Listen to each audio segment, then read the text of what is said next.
AFL. Runs into the 50, steps on the right foot, scores a level. This is awesome. What a moment to be here. Roll up, it's time for the show. Forget everything that you know. You ain't seen nothing like this. It's impossible to resist. Kicks from 45. It starts right, but it's coming back. It's a miracle at the Adelaide Oval. You ain't seen nothing like. Akers hard up against the boundary in the right corner. Oh, that's one of the goals of the season. That is incredible. Buddy Franklin steps forward now. He's done it. A legend joins the immortals. Grandstand AFL. Grandstand AFL. Now from 55 goes bang. Oh, he's kicked it. He has kicked it. Welcome to the big time. He can be a game breaker, this kid. And who'll kick the goal? It's what he does best. Silvani 2-on-1. Silvani! What a mark in the goal square. We're gonna be kids. Throws up from 55. An unbelievable finish. Shuts it down. The big man sorts it out midair. This would be absolutely extraordinary. He is all class. Bolton runs toward the boundary to kick a miraculous goal. He can't believe it. Gives it everything he's got. It's going, it's going, it's there. The superstar on the left. He's got a third. Brilliant.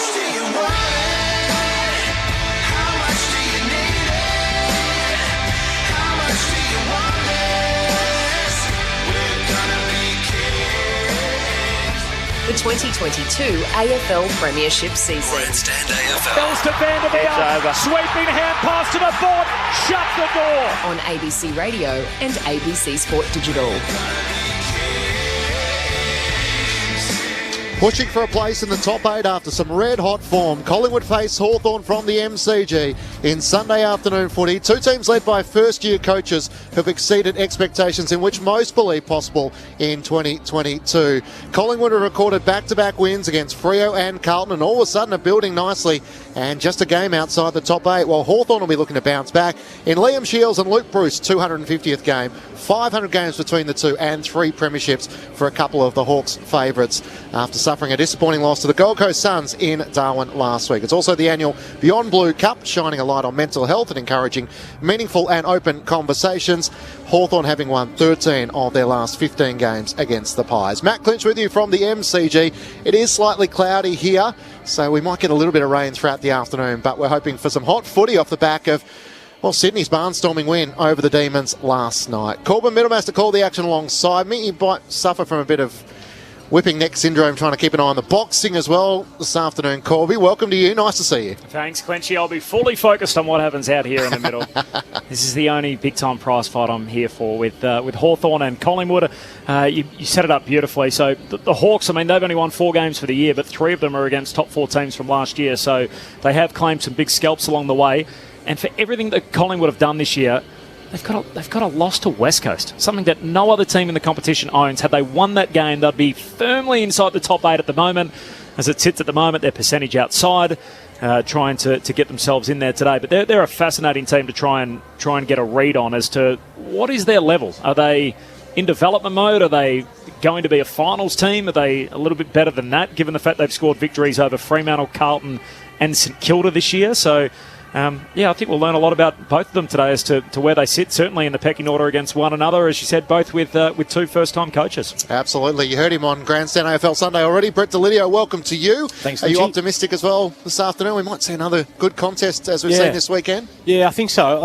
I wasn't probably before, during the week, and you see the ins for Hawthorn. I think there's some really good ins. Gunston, Hartigan, O'Meara. I think Reeves is a really good in for him. I know he's only young and developing, but he actually gives them a contest in the middle, whereas they've been going with God knows who they were going with last week, but it certainly didn't help them against the Suns. So I think, I'm optimistic that we are going to get a good game, but I also like what the Pies are doing. Their last 2 weeks have been really impressive, and to hold off a barnstorming Carlton last weekend, albeit without Jacob Wiedering, I feel like that'll give him a lot of confidence. So, yeah, looking for a good contest today. And alongside Liz as he is every Sunday afternoon. Mark Murphy, welcome to you. Good to see you, Murph. Good to see you, Clinchy. What do you think today? I mean, we saw Collingwood firsthand last week. It was hard to not walk away and be impressed by the way they held off a fast finishing Carlton. Now the challenge comes to try and back it up on a consistent basis. Yeah, look, they've been impressive against some good sides this year, so I suppose they came in today being favourites and expected to win, so that's a different challenge in itself. So I'm really looking forward to it. I think it'll be a really close game. Lids spoke about some of the inclusions for Hawthorn, which I think are really pivotal, and I think just give some more experience, some sort of hard edge into their side, and it'll be I reckon, pretty interesting contest today. I have a chance to take you inside both the camps before the opening bounce. We'll hear from Adrian Hickmont with the Hawks, and the Collingwood CEO, Mark Anderson, is going to come past for a chat. So there's a bit to ask him about in terms of Jordan De Goey, Craig McRae in his first year, Tasmania, as to where that sits in the eyes of the other 18 clubs at the moment. So we'll work our way through all that in the lead-up to Hawthorn and Collingwood this afternoon. It's hard not to start with the events of last night. Melbourne obviously getting beaten by Sydney. It sort of changed the landscape just a little bit. Brisbane, all of a sudden, if they win against the Dockers, could almost jump on top by percentage. Were you a bit surprised, Murph, by how well the Swans played last night? No, not at all. I think we've all probably thought Sydney would be a top 4 side over the past 4 or 5 weeks. They have let slip a couple of games, but they showed last night that they're a serious contender, and it just shows you too that Melbourne are, they're human after all, and they're missing a couple of soldiers to their side, and it does certainly affect you.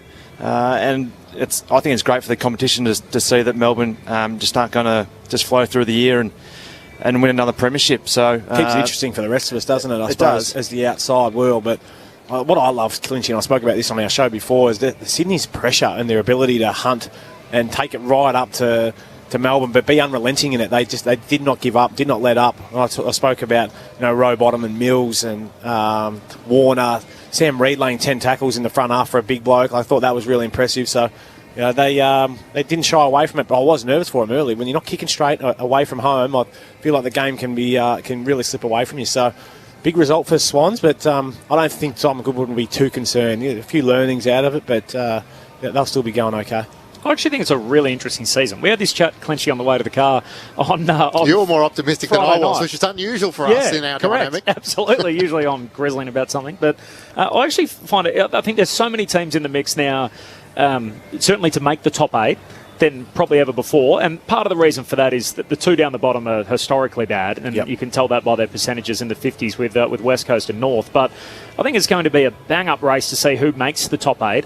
And now maybe the premiership conversation's a little wider than what we thought initially. So you've got the Swans beating Melbourne, Fremantle come to the G, beat the Ds, Brisbane Freo will be a fascinating matchup later today.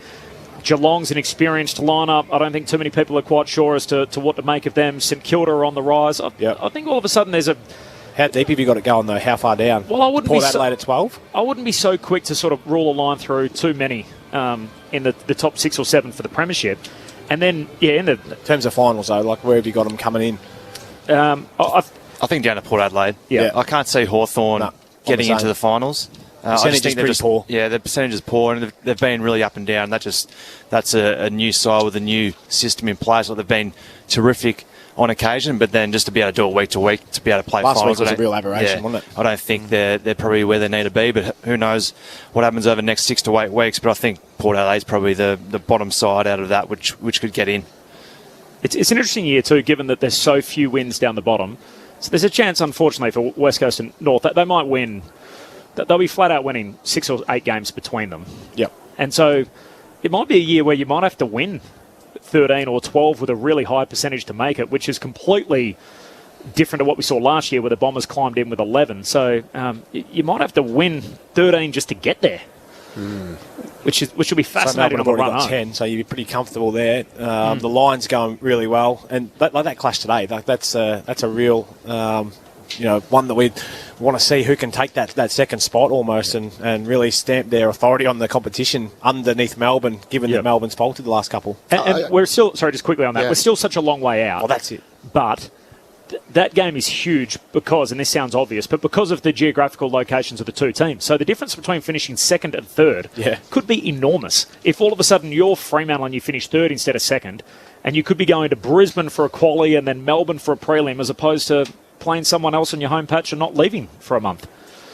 Yeah, I tend to agree with you in terms of the unpredictability in the season. We spoke to Mark McVeigh on the lead yesterday, the caretaker Giants coach, and he was really clear in the style in which he wants the Giants to play in the second half of the season. He's going to try some players in different areas, and spoke with great confidence about his ability to be a connector amongst playing and coaching staff, and to try and really invigorate the likes of Steve Cornelio and Josh Kelly, some of these guys whose season hasn't been as high as what they would like it to be. So I just think with them, Hawthorn, the Bulldogs, they're the big question mark for me. Yeah. All of a sudden you look at the second half of their draw, and I've got to be honest, I'm starting to think it's getting harder and harder for them to get there, which for a team that featured in the grand final last year would be a dramatic drop, and they don't want for too much, but apart from maybe their backline being a little bit vulnerable, and another key forward. That second key forward. Yeah, and I think we've seen it before, haven't we, Corby? And you're a big advocate for this, is that you get smacked in the grand final, it doesn't tend to go too flash for you the year after, and my old team, the Giants, certainly did that back in 2019. Is what we're seeing now with the Bulldogs? I was always like, the Bulldogs, don't worry, they'll come good. Josh Bruce will come back in the back half of the season, but they just can't seem to get that consistency and get the ball rolling. When's he likely to come back, Josh Bruce? After the bye. Yep. He's going to play a couple in He's going to play, is he? That's a quick turnaround from a back-end knee of last season, isn't it? He's going to play VFL on June 17. Yeah, so that'll be the start of his comeback. He was excited as anyone when he joined us on Friday night before the game to be given the green light to join the main training group, even though he'd been doing sort of some all-in drills with the team, but officially given the tick from the doc. Nat Fyfe obviously playing in the waffle. I know you touched on this, Lids, in the show previously, but had his Buddy Franklin moment where after the game all the fans ran out and wanted to get autographs and photos. Did make me wonder, did either of you guys grace the Magoos with your presence or straight to the ones? I actually graced the Magoos last year for an occasion at Port Melbourne, and thankfully it was, not that I don't like mixing with the crowd, but it was COVID times, so there was no one at the ground. I was more just happy that I didn't get abused from the Port Melbourne Old Faithful on the boundary line. So I've been to watch quite a few VFL games there, the Wharfies, over the years. And there's probably a row of 10 or 15 older sort of ladies and men who just yell abuse at blokes over the fence. So I was more happy that they weren't there hurling it at me last year. But look, they were pretty good scenes. Like, great to see kids going out there and seeing one of their idols grace the field, then go up to him at three-quarter time and then after the game. But I'm pretty sure Nat would have been pretty keen to get off there after signing a lot of autographs and a lot of pictures. Our man Benny Cameron was there for ABC Sport yesterday. I was trying to gesture to you whether he ran onto the ground as well. He could have got one-on-one exclusives. Well, he told me that half-time he was interviewed, Nat, for the television broadcast, and after he did his interview, there was already a swarm of people around him, so he just started signing autographs. So mid-game, he's had to work his way through the crowd, and that was his quickest way through it, was just to sign a couple and then slowly make his way in to join the rest of his teamates. Yeah. Oh, well, he handled it really well. I can guarantee you when you're playing the Scooby-Doos up in the NEFL, there's no crowd. They're not coming out to swamp you. Hard-pressed getting more than the Water Boys there, to be honest. But I've certainly had my go in the Scoobies. No worries about that. How'd you handle it, Lids? Easily, mate, because there was no one there, and the NEFL certainly wasn't a part of the Eastern Seaboard comp now, so it was you fill your boots a couple of times there. Both of you would have been throwing around a few mates, I'm sure, in your time in the reserves. Yeah, buddy, here. Yeah. I'm not like that, Corby. I'm not sure what you're trying to allude to, mate. You just use heavily into the reserves program. 7. Here. Yeah, count. Brett Delidio and Mark Murphy with you on Grandstand Sunday alongside Matt Clinch and Corbin Middlemass. Jess Webster's down on the boundary. She's about to catch up with Adrian Hickmont. There is a laid out for Collingwood. Jamie Elliott out of the Magpies side, replaced by Reef McGuinness, and the subs for this afternoon, Dan Howe for the Hawks and Tyler Brown for the Pies. So Collingwood have sort of had a bit of that challenges with Jamie Elliott, a bit with their forward 50 as well. We had Craig McRae on ABC Sport last week, and he said, I'd love to have my perfect forward structure. They don't have that many injuries, but it does feel like they've had them more so in their middle and forward half than they had in their back half. Yeah, it's disappointing. Have they said what he's out with? Is that come up on anyone's feed? He just can't take a trick, can he? His whole career's just been in and out and just never had a really free run. Haven't seen the best of him, have we? Like, I feel like he had so much that forward 50 and probably takes the heat and allows Ollie Henry to play his role a little bit more. Geordie DeGoey can then go play a lot more time in the midfield. But, disappointing. So hopefully it's not a major one where we're going to miss him for a large chunk, but hopefully it's just a freshen up, go into the bye and then come back. He's such a tough matchup. He's probably my height and can take a big specky. So he's a hard matchup for any defence to try and, to lock down, and he organises his teammates around him because he's obviously got that experience of being around for quite a while, and we enjoyed talking to him after the game last week, didn't we, Lids? What experience? You didn't rely on that at all last we week. didn't have the dump button quite ready to go for his emotion after the win, but he captured it nicely. Illness is what the Magpies are reporting, so that's better than injury. Yeah, absolutely, and so no doubt he won't be out for too long, which is good for Collingwood and for Jamie Elliott. I think he's an important cog in that forward half, so it'll be interesting to see, hopefully, Finn McGuinness. Finn, was it? Reef McGuinness. Yeah. Not Finn. I was thinking Finn McGuinness for Hawthorn. Reef can come in. He's shown a couple of things as well. Got speed and some agility and power. So hopefully he can kick a couple today for Collingwood. And you said Jamie Elliott's your height, Murph. So what? Just 6 foot? Is that what? Yeah, he's a 6 footer. Yeah. Cool. with some of the basketball boots on, just pushing over 6 foot. Righto, Corby, give me your best 3 minutes as to why we should be watching this George Kambosos Jr. fight and what it means. So you don't have to watch it. We'll tell you all about it throughout throughout the afternoon. Devin Haney's on his way to the ring at the moment. So he is the 23-year-old prospect out of Las Vegas, Nevada. He holds one of the 4 alphabet titles. So in each boxing division at the moment, there's 4 belts. He has one of them. The other 3 are owned by our guy, George Kambosos. So Kambosos is the defending champ.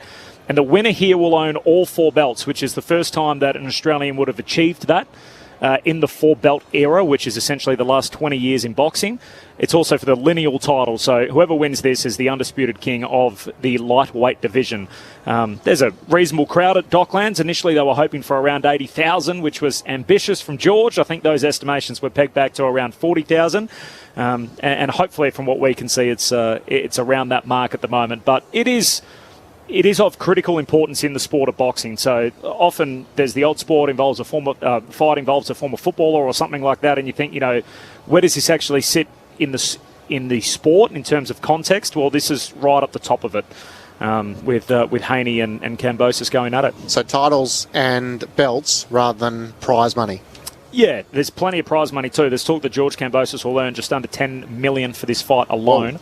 So this is the other thing with combat sports, where there is a huge built-in audience there. There's an appetite for it, the crowd in attendance, plus people watching at home. And the economy of combat sports is always greater than any other sport. So at the end of the year, when Forbes release their list, the richest athlete is always the richest boxer, or usually boxer. And the reason for that is because essentially, and this is hard for people to get their head around, when we talk about they in sports, so when you're talking about they in football or they in rugby league, you're really talking about the governing body. You're talking about the AFL. You know what they should do in football? You're talking about the AFL. They should make these decisions.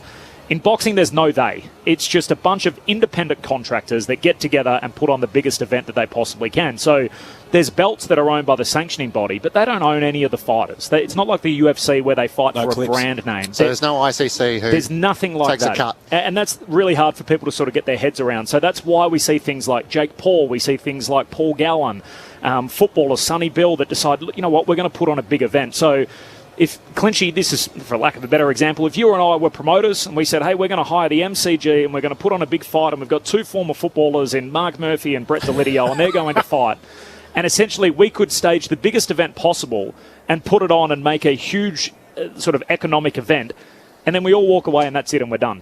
And so there's no obligation to then go on to the next one or to filter money into junior development or anything like that. There's nothing like that in boxing like there is in other sports. So that's why when they reach this level, there is an enormous purse that comes with it, because they take everything that they generate. So if they generate a $15 million event, they split the $15 million and they get out of there with the biggest prize possible for the fight. And the belts are just essentially promotional tools. So you pay the governing bodies to say, hey, there's our sanctioning fee, we want to fight for your belt, and they put it on the line and we can test it, and then someone else comes along and their promoter pays for the privilege of fighting for the belt. So it's a little complex, but it's that they're all independent contractors is the main thing you've probably got to take out. So what did you say, 10 mil for this? Yeah. So 10 mil for George. Why is he wearing an art smock then over the top as he's rolled out? I opened the door for Corby News well and truly burst through it. It does just pose the question. I mean, back row, Delidio, Murphy, who would you think, Corby? Oh, reach, power. Well, we talk about reach. I am just over 6 foot, but reach is extremely long. So you don't want to get in my grill. Yeah. Reach like a sick dog either. Coming and pow, pow. Wooden bruise are great. Who would you pick, Corby? I'm on. I mean, we obviously would love to see the Australian do well, but I think if it's a Murphy to Lydia. I think we're I was talking actually talking about the fight in the back bench. Sorry, I'll get serious here. He's too serious, yeah. He's looking us up and down. He's looking us up he's and down at the moment. I'll take Murph. Oh, there you go. Right. I'll take That's it, lead. 2 rounds in the ring. Let's go. Me and you, we're on.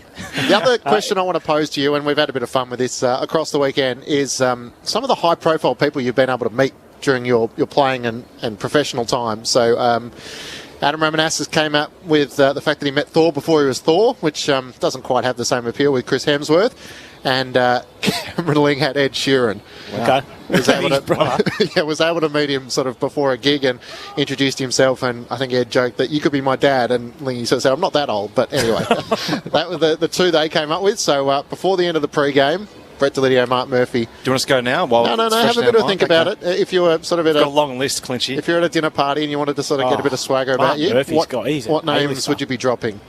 Let's head inside the Hawks camp, a big afternoon with a couple of milestone men playing their 250th game. Luke Bruce alongside Liam Shields. Jess Webster's wandered around the boundary and she's been joined by Adrian Hickmont. Jess, down to you. Adrian, thanks so much for joining us pre-game. A disappointing loss last week. Are you excited to try and bounce back this week? Yeah, there's no doubt about it. It was a disappointing loss. Suns were probably tougher. Well, they were tougher than us. Overall, for consistency over 4 quarters, we still show glimpses. But we have to train that, which we did, and now we're looking forward to today. A few handy inclusions, including Ned Reeves, who gives you a great addition to the ruck. How important is his role today? Yeah, well, we've been missing Ned Reeves. Max Lynch has been out. He'll probably come in after the bye sometime. But yeah, good height. Ruckman don't get smaller as the game goes on. So it's exciting. He's worked extremely hard since he hurt his shoulder to get himself back as soon as he can. So he's performed well. He's done some training and combative work, so he's ready to go. And he's wearing the fluoro boots out there today, so I don't think we'll miss him, will we? No, you won't miss him. Yeah, he's stand out a little bit more. Good on him. Now, normally one milestone in a week is really special. You have 2 today. Luke Bruce and Liam Shields both playing game 250. It must have been a real buzz during the week. Yeah, it is. It's special. 250 games is great, and they're great blokes. I've only been here for 6 months or so, but they make an impact on their group. Their leadership is really exciting. They encourage young kids, and they get the best out of themselves. We had a meeting during the week. We watched some clips of them, and there's some pretty special edits of the 2 blokes, and then they give their feedback about their career. And the main thing that come out of it is to have fun, enjoy it while you can, and work hard. And John Newcombe, just the 12 disposals last week. We put so much pressure on the young rising star contender. Wasn't his best games to his lofty standards, but do you think he'll bounce back in a big way today? Yeah, he trained really well during the week. He's a competitive young man, as you can see. His appetite for the contest is huge and to do better. Not the pressure comes with the sport, with the AFL. He understands that, so consistency is about his game, and it's just improving every week, which we think he's doing really well. And he's generating a lot of buzz, and a lot of people are talking about him. How is he handling it? Yeah, like I said, he's got some good mentors, and Sam talks to him consistently about just going with the flow. It is what it is in the way of the harder you work on the track, get the best out of yourself, work on your craft. In the midfield, there's a lot of craft aspects that young players have to work on, so he's doing that. He's loves the gym and loves the atmosphere around the place. So he's an exciting young fella that doesn't get ahead of himself really at all. He just goes with does what he's asked to do. Now, a week is a long time in football. You beat Brisbane a couple of weeks ago and probably would have gone into this game as favourites, and then you lose to Gold Coast and Collingwood beat Carlton, and all of a sudden you're the underdogs. What tag do you prefer? Yeah, well, most coaches and teams say we'll just take it a week as it comes, but yeah, there is a excitement about every game we go into. Our youthful group with a sprinkle of experienced players, and when you see them at their peak, it looks really impressive, and we've got to hold our consistency through games now. We train really well during the week, excitement, and work on what we have to work on, and now it's putting it into games and trying to get the consistency out of all the players. How important is this game, do you think, in the context of your season as we turn into the second half of the year? Well, all games are important, but it's important for our group to keep working on the little fundamentals of our game. We want to be consistently tough in the contest as much as we can, and we have been inconsistent in that area, so we'll keep working on that area and and our team defence is improving each week. So we see improvements each week, even though at times we don't come out on top of the games, but there are improvements each week. And Collingwood, they are going to be a really tough test today. Knocked off a couple of 2 top 4 teams in Fremantle and Carlton the last couple of weeks. You just touched on it there. Is consistency the key to getting the victory today? Yeah, it is. Collingwood have got a good side and really good spine up the midfield and midfield themselves, and they work really hard, in the contest and when the ball's on the outside. So matching that and going further than matching it, making sure we have them be tough in the contest so we can equal ourselves out. Thanks for your time pre-game and enjoy the contest today. Beautiful, thank you. Oh my goodness. Dear oh dear. When they said, ask them anything. No topic was really off the cards. What did you do to end up in juvie? Bang, that's a big one. We all have a story. You don't look like you've got dementia. And we all need to be heard. You think you've dealt with it all, but then you get asked a question like this, brings it all back. The brand new season of You Can't Ask That. You shocked me more than the question. Yeah, I know. Wednesday nights on ABC TV or log into stream on ABC iView. This is ABC Sports coverage of the 2022 AFL Premiership season. Grandstand AFL on ABC Radio and ABC Sport Digital.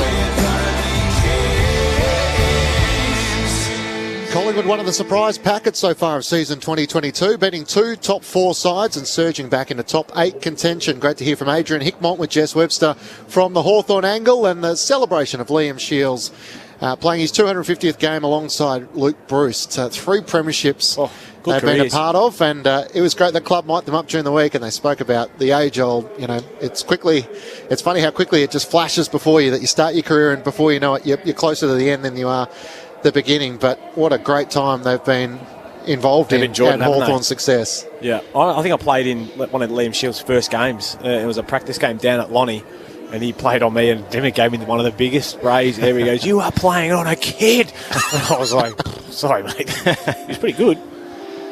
You just showed him his craft, then, did you, Lids? Is that what you're trying to say? Probably played a fair hand, yeah. No, he's very tough, Liam Shields, and ability just to continually put effort in and tackle, chase, but also got the ability to sneak forward, kick a goal on you. But Luke Bruce, and if you want to learn forward craft, any young kid out there wanting to learn forward craft, be in the right place at the right time, come and watch Luke Bruce do his work, because for a young small forward, geez, he's made a real habit of just being there and kicking multiple goals. Yeah, we've talked about probably Eddie Betts being one of the great small forwards over our time, but Luke Bruce would probably have to be up there. Like, he's, for a bloke who's of his size, his ability, just his agility is something that's really underrated. Just so clever. It's every time the ball gets in his hands, you just know it's going to end up either in a Hawthorn next possession or through the big sticks. He's just really reassuring. I no doubt all the Hawthorn fans would love watching him play over these 250 games, wouldn't they? And Luke Bruce, having come from New South Wales, arrived with a great tackling technique, and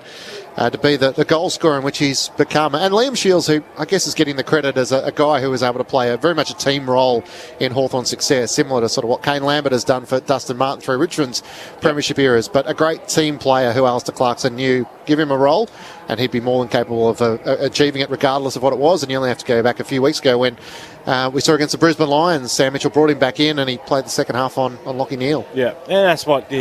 If you hang his hat on, he's not one of those heralded. It's a shocking word.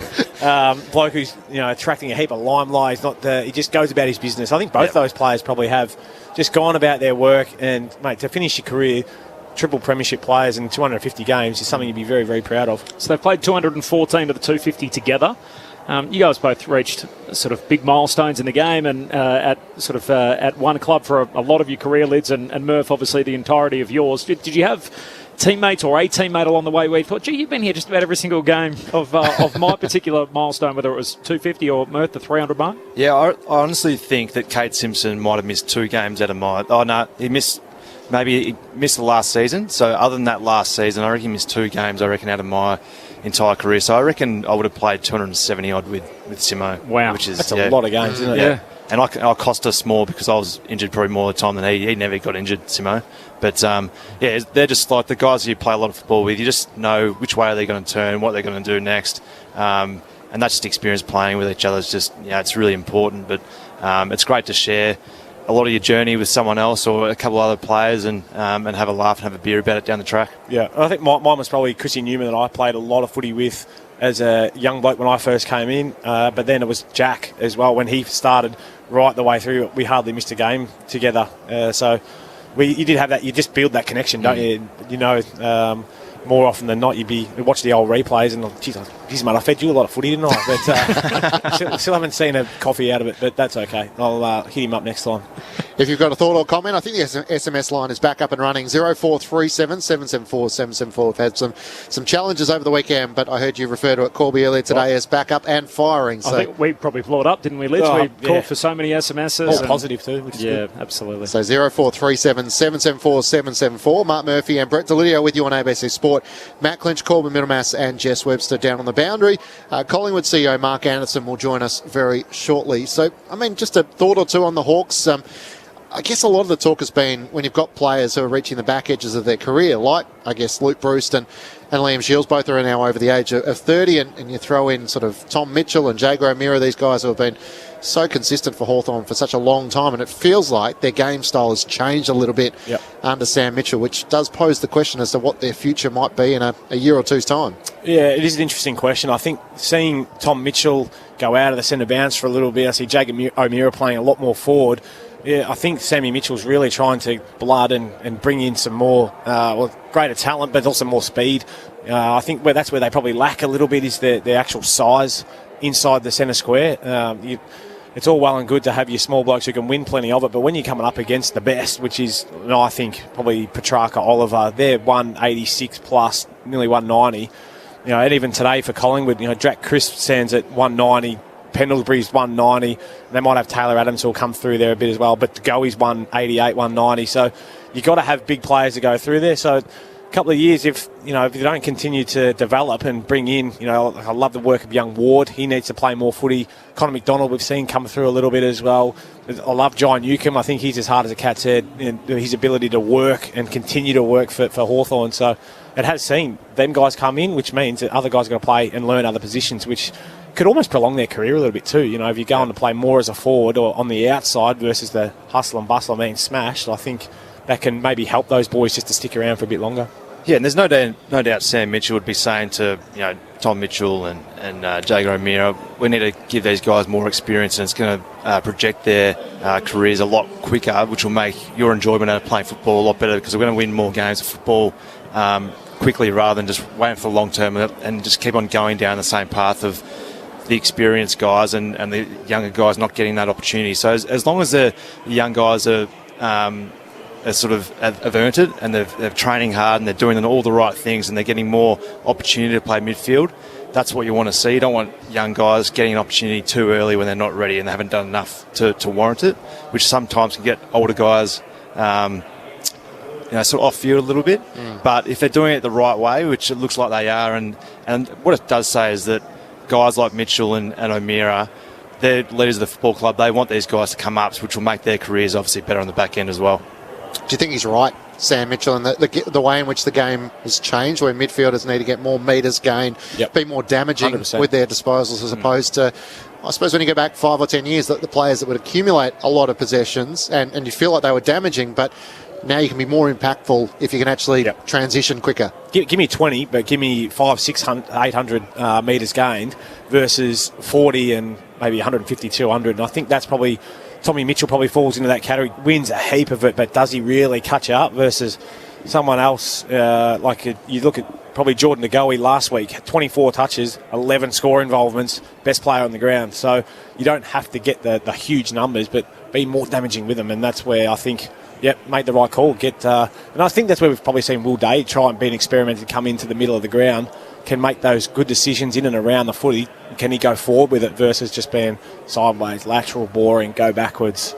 So, good call, I think. The one I'm most interested in is Jago O'Meara. Like, he's averaging, I think, season low disposal, career low disposals, 19.8, and he's had his last couple under 20 disposals. So we know he's a great contested footy player. He's had his challenges in terms of injuries, but for someone like him who's 28 years of age, you're almost driving down his currency if he wanted to go to another club, and you look to trade him maybe for a second round pick.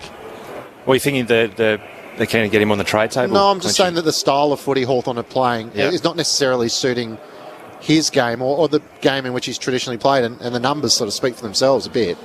Yeah, well, I suppose if you're only averaging 18 or 19 touches, it does drop your currency a bit in terms of trade-wise, doesn't it? If you look at him as a pure midfielder, but I think he's spending a lot more time forward. So. Yeah, I think he has been too, and he's learning it. He's obviously, that's a new craft for him as well, and there's no doubt there'll be things that he's doing and bringing to the football team which Sam Mitchell would be really rating, and the young guys would be feeding off that as well. So you can't underestimate that as well, the influence of those senior guys who are looking to play a bit more of a team-orientated role and almost sacrificing being the real go-to midfielder and getting 28 to 30 every week and going, I'm going to go to half forward and I'm going to have little patches on ball here and get my 18 to 20, but influence on the scoreboard and influence my teammates in a real positive manner.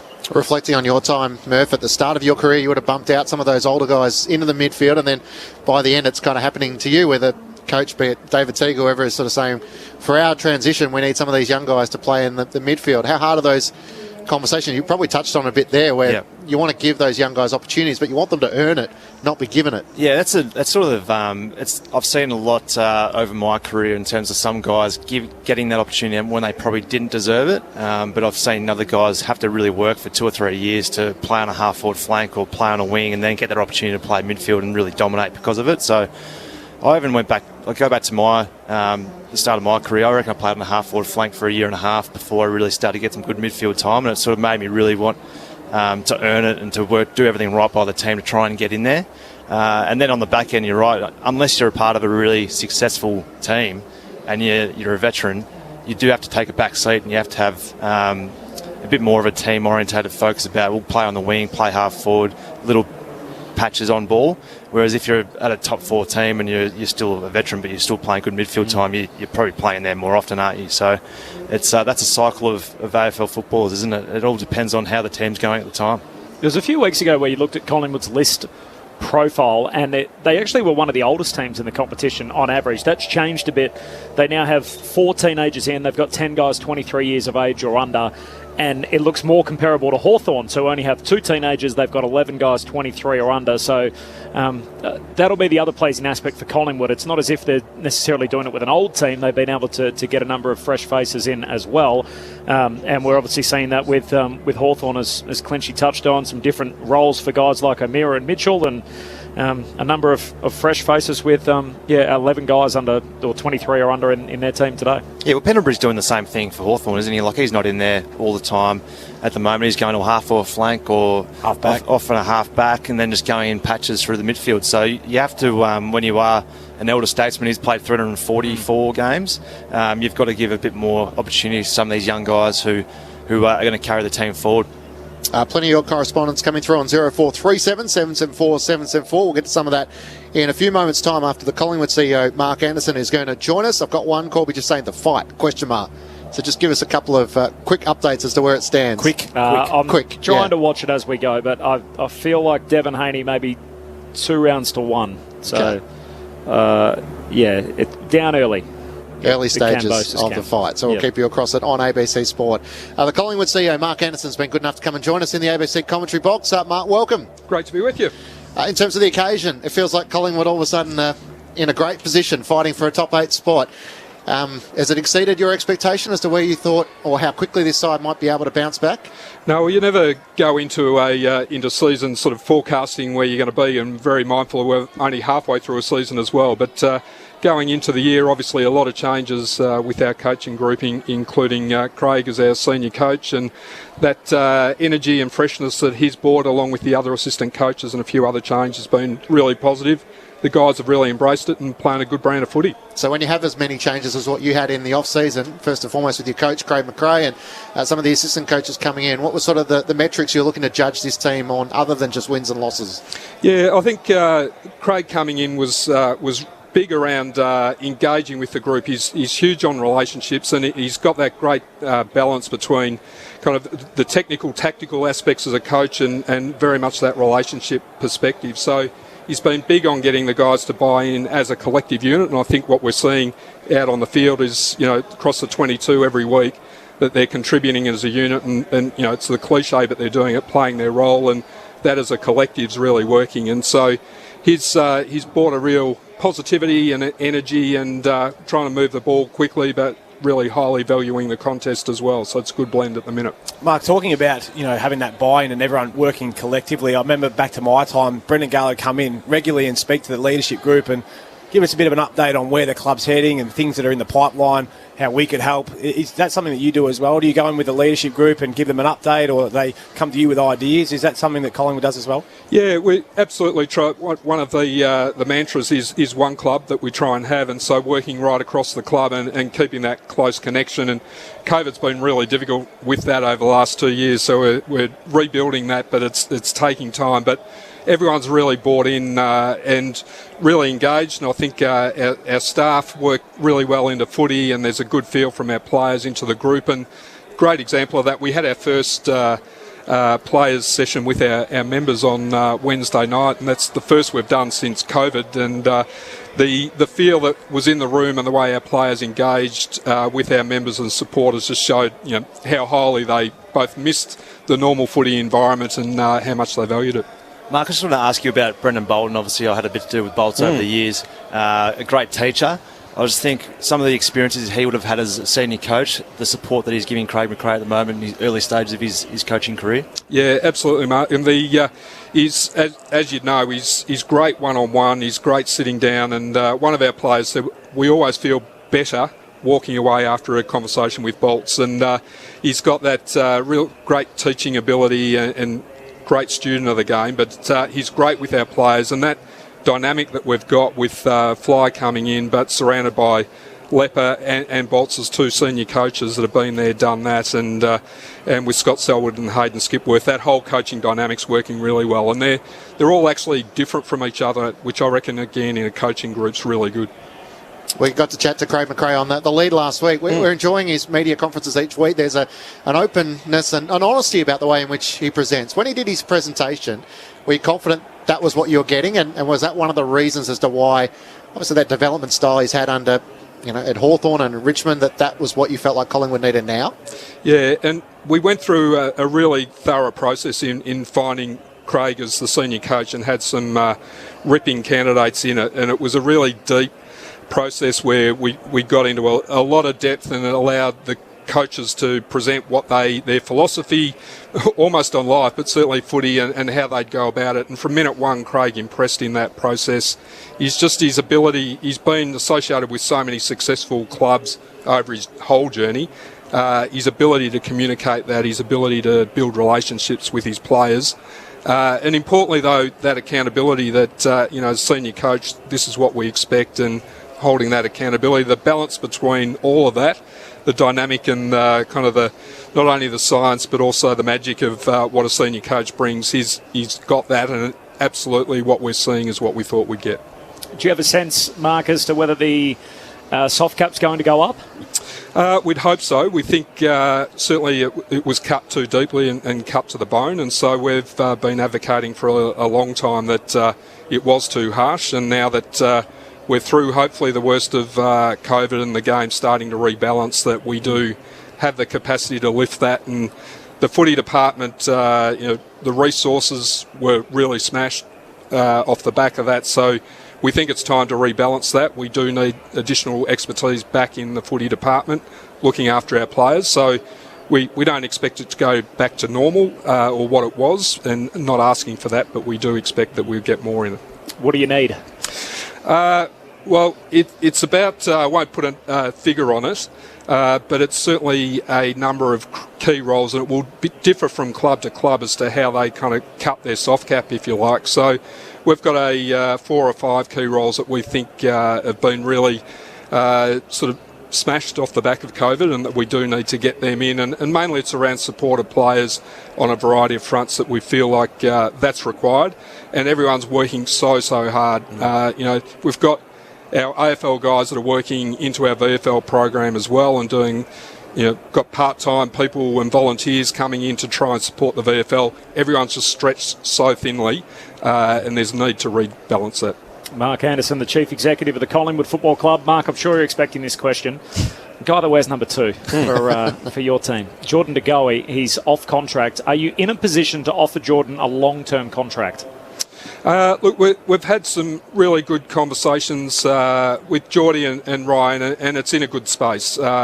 Geordie's playing some really good footy, but just as importantly, he's enjoying life and the club off-field as well. So he's tracking really well. Righty's the man that does our list management, and he's having really good and ongoing conversations with Ryan, his agent. So they're tracking well. We'd be hopeful of an outcome, but clearly not going to get into the details of what that looks like at this stage. So long-term versus short-term, you haven't got a view on that as to whether you'd rather... he's clearly coming into that window as a free agent that ordinarily a player signs a 4 or 5 year deal. Is Collingwood in a position to be in that frame if that's what he wants? Yeah, we're working through all of that, and Righty will pick that up with Ryan. Do you feel like you've got the Do you feel like you got the response from him, from Geordie personally, given the support the club gave him through a challenging off-season? Yeah, we do. Well, everything we've seen from Jordan over this year has been really good. He's responded really well. As I said, he's enjoying his footy and playing good footy, but one of the key things is off-field as well, and we couldn't have asked more from Geordie in terms of the way he's conducting himself, the way he's engaged with the group. Yeah, I mentioned before, this is all about team footy. He's doing that really well, but he's engaged with the group full stop and always has been. But, we're really pleased with the way he's progressing off-field and on-field. I think most of us entered this year and we thought, look, Collingwood's in development mode. They've got a new coach. And all of a sudden, you're outside the 8 only on percentage. You've got a win over in Perth against the Dockers. You've beaten St Kilda and Carlton. You've got a bizarre loss to West Coast. And you're right in the mix. What are you thinking? Do you think that the finals are on the cards this year?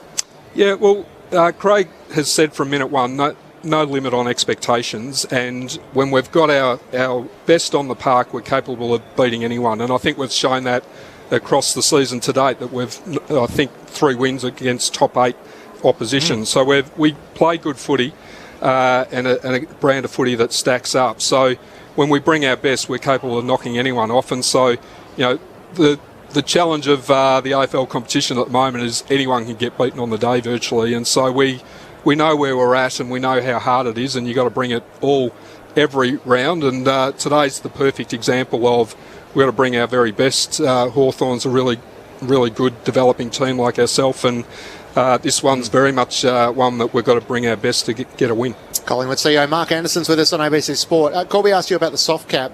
Chris Scott was asked yesterday about whether the senior coach should be exempt from that, and I think his answer was pretty good, that depending on your personal scenario is probably dependent on how you feel about that. If you've got a coach who's won a premiership, they're probably earning a bit more money than a coach in their first or second season. Do Collingwood have an opinion as to whether the senior coach could be excluded from the soft cap?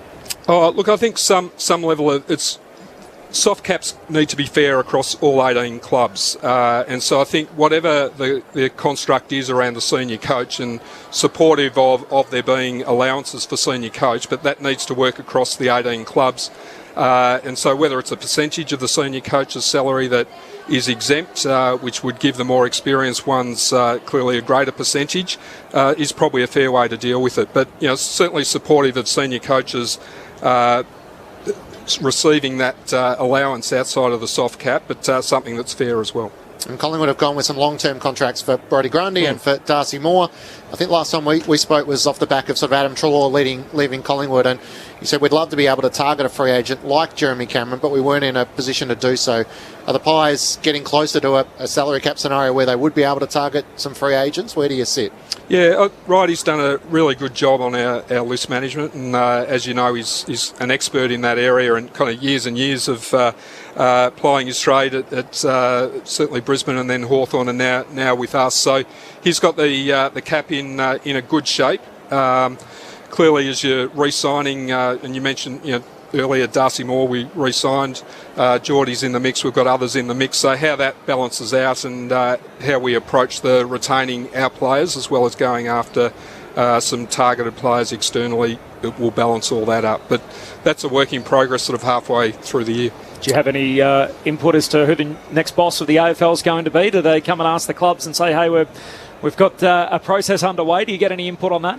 Yeah, the presidents are approached in terms of what they think, in terms of what the role needs, not necessarily the people, but what the roles required, and so they all have had an input to that with the recruitment agency, which I think is a good process. Yeah. Would you? I mean, you're obviously in a role at the moment as the chief executive of Footy Club. There's been talk of guys like Tom Harley and Brendan Gale. Would you advocate for someone from Clubland? Is that beneficial at AFL House? Well, I think the AFL is the best competition in the country and is a leader. So I think the key is that you go out and search for the very best. Those two that you mentioned are the very best in Clubland, and there are others as well. But both of those are really good. But there's, I think as they're doing, you search as far as possible, and then you land at the best person. Two quick ones to finish with. Obviously 80,000 for Collingwood Carlton last week, but collectively across the board, the attendances have been down. So I know it's a Hawthorn home game this afternoon, but what's sort of your information from your very relevant sort of people telling you as to why people aren't attending the footy in the same fashion they have pre-COVID?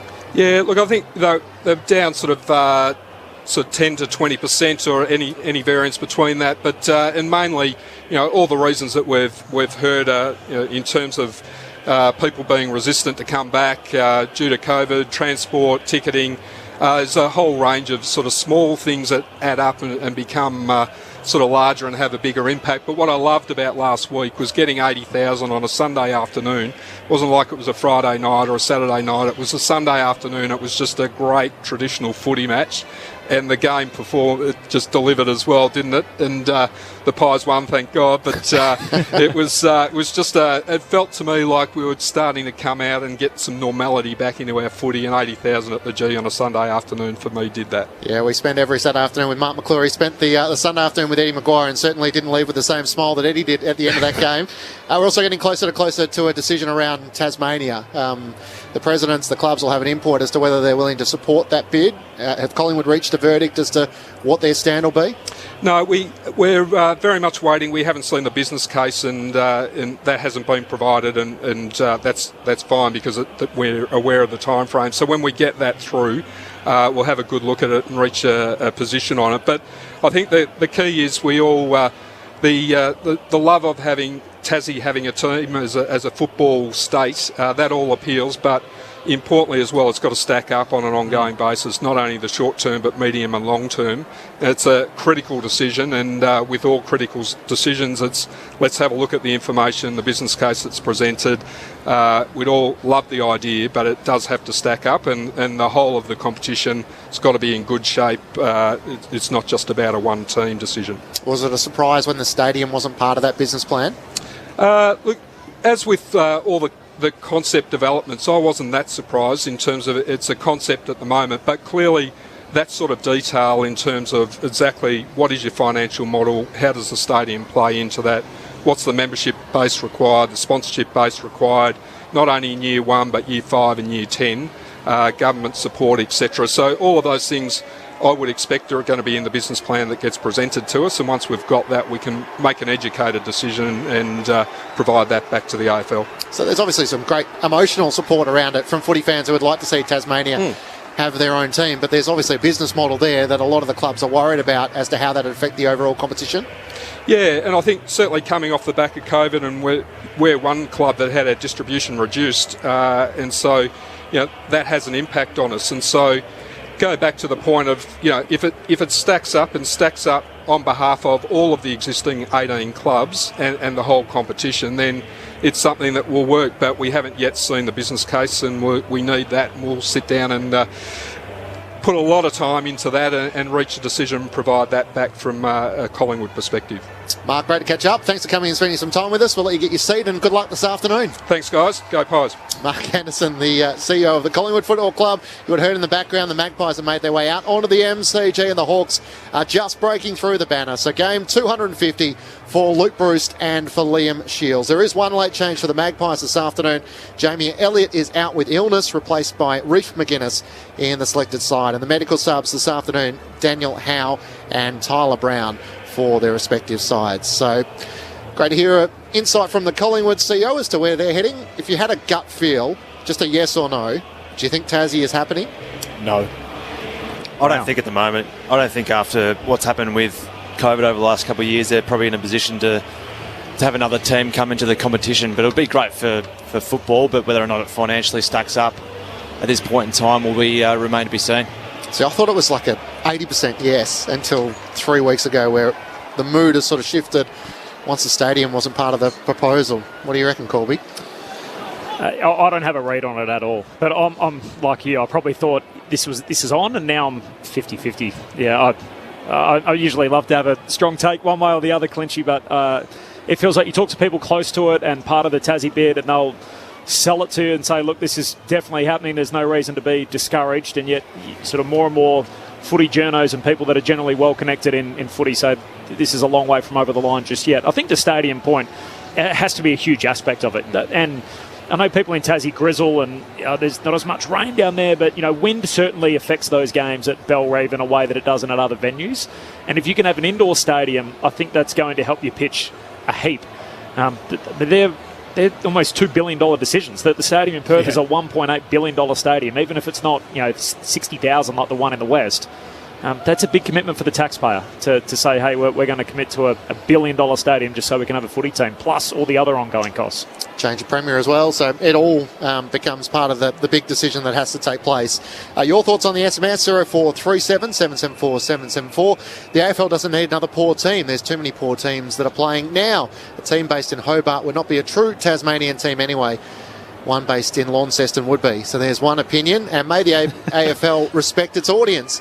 Inclusive to free-to-air TV viewers, one hope is that the ABC will continue to cover the games for the foreseeable future, and we need to accept a lot better of our TV broadcasts as well. Yeah, there's a few different opinions in there. We're hopeful the radio call will continue on for a long time, but that's part of the business model, which they all look at reviewing and trying to get the maximum amount of dollars out of. Yeah, and the TV deal, in comparison, by the way, is world-class. Yes. The fact that you get 4 games a week free-to-air is phenomenal when you stack it up against any other football code anywhere in the world. Things like Super Rugby, for example, are on subscription TV. In America, you're paying for sport all the time on cable TV. The NRL don't have a game at all on a Saturday on free-to-air in those markets. So, we're pretty lucky to have the deal that we have here. And the other SMS, the fight, just going to come constantly. You don't have to message. Corbin will give it to you throughout the day. Haney 4-3.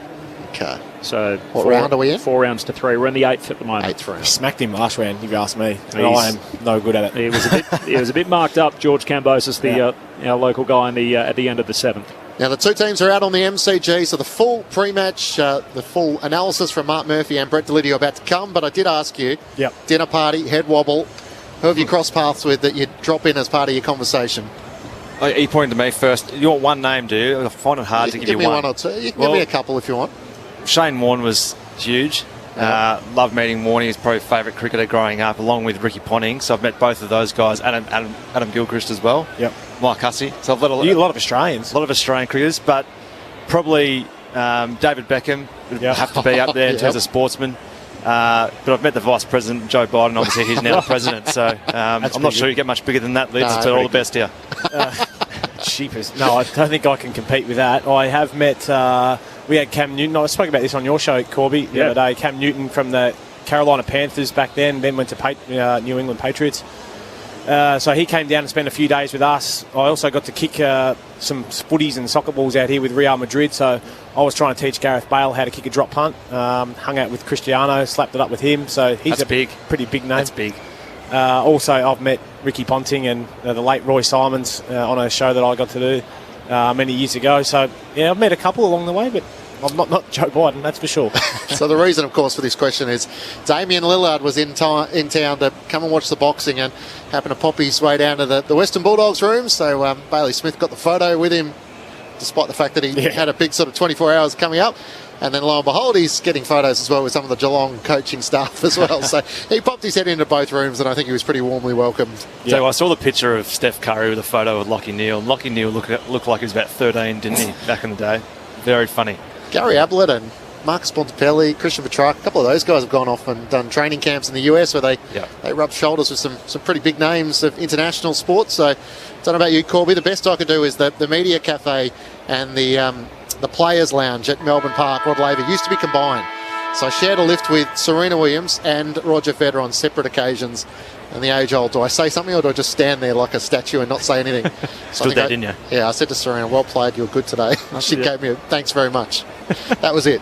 So you weren't like Dusty hanging out with her overseas? Yeah, I'm not in the Dusty camp. And Roger obviously was very nice to meet you too. So I had the opportunity to try and meet Tiger Woods through Nike, and then he pulled the pin on all of us. Oh, no. And we were just devastated with that. That would have been huge. Actually, I got to do the President's Cup in Melbourne, and I went and was one of 2 journos standing in the rain after Tiger shot 68, but I got to ask one question of him, which was about how his experience in Australia. So that was a good experience. Good experience. I think he was looking at me going, "Why are you talking to me? I played a shocker," but it was a career milestone. Corby, boxers. I was going to say probably boxers. Roy Jones Jr. I was lucky enough to do some stuff with him and interview him when Jeff Horn was fighting for the world title over there against Terence Crawford. So that was kind of cool. He's probably the pound-for-pound king of the 90s. And we're obviously in the broadcasting game. I sent you this photo the other day. I was lucky enough to go into ESPN with Max Kellerman and Stephen A. Smith when they were doing First Take together, which was kind of cool as a sports broadcaster to sort of hang out with them for an hour or so as they recorded their program. And that was. Does that count? Is that in that category? I think so. Yeah, it's good. Do you reckon there's a bit of Stephen A. Smith about Corby? You guys obviously do Corbin and Ben on a Monday to get a bit Thursday. More animated. Just a bit more animation, I reckon. A bit more passion, you reckon? Yeah, just call it out a bit more. Have a real red-hot crack. I'm aiming for the more Max Kellerman mould than Stephen A. All right, so Collingwood and Hawthorn from the MCG for Sunday afternoon footy. The teams are going through their final preparations. So, Lids, Murph, give us a thought or two as to where you think this match is going to be decided and a couple of the key matchups you're looking forward to seeing. Well, I think everyone says, the midfield. Well, I really like what Collingwood have been able to do, especially the way they were able to take it up to Carlton last week and their midfield. They were star-studded, weren't they, the Blue Baggers? But Collingwood matched up really well with them. And I think, led by Scotty Pendlebury, who spent some more time in there. Geordie De Goey was best on ground last week. Tay Adams, just a role player. I like Dacos on the wing. I think he adds that class on the outside. The matchup that I'm keen to see, if Will Day does play down back, is against Ollie Henry potentially in that forward line. I think two young up-and-coming kids with some real flair, excitement. I want to see Jack Ginnivan back himself. He's been outspoken a little bit this week saying, this is what revs me up. I said, loves a big stage. He loves a big stage, but he unfortunately missed a couple of gettable goals last week after his little flex against Freo in the wet. So Ned Reeves is a big in for Hawthorn in the middle of the ground. I think him going up against Mason Cox and Cameron for the Pies will be a better contest than seeing them probably potentially play an undersized ruckman Kaczynski in the midfield. So look, it's I've got the Pies probably winning this one but if the Hawks come out and play the way they did against the Lions, and we're going to be in for another cracker hopefully on a Sunday afternoon. Yeah, well, and you can't probably take away from the fact as well, going up to Darwin, slippery conditions as well, doesn't really suit the way in which they like to play. And the Gold Coast Suns, that's what they're used to, aren't they, on the Gold Coast, playing humid weather. So it wasn't their conditions last week. Back here at the G against Collingwood, I'm really looking forward to seeing how, as you said, their midfields are going to stack up against each other, because they've got some good young players who are just starting to make their name. I was really impressed with Josh Dacos last week. You're right, he moves really well. He adds something a little bit different to the Collingwood mix in terms of his pace and his ball use. I reckon he's a really classy player. So looking forward to watching Collingwood, see how they not respond, but how they attack being expected to go on and win today. So is that Kirk Hammett or Bo McCreary down there? I can't work that out. Jeepers. And then we've got also Mason Cox, who I was really impressed with last week. Absolutely. His hands and his aggression was great last week as well. So looking forward to watching Big Mason, hopefully for himself and for the Collingwood fans, hopefully put on another display. The final member of our team sitting in the front row is Jess Webster. Jess, some dark clouds above. Hopefully they pass through. It certainly is, Clinchy. Winter is most definitely here. It's about 13 degrees and overcast. I would love it to stay this way, but I've had a look at the radar and there is rain on the way. Hasn't really deterred the fans too much though. There's a decent crowd building for this one, and hopefully we get a good contest this afternoon. Thank you, Jess. Can't wait. So the Hawks to the head to the punt road end in this opening quarter. Luke Bruce and Liam Shields out to do the toss of the coin against Scott Pendlebury. The Magpies to head to the city end. And a match that would normally draw somewhere sort of between 40 or 60,000. It's probably right at the lower end of that. So Sunday afternoon footy, The Magpies looking to keep their winning ways going and move inside the top 8 as they take on the young Hawks. Here's Corbin Middlemass to get us underway on round 12 action. The two teams with the two first-time coaches. McRae's man up against Sam Mitchell's mob, and away we go as Crisp with the first kick for Collingwood. Squeeze it to centre half forward. Pendlebury off the square. Hand pass away to Adams. Tumbles a kick to half forward. There's side bottom. Hand pass through to Ginnivan. He has a fumble. Becomes tackler on Impey. And the ball held in underneath the pair. We'll have a ball up 45 out from the Magpies goal at the City end. It is very dark. The floodlights aren't on. The red Sharon's tossed in the air and Reeves is back, which the Hawks will be happy about. Wins a hit out. There's Pendlebury. He's tackled, lost it. Sicily to Morrison to Impey. And from the back pocket, he kicks out to half back, but Cameron stands tall underneath it. The intercept mark at high half forward for Collingwood. He looks at options inside the attacking 50. Henry is deep. He's going to go more central, pull his kick. Good option. Found Scott Pendlebury right at the top of the 50. And imagine it's just beyond the 34-year-old. Ginnivan offers a short lead. That's ignored. Into the pocket. Cameron's pushed forward. He's unmarked. Having delivered the ball to Pendlebury, he had no one alongside him. And good vision from the Collingwood captain to find Darcy Cameron on a 45-degree angle. A kick from about 35 metres out. The odd 1-2 by foot. Impressive from Cameron. Just actually pretty smart initially, just to lower the eyes and hit Pendlebury, who was standing there just outside 50 by himself. And you love to have the ball in Pendlebury's hands, and Cameron just worked his way into a nice little space, and Pendlebury put it there perfectly for him. Big Ned Reeves just might have gone to sleep a little bit there, thinking he's just filling the hole. 8 goals 2 for Darcy Cameron from set shots with no Brodie Grundy. Here's Collingwood's main man in the middle. Cameron comes in and misses, pushes it across the face to the right-hand side, and the first score is a behind Collingwood's way through 2 minutes in the opening term on ABC Sport. One of the best prelims of recent times. Back in 2011, Collingwood beat Hawthorn in a thriller to make it through to that grand final. And since then, Hawthorn have owned the Magpies. Collingwood winning just 2 of the last 15 against Hawthorn as Jath marks the kick out, goes long to half-back, but Moore's wrestled out of it. Maynard takes it for Collingwood. He's left-footed, cannon into the pocket. Lipinski reels in the one-hander, held out Chanquoth Jath and plucked it with his other hand. How good was that? Great body work.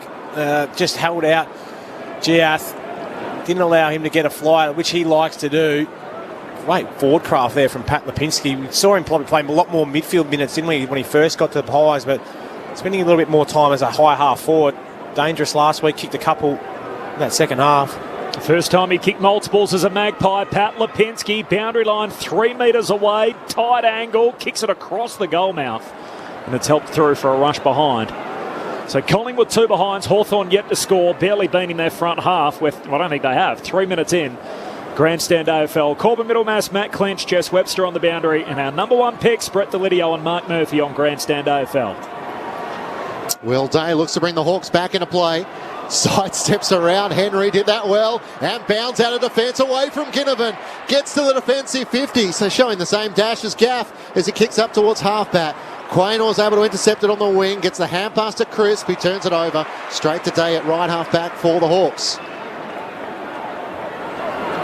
Horrible ankle injuries already this year. One bout of surgery for Will Day, but nice to see him out there as he runs the southern wing, kicks down for Reeves over his head, and the Pies mop it up. Quaynor to Noble, looks in the middle. Jath and DeGoey both there. DeGoey got a hand on it, spills to Adams under pressure, gives it to Maynard for Collingwood, kicks up over halfway. Pendlebury fumbles, now he's lost it. Sicily just bangs a kick to half forward for Hawthorn. Back there though for Collingwood, and scooping it up Murphy to Quaynor by hand and to Moore. That's an ugly looking kick, eventually gets it to Howe in the back pocket. Looks up and has still side bottom working for him. He marks on the defensive 50. Can hand pass it over the top to John Noble, who gathers just inside the boundary, around the boundary line, finds Darcy Cameron. Collingwood by 2 points, Hawthorn yet to score through 4 minutes in the opening term. Cameron looks long down the southern wing, sends it in the direction of Henry, who comes out, crashes into the back of Hardigan, spoils it out of play as Ginnivan tries to race after it, but not before it crosses the boundary line. Uncharacteristic, that fumble from Pendles, wasn't it, coming through the middle of the ground? I thought that was a goal coming up straight away, but just dropped it at the crucial moment. I almost marked that in my book. There was going to be a goal there. Hawthorn lost the hitouts 40-8 against the Suns. Jared Whitson, his team last week. Ned Reeves back today, the tallest man in the competition. From the boundary throw-in, it comes down to Crisp. Hand pass a little too hot for side bottom. O'Meara sockers it forward for Hawthorn. Between wing and halfback, though, Collingwood onto it. Again, they mop it up. Quaynor to Howe. Kicks to Adams. They're through the corridor here, the Magpies. Links up with DeGoey. Kicks inside the forward 50 and a turnover.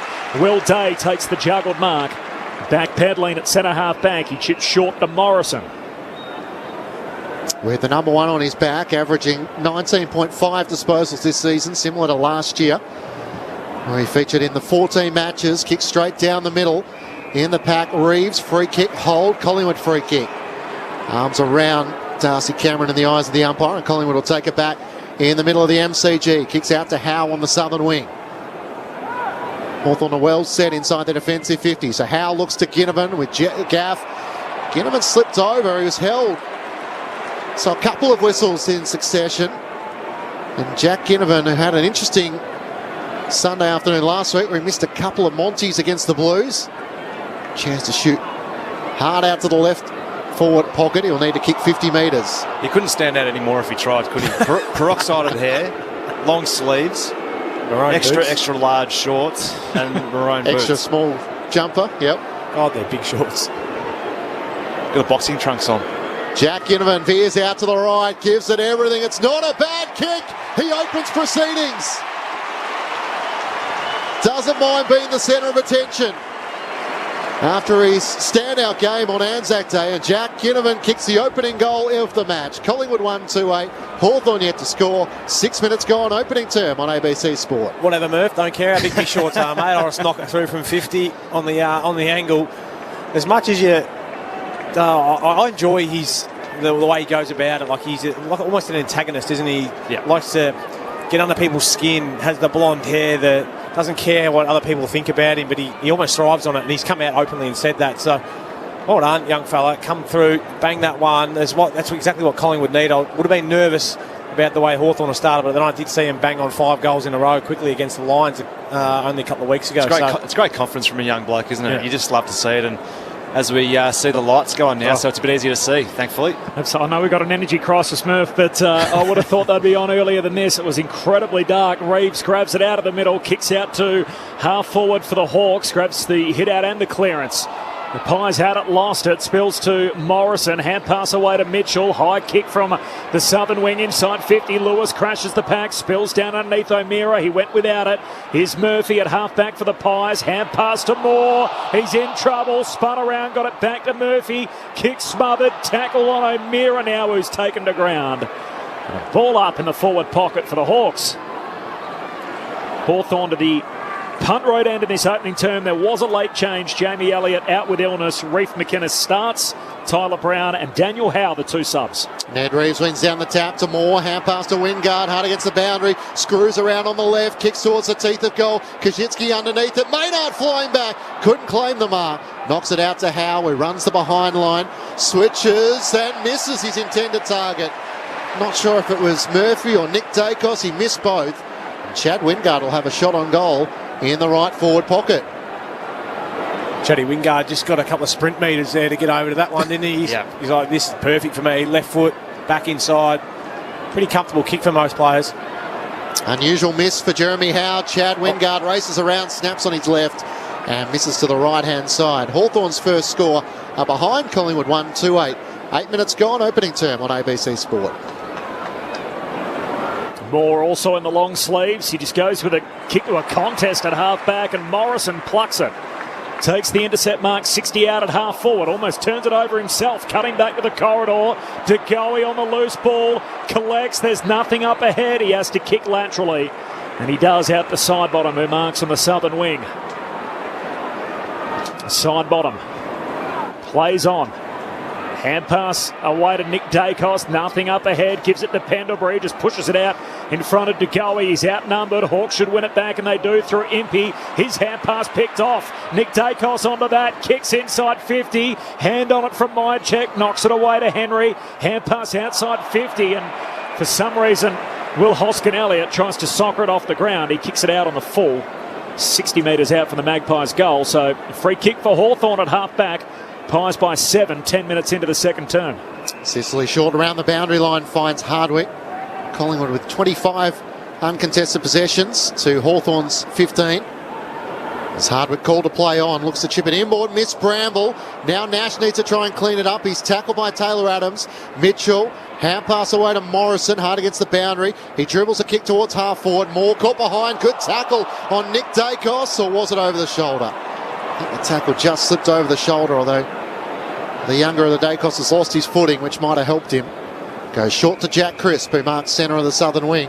Collingwood by 7 points. Update in the fight, by the way, they're going to the judges' scorecard, so end of 12, and the judges to decide it. Cambosis and Haney across down at Docklands as the Pies work it down to half forward, but Nash onto it for Hawthorn. Sweeping hand pass missed O'Meara. Another turnover by hand. De Goey kicks to the top of the goal square. 3 Pies down there. McInnes grabs it. Hand pass away to McCreary. Rides the bump from Hartigan. Hartigan now tackled. Got rid of it. Josh Dacos along the boundary line. Keeps it alive. Jath steals it. And Jath in front of his defensive goal line. He turns it over. Inexplicable turnover to McCreary. He fumbles it too. Still inside the field of play. McCreary regathers. Got it to Josh Dacos. Squares it back towards the goal mouth. Myercheck underneath. Thumped through by the Hawthorn defence. And finally it's through for a minor score. Look, it's been a very scrappy game to say the least. But I'll tell you what, the balls these days, I reckon they're just too pointy. And learn how to kick them then. Because it just looks like it's too pointy. No one can kick it over 50 except for Jack Ginnivan. So he's a different story, but I just reckon they're too pointy these days, and I don't think they've been kicked into these balls at all. It's been a bad start, and it hasn't even started raining yet. Hawks kicking the ball at 55% as Bramble out to a contest at half-back. Butler to Lewis to Shields to Hardwick, back to Shields, all by hand, and Shields kicks it to centre half back for Mitchell. Immediately he plays on. Back to Bramble, to Shields under pressure. Tumbles a kick to the southern wing. Maynard there for Collingwood. Pies trap it in the front half. Nick Dacos, sweeping hand pass. Out to side bottom, 70 out. Closes to 55. Side bottom still going. Kicks to the behind line. One bounce to Henry. Snaps over his shoulder and misses. Near side. A turnover every third touch at the moment. Collingwood 1-4, Hawthorn 1 behind. 13 minutes into the opening term. As the Hawks bring it back into play, Mitchell has to make an ordering kick work. He sends a high, awkward ball towards Jager O'Meara. Can't take the mark. Hawthorn have the numbers. They turn it over, though. Josh Dacos gets the hand pass away to Adams. And now to Darcy Cameron. Kicks inside 50. Hawks have the numbers. And Bramble in the end can take the mark in the left back pocket. Short over the top to Shields. Game 250. Quick 1-2 as he has it at left half back. Looks up towards Reeves. Can't pull in the mark with one hand. Brings it down to the front to Tom Mitchell. Hand pass to O'Meara. Now to Bramble. Bit more space at half back. Surrounded by 3 Magpies. Hand pass to Nash to Empey, who breaks past Nick Dacos and takes a bounce away from a lunging Maynard. Sidestep Quainer. Quick hand pass to Butler. Fires the hand pass away. McDonald finishes with the goal. The Hawks through the middle of the ground. And they were able to get their hand passes to stick as it opened up in front of them. And they have their opening goal to close the gap back to 3 points Collingwood's way. 1-4-10 to Hawthorn 1-1-7. Connor McDonald able to finish off the work for the Hawks. It was a nice finish, but geez, there was an element of risk to that bit of play, wasn't there, Murph? They're playing very daring at the moment, the Hawks, and really trying to get the ball moving on at all costs. I liked it, though, from Jarman Impey, just his ability to really back himself against Braden Maynard. Got through, sharp little hands from Butler as well to get it onto McDonald, but it was a class finish running with a bit of heat on his tail again. It's probably the first time for the game there's been 5 or 6 possessions where they've actually all hit a target in a row. It's been a very scratchy start, but it'll be my first question to whoever we interview post-game about the balls at the start of this game, because no one can kick it over 50 at the moment and everyone's missing their targets. So anyway, hopefully the balls get kicked into shape at some point in this next 5 minutes. Devon Haney is the new lightweight champion of the world. He's beaten George Kambosos by unanimous decision, so a win for the visiting American Haney over Kambosos. Back here at the G, Collingwood by 3 points. They get the centre break. Pendlebury kicks to centre half forward, but Sicily's there to chop it off for the Hawks. Kicks into open space for Gunston. He's the only Hawk there among 3 Magpies. Gets it on the hop. Hand pass back to Morrison. Back by hand to Sicily, still on the members' wing, hand pass to Gunston. Kicks to centre half forward.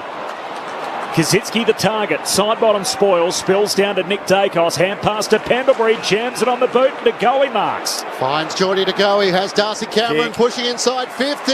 He had a few metres on Will Day and backpedaling, he marks on his chest. On a 45-degree angle, he'll kick from about 40 metres out. Nothing wrong with the footies, Murph. That was an absolute laser. But what I've liked about Geordie to go is his ability to play just across the centre square at the moment. He's been that real link. We saw him last week being able to do some real damage centre forward. He's doing that again. Keep getting entries like that, but good work rate from Darcy Cameron to get out behind the defence. Hopefully he can finish. Been a bit inaccurate so far. He's had a sider already, up to 7 disposals for the match. Now trying to finish in front of goal. Darcy Cameron comes in, better kicks, drives it straight over the goal umpire's hat.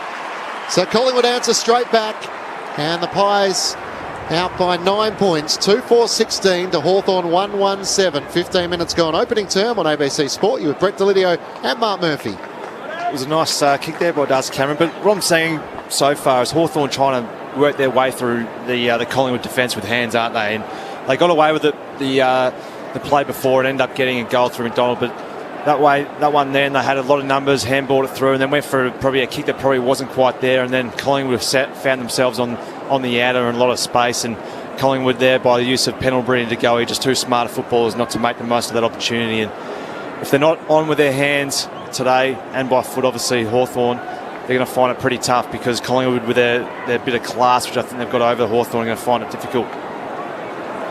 Thoughts of Mark Murphy alongside Brett Delidio. Collingwood by 9 points, 2-1. Cameron palms it down back in the middle after kicking the goal to Pendlebury. Hand pass to Crisp. Gets the centre break. Clean bowls a couple. Chankwoff Jath out to meet it. Big fend off on Myercheck. Hand pass for Hawthorn out to Morrison. Back to Jath. Back to Morrison.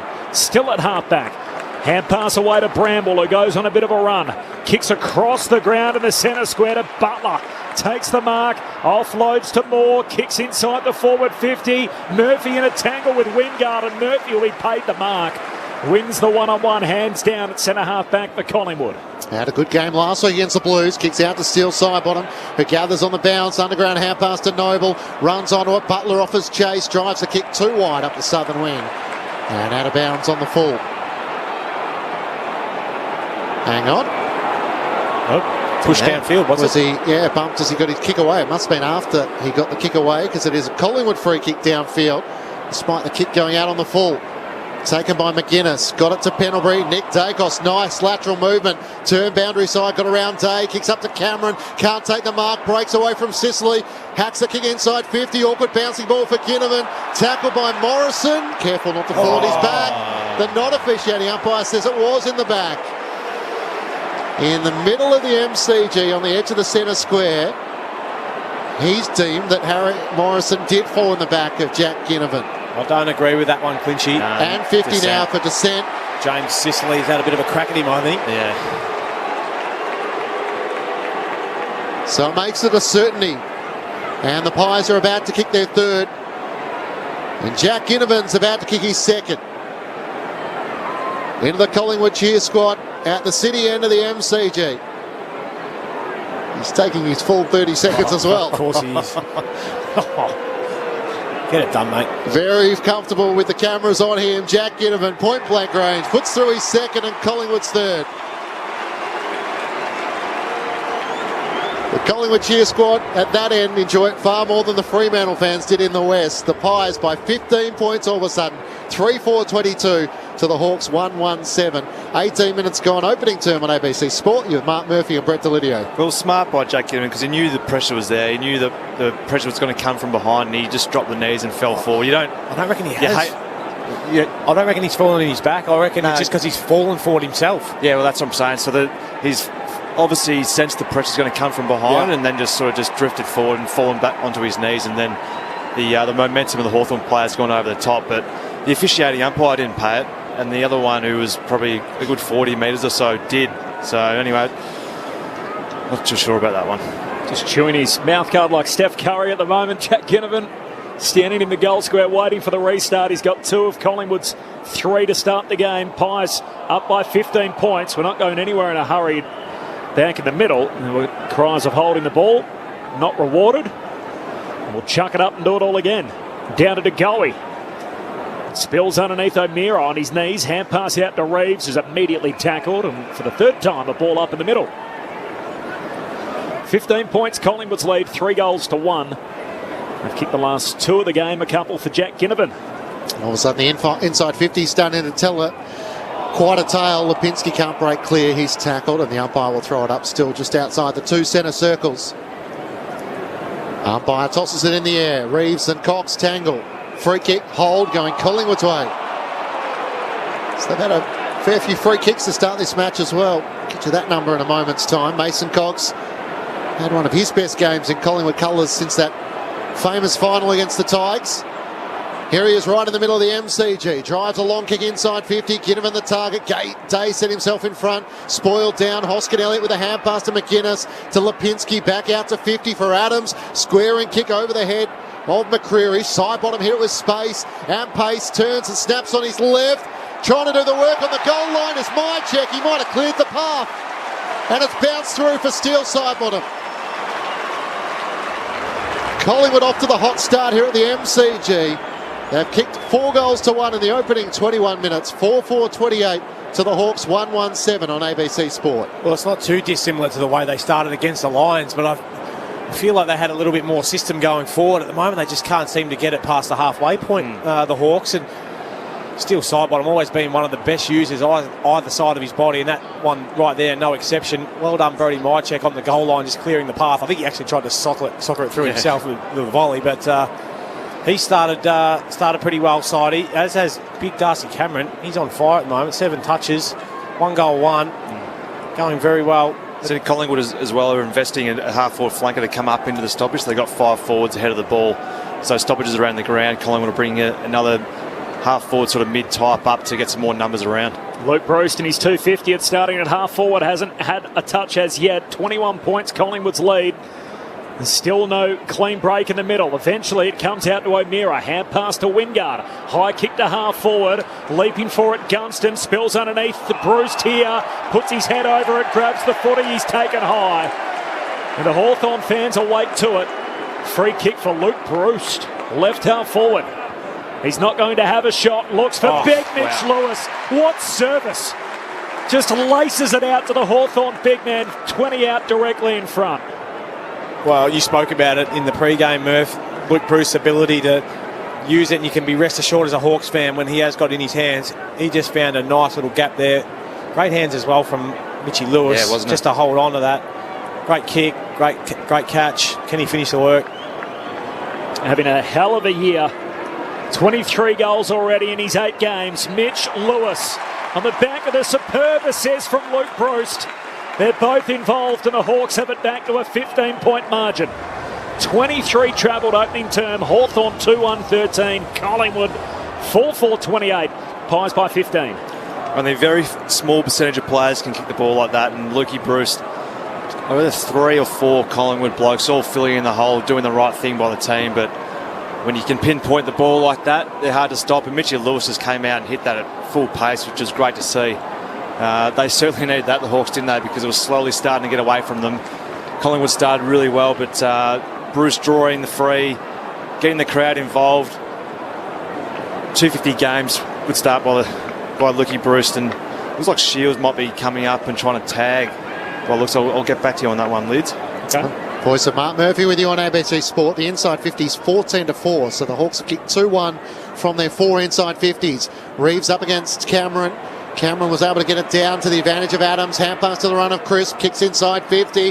Coming out McInnes. Crash the back. Front and centre. Lipinski jams onto the boot. Misses everything. Out to the right. Out of bounds on the full. I thought he might have been coming up to try and tag to go, but then he's run to the other side of the ground, so I might be wrong. That's all right. Day short to Morrison. Takes it in the back pocket for the Hawks. Looks up the members' wing. Reeves sets himself. Cox in from the side. Kaczynski tried to fly in. Reeves almost did enough to juggle the mark. Has to knock it clear. Chris for Collingwood. Hand pass to Lipinski to Nick Dacos. Over the top. Awkward ball for Adams. Slapped it on to Chris. Now he's got a problem. Tackled by Jarman Impey and Gaff. It comes out. And to go, he can't knock it clear. The Hawks through. Connor Nash clears out to the southern wing. Lewis and Moore standing underneath it. Darcy Moore, the juggled mark on his backside, takes it. Logo southern wing. Pies by 15. Crowded forward 50. Kicks it to true centre half forward. Big leap from Myercheck. Can't come down with it. Slips out the back to Hardwick. His hand pass stolen. McCreary chucks it on the boot and dribbles it through. Right back at you, say the Magpies. They move to 5-4-34. Hawthorn 2-1-13. And it's back to a game high 21-point lead for the Pies. Time on opening quarter.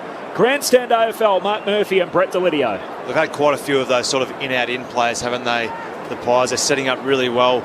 Once the ball does go into their forward 50, that the defenders and mids are sitting outside the 50 and just setting up a bit of a wall, and Moore was too good for Mitchell on that occasion and getting the ball back inside 50. So those repeat entries are just starting to get the better of Hawthorn at the moment. Kirk Hammett on the board, which is great for all Metallica fans and Collingwood fans. Love his work, Bo McCreary. Real powerful unit, I reckon. It was a huge bench press for a bloke only in his second or third year. I reckon Lids, there's a bit of a Venn diagram there too, where there's a few in the middle that are both Collingwood and Metallica fans. I reckon you're right. Bounce is going to be recalled as it flared out to the left-hand side. Collingwood by 21 points with the lights on here at the MCG. Sunday afternoon footy. Thrown back up in the middle of the ground. Cameron tries to knock it down for Collingwood. Nash knocked it on to O'Meara, then a little topo. Only as far as Nick Dacos, who sockers it off the ground towards half forward. Awkward bouncy ball for Hardwick. Onto it Adams. Hand pass picked off by Bramble of the Hawks. Feeds the hand pass to O'Meara. Chips it back to Nash in the middle of the MCG. Looks inside 50 over the head of Kaczynski. Down low for Mitch Lewis. Good pick up. Hand pass to Wingard. Sold him into trouble. Good tackle, Darcy Moore. As he came flying through to lay the tackle in the long sleeves and forces the ball up 45 metres out from Hawthorn's goal. Collingwood by 21. Cameron grabs it out of the ruck, kicks out of the defensive 50, only as far as Newcomb. Heavy tackle from Ginnivan. The ump says it's all okay, and a ball up 60 out from the Hawks' goal. The pair both have a look at each other. Lids, they're both rising star noms this year, Jack Ginnivan and John Newcomb. Of course, we ran through that list a little earlier today as Reeves palms it down to Nash. And there's another pack, so I've seen this a bit already today at repeat stoppages. Got Jack Gunston going behind the ball for Hawks at the moment. Still centre half forward for Hawthorn. Reeves clean down to Wingard. Snaps a kick inside 50. Maynard drops it. Spills to Pendlebury. Hand pass back to Maynard. Another fumble. Nash grabs it. He's tackled and dispossessed. Still at half forward for the Hawks. You have a go at this, Clinchy. It's still 55 metres out. Left half forward for Hawthorn. Pies by 21. Both sides going at under 60% kicking efficiency from the ball up. Crisp with a hand pass to Adams. Squeeze the kick into the middle of the ground. Lipinski tries to palm it down into Goey. Getting in the middle with Shields. Hand pass for Hawthorn to Hardwick. Then tackled by Adams over the shoulder. And Hardwick, to much relief, takes the free kick. Switches it out to that loose Gunston on the southern wing. Drives a kick up towards Bruce. Shove on Noble. Noble spoils it down. Bruce races back after it. Lost his footing. Slip past Quaynor. Hand pass away to Shields. Kicks towards Mitch Lewis. Got rid of Murphy. Squares it up. Reeves takes the mark. Just had it long enough before it was slapped out of his hand. It was a nice kick, wasn't it, Murph? Yeah, I thought he was going to pin the ears back, Mitchy Lewis, and have that big unana from out there, your pocket. But nice to see Ned Reeves trying to get one back on Darcy Cameron. He gave up. He's given up 2 shots on goal, probably as a defending ruckman at the moment. But good for him to push forward. Nice, strong hands. Just needs to finish his work. Not too far out. Out with a shoulder injury since round 5. The Hawks tried to fight on without a ruckman last week. Chad Wingard said on offside as they missed having a key man in the middle. So here he is, Ned Reeves with a shot on goal, and he misses out to the left. Couldn't have set it up any better, Clinchy. You tried my best. You did your bit. Collingwood by 20. It's always funny, though, when the team says one thing and then a player comes out and says the exact opposite the day after a loss. Down 32 in the hit-outs last week. Did well in the end, only be down 12 in the clearances. The Pies exit defensive 50 through Maynard. Spills to Josh Dacos. Tackled by Impey, lost it. Ball stays alive. Adams tumbles a kick down the wing. Gunston back there for the Hawks. Hand pass to Jaff. Off he goes. Takes a bounce. Runs to the middle of the G. Kicks a high bomb to centre half forward. Murphy in the box seat. Wingard made contact illegally. Dragged him down. Free kick to Nathan Murphy at centre half back for the Pies.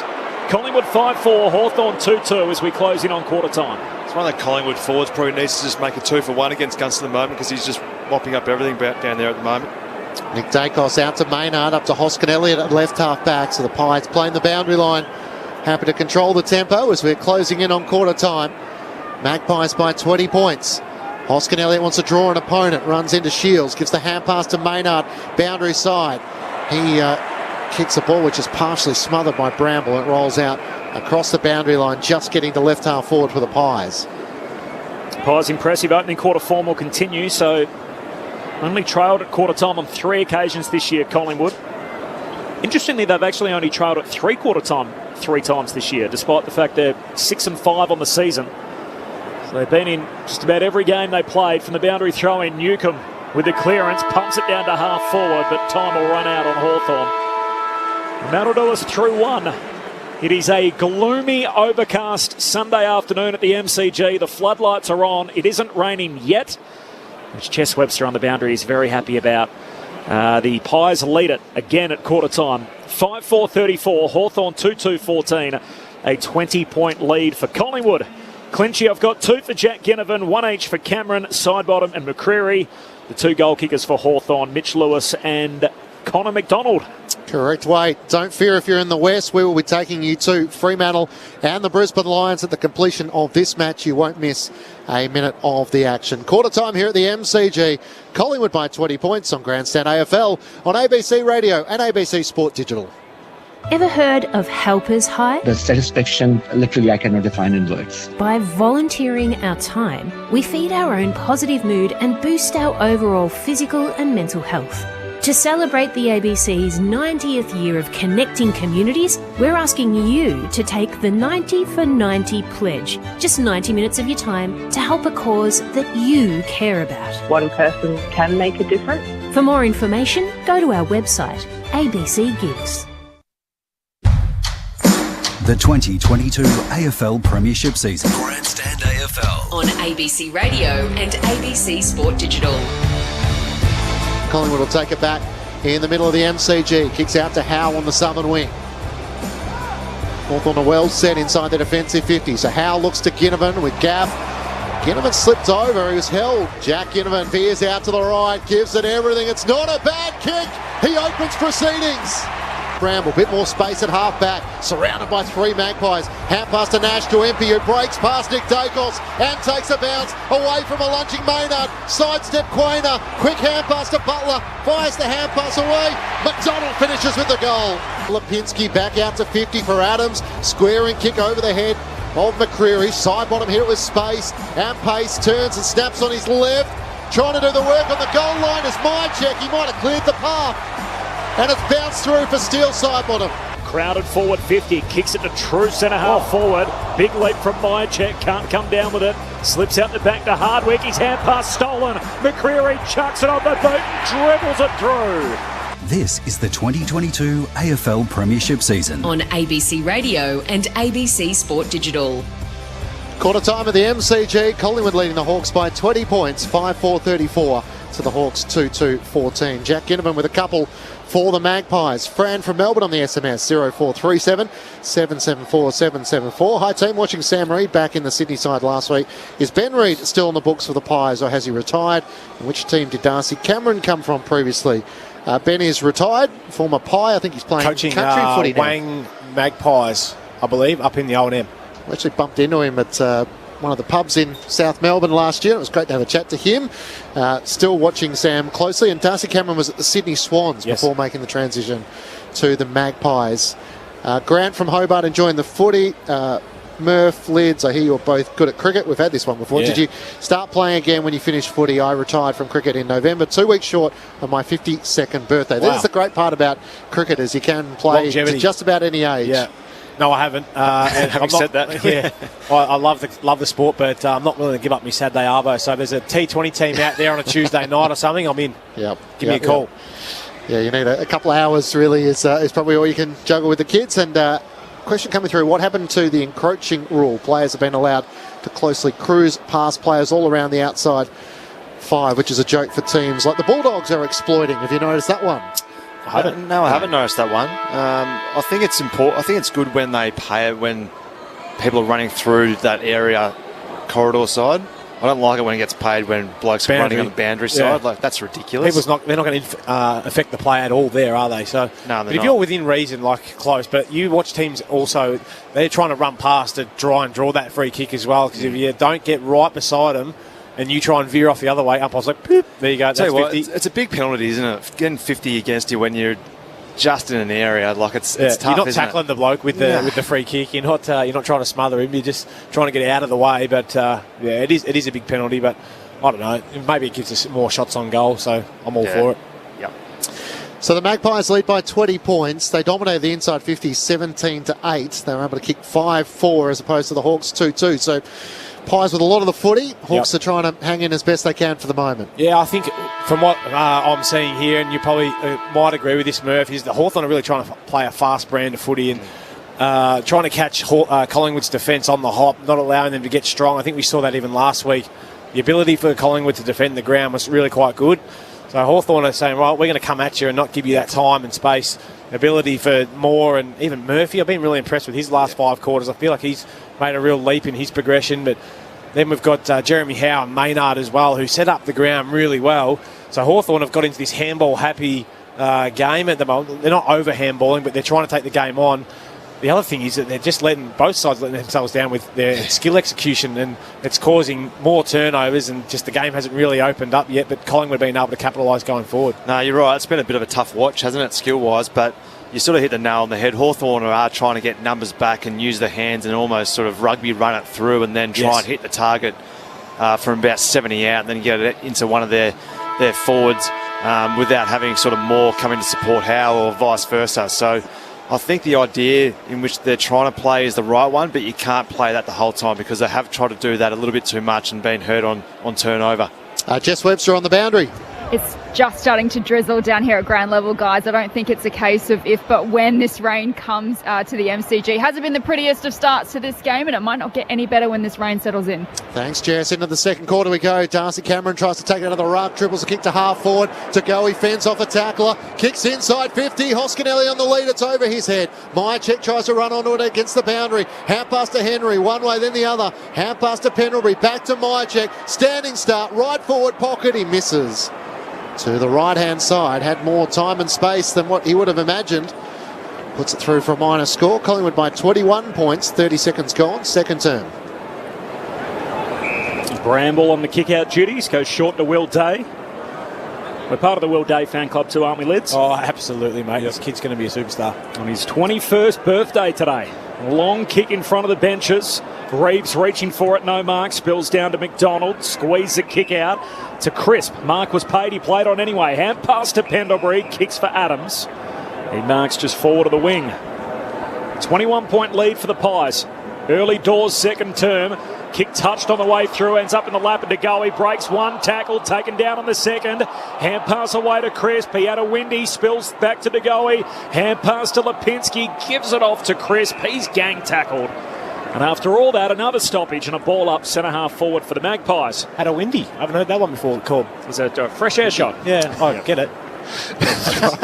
Just not sure about it. Reeves runs down the tap to Adams, hand pass to Crisp, kicks to the goal mouth, it's denied by Sicily, who marks just a couple of metres out from the goal line. I thought that is something that would be in your lexicon. I like it. I'll probably start using it, but I just never heard it before. Keep an ear out for that on the ABC call. Sicily gives it to Bramble in the back pocket. Still inside the defensive 50 as Harry Morrison takes the mark. Back to Bramble, corralled by McCreary. Back to Morrison, tried to charge his way through. Gets the hand pass to Newcomb, half back. Drives the Hawks up the southern wing. Mitch Lewis underneath. Darcy Moore right there with him. Murphy slaps it back to Howe for Collingwood. To Cameron, stationary start as he kicks the ball towards side bottom. It's a 2-on-1. And Morrison marks for the Hawks. Immediately cuts inboard. Mark taken by Shields inside the centre square. He got it from Moore. Hand pass away to Jaff. Had some options. Decided I'm just going to go myself as he kicks a cannon from outside 50. A few efforts made on the goal line. No one looked that confident that they got a finger on it. And this could be a long-range bomb off the boot of Chenkwoth Jat. For his first goal in AFL footy, by the looks of it. Yeah, or has it been touched? This would be the most unusual way to kick it. Darcy Moore didn't look that confident trying to make a play at it on the goal line. The ruling on field is a goal.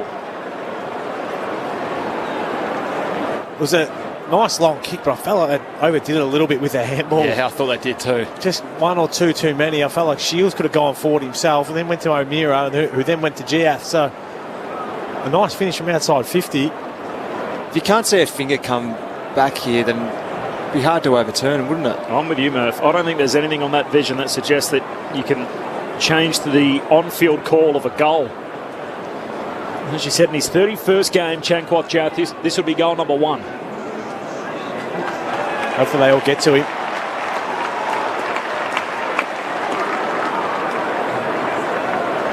So the results are in. Sure, it should take this long. The verdict from the Arc is umpire's call. Fancy that. And a goal. Jath's on the board. And now every Hawthorn player on the field rushes to the 22-year-old to give him a little pat on the bonce. And a bit of celebration too from Chanquoth Jath, no matter how delayed it is. 4 minutes into the second term, the Hawks with their third, 3-2-20. Collingwood 5-5-35. Pies lead cut to 15. He's been thinking about that for a little while, I would have thought. Pre-planned. And I reckon he's done a few routines in the mirror, CJ. Doesn't mind a bit of dance move work, but... dance move work? Yeah, I've never used that one before either. Dance move work. I know that the gritty's obviously all the rage at the moment in the NFL. We've seen heaps of players do that. I saw Chanquoth punch out a little gritty in the pre-season. Oh, right. But we didn't see that one then. We haven't seen it at the big time yet, and it wasn't queued up for his first goal either. What's a gritty? For ABC listeners who are not quite across this. Gritty is the latest sort of dance craze that's popularised by a lot of American athletes. Okay, at halftime, Corby will show us what a gritty is, and we'll all be in the wiser. We'll film it and put it on our... Get that on Instagram or TikTok or whatever you use. Ed Reeves is getting a free kick here, who's held after the ruck battle. So the free kick Hawthorn's way, half pass to Sicily. Kicks inside the 50. Mitch Lewis sets himself. Murphy almost juggles the mark. Got it on to side bottom. Half pass to Darcy Cameron. To Nick Dacos, who's getting a lot of the footy. Out wide, and Geordie to go. He has it. Dacos up to 12 disposals, the younger of the two. To go, he has it at right half back with Collingwood by 15 points. Looks up towards centre wing on the southern side. Up towards Cameron. Henry was there. It clears towards the back. Reeves lost his footing, and now Cameron tries to knock it out for Collingwood. Newcombe over the top. Hand pass to O'Meara. He's tackled by McCreary and Hoskin Elliott. And the umpire waited for a moment, but the ball's not coming clear. Centre of the southern wing. Do you remember the Whip Nene song? Oh, I do. Jack Rewalt ruined that for me. So basically the gritty is a derivative of a dance that initially came from that track and film clip. Is all the way back, and there's we could write a thesis on it. As Hawthorn come away with the footy from the ball up on the outer wing, Jath, who just kicked the goal, hand pass away to Day, gives it to Shields, tumbles the kick to the wing. Here's Quain, although chops it off for Collingwood. Pies back on it, middle of the ground. Pendlebury away to Quain, or to DeGoey. He's tackled, taken the ground, and the ump says the ball up. Interesting decision from Quain. They're giving it to DeGoey, who's already got Hardwick on his back. Here, mate, do your best with this. Pies by 15 points. Jath with the only goal of this second quarter, which is now 6 minutes old. Hurried kick forward for the Magpies. Henry the target, punched away from him. Spills to DeGoey, gives it back to Henry. Spun around, kicks inside 50. Hardwick at the drop, spills the mark. Gives it to O'Meara to Shields. He gave it to Jath, who's under all sorts of pressure. Hawks have lost it. Half forward for the Magpies. Pendlebury to Josh Dacos. Away to Nick, who kicks into the pocket. And just inside the boundary line, Myercheck claims the mark. He's 35 out, but right up against the fence. A nice kick by Dacos coming in. He had a small pocket. It's a perfect role for a young bloke, I reckon, who's going to be a midfielder down the track to learn his craft off a half-back flank, get the ball in his hands as much as possible. Such a good ball user already. Brodie Myercheck yet to have one today. He bends this from out wide, but a little too much missing to the near side. Pies by 16, 5-6 to 3-2. My apologies. Collingwood by 16 points, 7 played second term. Floodlights on at the MCG. Rain expected this afternoon. Day out of defence for the Hawks up towards Shields. Flying in from the side. Butler, great mark. Has it at right half back. The younger brother of Dan, of course, who plays for the Saints. Comes inboard to Jaff. Wearing that famous number 9, of course, worn by Sean Burgoyne, Shane Crawford, Dipper. Flares it across half-back. Hardigan has to make it work against Henry as it hit the deck. Got the hand pass to Impey, whose hand pass never reached Sicily. Jarman has to try and clean it up. Gets it away to Jav. Through the middle of the ground. Back to Impey, tackled when he wasn't in possession. So they're a bit handball happy, the Hawks, but they got away with one there. A free kick in the middle of the MCG. He may be lucky to be here too, Jarman Impey, just dropping his knees into Ben Ainsworth last week. Got away with a fine. The match review officer goes back and across to Sicily today. They continue to shift the ball down the southern boundary line. All the way out to Hardwick. He kicks to half forward. This is Morrison, who takes the mark 70 from home. Looks inside a crowded forward 50. Kazitsky leaping for it. No mark. Becomes tackler on Quaynor and drills him into the ground. The ball up 30 metres out from the Hawks' goal. Hasn't really had much of a look at it, Kazitsky at the moment. It's been a bit sporadic, the inside 50s for the Hawks. Kick 1-3 last week, Cozzy, and scoreless against the Lions a couple of weeks ago. From the ball up, Mitchell, quick kick to the top of the goal square. They all miss it. Collingwood with the numbers. Maynard, hand pass to Quaynor to Crisp. He's run down immediately by Wingard, but the Pies still get it out.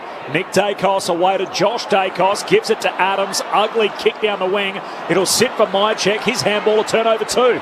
Jaff got it forward to Mitchell. The hand pass to Shields. Right half forward. Kicks inside 50. Mitch Lewis had a couple to compete against. Darcy Cameron pushing back. Takes the mark for the Pies. Top of the defensive goal square at the city end of the MCG. Collingwood by 16 points. Cameron plays on. Sends it towards Lipinski and Myercheck. Hawthorn have numbers through Shields. Trying to get it down a day. Josh Dacos emerges with it for Collingwood. Hand pass to Pendlebury. Always has plenty of time. Feeds it back to Noble. Risky kick into the middle of the ground. Asking a lot of Crisp. Rees spoils it down for Hawthorn, but Quaynor gets there first for the Pies. Drives a kick to the southern wing. Over the head of Henry. Clears McCreery. Trying to race back for the Hawks is Hardwick. He's ridden into the turf by McCreery. Wants to lock the footy up. Newcomb slaps it clear for the Hawks. Straight to Crisp of Collingwood. Hand pass to Lipinski. Gets to 40. Steadies and goals. Hawthorn answer back to start. Collingwood answer back to start the second quarter. A goal apiece through 10 minutes, and the Pies are back out by 22 points. 6-6-42 Collingwood to Hawthorn 3-2-20. Second term action on ABC Sport. You're Brett Delidio and Mark Murphy. Well, I thought they messed up that 4A forward there, Murphy. There's two young forwards in Ollie Henry and McCreery, both refusing to hit up at the ball carrier, wanting it back over the back. Luckily for them is that Hawthorn weren't able to capitalise on it and turn it back over. Good effort and scrapping from the Collingwood forwards. But how nice is that finish? Pat Lipinski just on your left. No worries, 40 out. Just knocks it through. Very, very good. Well, he's a nice addition to have on your half-forward flank, isn't he? Like he's a really handy midfielder, but then good size. He's got that bit of class and bit of smarts as a half-forward flanker. You really want the ball in his hands. Going inside 50 or even better when you're inside 50 and finish on the left like that was pretty nice. Pies now by 22 points. A new game high comes down to Darcy Cameron after winning the hit out. He gets the clearance. Kicks to centre half forward. McInnes caught at the back. Hawks win it back. As Hardwick hand pass away to Mitchell. He kicks wide but turns it over. And Sidebottom takes the intercept mark. 70 from home. Looks into the pocket. Hoskin Elliott goes up. Can't mark. Paddles it to Lipinski's advantage. Running out of room. Back to Hoskin Elliott. Hand pass a turnover. And Impey for the Hawks. Hands it away to Moore. And now to Mitchell against the boundary line. Kicks down the wing. Collingwood well set up. And Darcy Cameron takes a chest mark. Southern wing. Jess Webster's on the boundary. Jess, I notice it's raining. Yes, it's very cold. It's starting to rain, and I'm counting down the seconds before I make a run for it. So 11 minutes gone in the second quarter. That rain looking to settle in. Lipinski long inside the 50. Mason Cox flies. Can't come down with it. Sicily squeeze the kick only as far as Sidebottom. He snaps on goal, and it's touched. Cole Hardigan got a crucial touch onto it and sees it through for a minor score. So Collingwood by 23 points. I saw Scott Pendlebury up to 13 disposals. Becomes the fourth player to surpass 9,000 disposals in his playing career. So a guy who's seen a lot in his AFL career. It's a lot of footy. It's Hardwick on the kick out today. In the back pocket goes on a run up to halfback. Not a great kick for his teammate. It's a good one for Quaynor, who leaps onto Dylan Moore's shoulders and pulls down a hanger. Good going in the wet. Centering kick to Pendlebury. Kicks to centre half forward to Crisp. Short kick to Goey. Hitting up and marking at centre half forward, and he can shoot from 45 out, dead in front. He's just a ball pig, Scott Pendlebury, and he's never had any problems finding it. Guarantee run out, get it 20 times. And the rest probably. Oh, let's get being generous. Jordan De Goey, set shot is left. He leaves it there behind. We had Mark Anderson on earlier, the chief executive of the Magpies. He didn't tell us whether they're looking at a short-term contract or a long-term contract, but they are in discussions with Jordan's manager, and that was about the extent of it.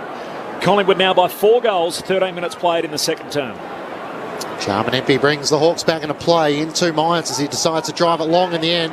Kajitsky in front, spoiled down by Cameron. Mitchell front and centre for the Hawks. Out past to McDonald to the run of Natch on half-back. Kicks up towards Jager O'Meara. Quaynor set himself. O'Meara crashed it down. Got the ball to the front. Free kick non-officiating umpire and a push. So Quaynor will get the free kick. I'm not sure there was too much high or illegal about. Great contest, I thought, from good O'Meara. body spoil. Intent from O'Meara just to try and make a contest. Quaynor takes the ball at half-back, out towards Darcy Cameron. Can't take the mark against Bramble. Got it down to the front to Josh Dacos. Hand pass to McGuinness, only as far as Will Day. He takes the mark for the Hawks at right half-back. I feel like the umpires sometimes say, oh, that looked a bit too rough. Free kick. Spot on, I reckon. Day plays on and then sweeps a hand pass back to Empey. He's brave, tries to take a bounce in the wet. It comes back to him. Kicks straight down the corridor. Wanted Lewis, carries his head. Collingwood with the numbers, and Quaynor onto the loose footy. Southern wing, hand pass to side bottom. Kicks the Pies down to half forward. Backpedaling, Ginnivan decides to spoil instead of mark to Cox, who's going to ground. Knocks it back, but straight to a Hawk. And Newcomb hits a hand pass away to Sicily. To Day. Now to Moore off half-back, tried to draw the player, coughed it straight up to Pendlebury, who runs, carries, hand pass to Hoskin Elliott, to Myercheck. He can walk it in, bends it up into the second deck. Collingwood out by 5 goals, midway through the second term. And the turnover from Dylan Moore, and Collingwood were able to carry it all the way to the goal line. 7-8-50. Hawthorn 3-2-20, Mark Murphy, Brett Delidio. Well, there's your ball pig in Scotty Pendlebury just playing with the Hawks there. He could have almost just rolled in himself, but like the skipper does, just handballs it over the top, a 25-metre handball over the top, and just makes a certainty of it. They look pretty irresistible at the moment. The Pies are just playing the conditions a lot better than the Hawks. They're just playing the percentages and just getting numbers that drop the ball. I thought they almost outnumbered the Hawks there in their forward 50 there, Lids. Yeah, I tend to agree. Other commentators would be like, oh, geez, you see, that's his basketball background. Yeah, really? Did he play basketball or did he Scott Pendlebury? Haven't heard that one before. Never heard that before. One of your favourite topics, Lids. Inside 50s once more. Collingwood 11-4 in this second quarter. So they're getting a lot of looks. Back in the middle, Cox is into the ruck against Kajitsky, wins down the tap to Lipinski, got it on to Taylor Adams, drives the kick inside 50, Cameron comes out, protect the space, almost took the mark as Sicily was caught behind. Crisp was dragged away when he probably didn't have the footy, but Sicily comes up with it for the Hawks, kicks out to the members wing, where the mark is taken by McDonald for the Hawks. He's one of a couple of teenagers out there for Hawthorn. That's not a great kick, looking for Lewis, turns it over, and Adams takes the intercept mark. Going forward on the 45. Here's Adams. Down to half forward. Kicks to a 2-on-1. McInnes the target. Spills in front of Josh Dacos. Knocks it away to Crisp. He's tackled front on. Taken to ground. A ball up 70 out from the Pies goal. Both you and Murph Lids played state underage cricket for Victoria. Did you ever feel like commentators in your career never said, gee, that's his cricketing background coming into play? I'm not sure how it translates, but you can bring it in, try. See if you can. Geez, that Murphy, excellent in the slips. Although you were a leggy, weren't you? Which I was completely surprised by that. Nah, quick, I was. Quick, okay. I heard rapid. Nash on half-back, hand pass to Bramble. Sockers a kick towards Wingard. Tackled by 2 Magpies as the footy stuck underneath him. If I wasn't here, then you could probably sell that story. But I've seen you bowl. Little wigglers, they were. Clinchy, little wigglers, little medium pacer. Wigglers, I've never heard that one before. Not sure that's part of the cricket terminology, but I don't mind it. There's a seam just wibble wobbled its way down. Ahead of his time. Kazitsky will get a free kick. Damien Fleming I reckon. Off 11 paces. Short to Impey. You might have noticed the game hasn't reached any lofty standards yet. So We're trying to bring our best here as Sicily kicks inside 50. Down low for Mitch Lewis, who left it for Gunston. Hand pass over his shoulder to Moore. In fact, it was Butler who tries to break away. Hand pass to Nash. Got it away to Mitch Lewis. Snaps it over his shoulder. He's cleared the goal line. Steele Sidebottom was there, but he couldn't deny Mitch Lewis his second. They're going to go upstairs just to check, but it's a good effort from Mitch Lewis, and was just able to find enough space to jam it on the boot. That certainly lifted the standards, that kick, because we saw one from Steele Sidebottom in exactly the same spot. Hang on. Was it completely over the goal line? We're now getting a look from the camera on the post. And all of the ball needs to be over the line. And we're having a look at... Yeah, it is. Does the flag count as part of the post? No, it's the line, not the post. You can only go off the back of the padding there to draw your line, can't you? Yeah. But does the flag count as goal? A flag shouldn't count, should it? Goal. All clear's given. Mitch Lewis has his second. And an important goal for the Hawks after Collingwood had kicked 2-1 in this second quarter. It's now 2 goals apiece. The margin had got out to 5 goals. It's now back to 24 points. 7-8-50 the Pies to Hawthorn 4-2-26. 18 minutes gone, second term on ABC Sport. Matt Clinch, Corbin Middlemass, Jess Webster, Mark Murphy and Brett Delidio. It was a bit of brilliance, wasn't it, from Mitch Lewis? It wasn't the prettiest bit of play. They just fought and scrapped their way through it, but get it to Mitch Lewis. And, geez, it was a nice snap off one step. Ability to get it up and over the bloke who was coming at him, but then to get enough penetration on his kick to carry the line as well. Good control, great snap.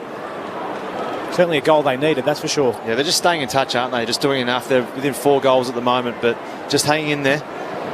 Haven't kicked back-to-back goals all day, the Hawks. Reeves back in the middle, wins the hit out to Newcomb. Hand pass away to Nash. They're going to get a centre break here. Hawthorn kicks to Lewis again. Pack form, spills down to Bruce. Almost run down by Dacos. Gets his snap away, but misses. Across the face. In fact, he caught some of the post on the way through or behind. 23 points Collingwood's lead. 7-8 to 4-3. Approaching time on in the second. Noble brings the Pies back into play to Jeremy Howe in the left back pocket. Kicks up to the members wing. Cox caught behind against Jaff. Had to bring it down to the front. Day ran in. Tackled by Sidebottom. Great endeavour from both players, and the umpire will throw it up. And on the Hawthorn website, all their former greats with the bruised.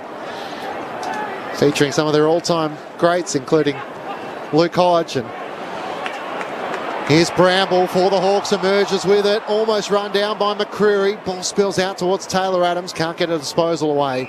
And Ned Reeves lays the tackle to lock it up.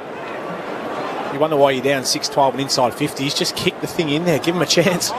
Cox knocks it away from the restart to McCreary. Hand pass to Sidebottom. Jams it on the boot. Oh, it lands just short of Jaff. I think he lost it for a moment. Inadvertently soccers it out of play and a throw in on the members' wing.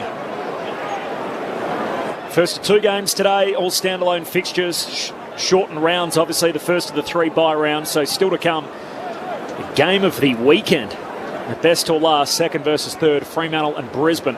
You'll hear it on ABC Radio this afternoon from the boundary throw-in. Collingwood by 23 here, and they win it again at the stoppage.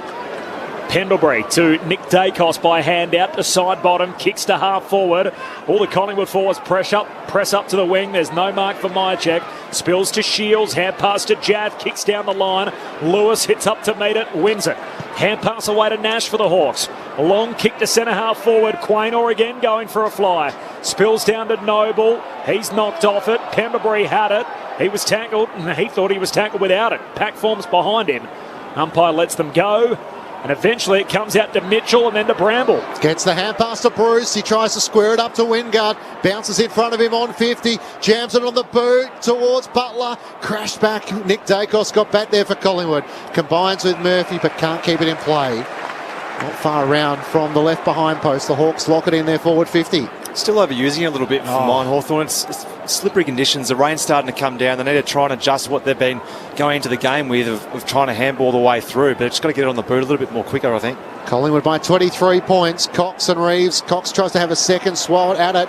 Got it down to Nick Dacos, who cuts around Tom Mitchell. Straight down the middle for the Pies. Links up with Cameron. Takes the mark. Hand pass to Taylor Adams. Draws the opponent. Got it to De Goey. Through the middle of the ground. Hand pass too wide for McInnes. He races after it in front of Morrison. Hand pass missed side bottom. They have enough numbers there though. Gets it to Jordan De Goey. Kicks for Henry on the lead. Great spoil. Hardwick somehow got a fist in there when it seemed like Henry had protected the space in front of him well.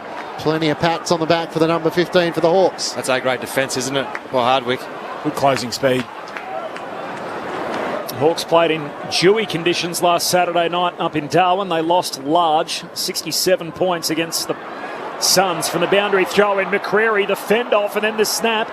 Kicks it across the goal mouth and in the opposite pocket, Myercheck takes the mark. Great pass, Corby. Yeah, he's had a score assist if he pops this through. Wow, yeah, not by design. I reckon he might have been trying to thread the eye of the needle, but nevertheless, Brody Myercheck's got a shot on goal. He had a snap earlier from the opposite pocket, missed there, hits this one skinny too. Snaps, misses to the near side.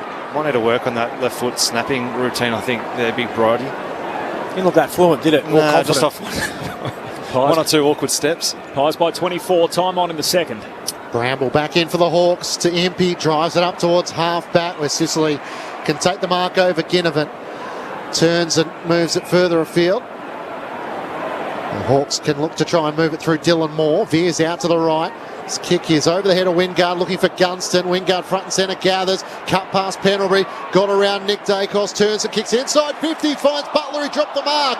Now he has to deal with Sidebottom. Tries to get the hand pass clear, but straight to Howe. He's tackled by Gunston. Hand pass to Noble, to a stationary Mason Cox. That didn't work to Bruce. Fends off Pendlebury. Luke Bruce on the left. He misses. Misses to the left-hand side. That would have been a ripper, wouldn't it? Just to fend off on Pendlebury and go back on the left and finish off, but unfortunately not to be. Would have been a good one for the highlight reel. Collingwood by 23. If he kicks a goal, are we all going to join in with the Bruce chant for his 250th? Yeah, you start it. I knew exactly where that was going. More kicks out of the defensive 50. And there's going to be a free kick for holding the ball. He kicked it along the ground. Butler put his head over it, tackled immediately. And that was a little stiff. Pink for holding the ball. De Goey takes the advantage. Kicks down the wing. Jath intercepts for Hawthorn. Hand pass away to Newcomb. Hands it inside the centre square to Impey. Kicks to centre half forward, but another turnover. And the intercept mark taken by Sidebottom. Back flank for Collingwood.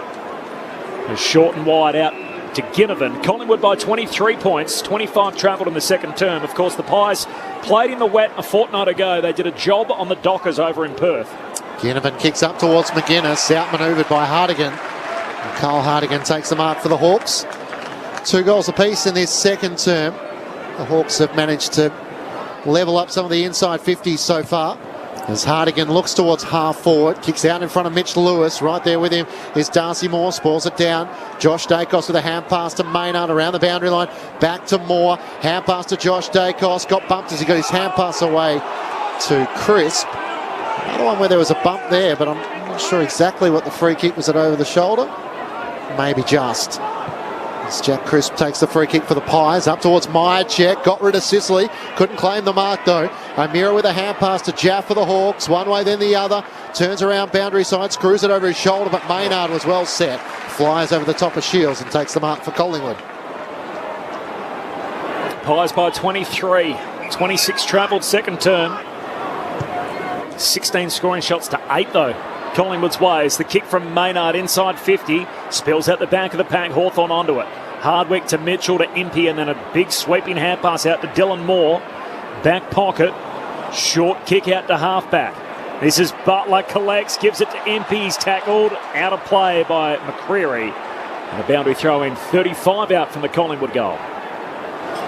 Yeah, but then still overuse, aren't they? So many handballs. Where's their key targets down the line? Just bang it down there. It's wet. Get a contest start again. Sam Mitchell's been pretty composed in his coaching era, but he'll be pretty keen to get the troops at half-time. Reeves won it down, got it to Tom Mitchell, back to Reeves, kicks towards half-back. Butler up with one arm, can't take the mark. Nick Dacos for Collingwood. Hand pass to Hoskin Elliott. Good smother by Connor Nash. As the ball goes out of play. Out right half forward for the Magpies, southern side of the ground. Collingwood by 23 points. They've got it out to 30 points in this second term. The Hawks with Mitch Lewis's second to close that gap.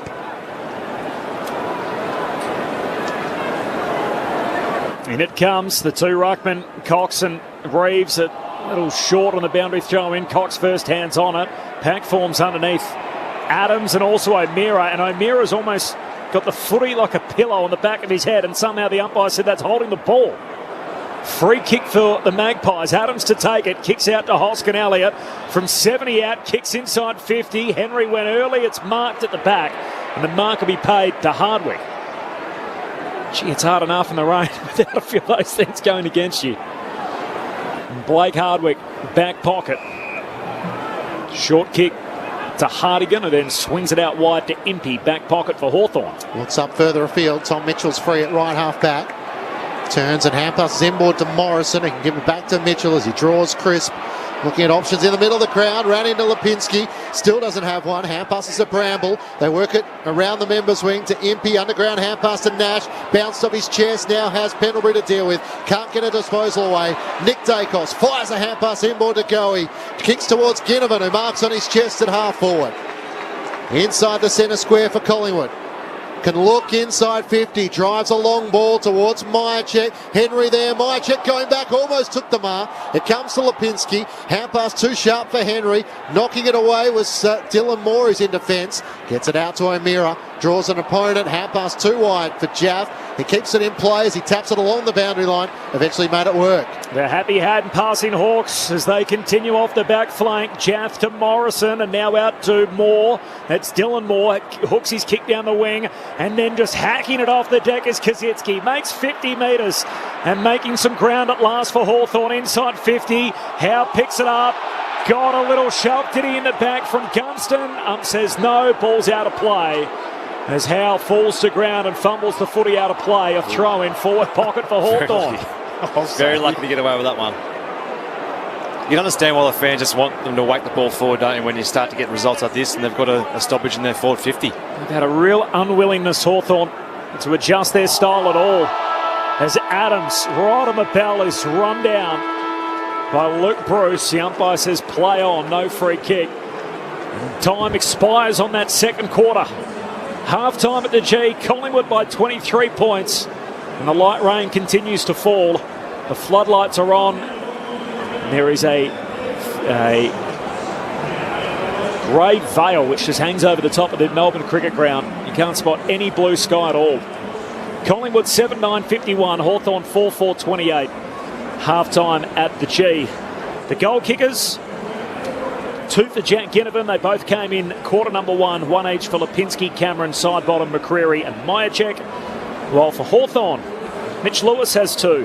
One for Chankwath Jaff and one for Connor McDonald. 2 goals each in that second quarter. Clinchy Pies by 23 at the main break. Having led by 20 points at quarter time. The thoughts of Mark Murphy and Brett Delidio, your experts on ABC Sport.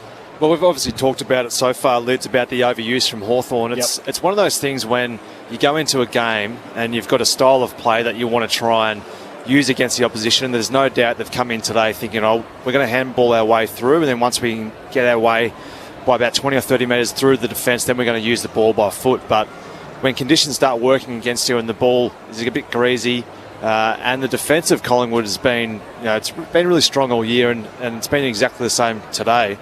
You just need to start to change the way in which you use the ball, and it's even some of their leaders. I think Mitchell's had 18 disposals, but 13 of those are by handball. So you sort of look to your leaders in these times to really try and set the scene with the way in which you use the ball, because I think the message that Sam Mitchell will come in with half-time for his side is to, okay, if the ball's there to be handballed to release pressure, then use it, but with conditions the way they are and the way in which Collingwood is setting up, we need the ball to get going forward so we can be predictable to our teammates up the ground.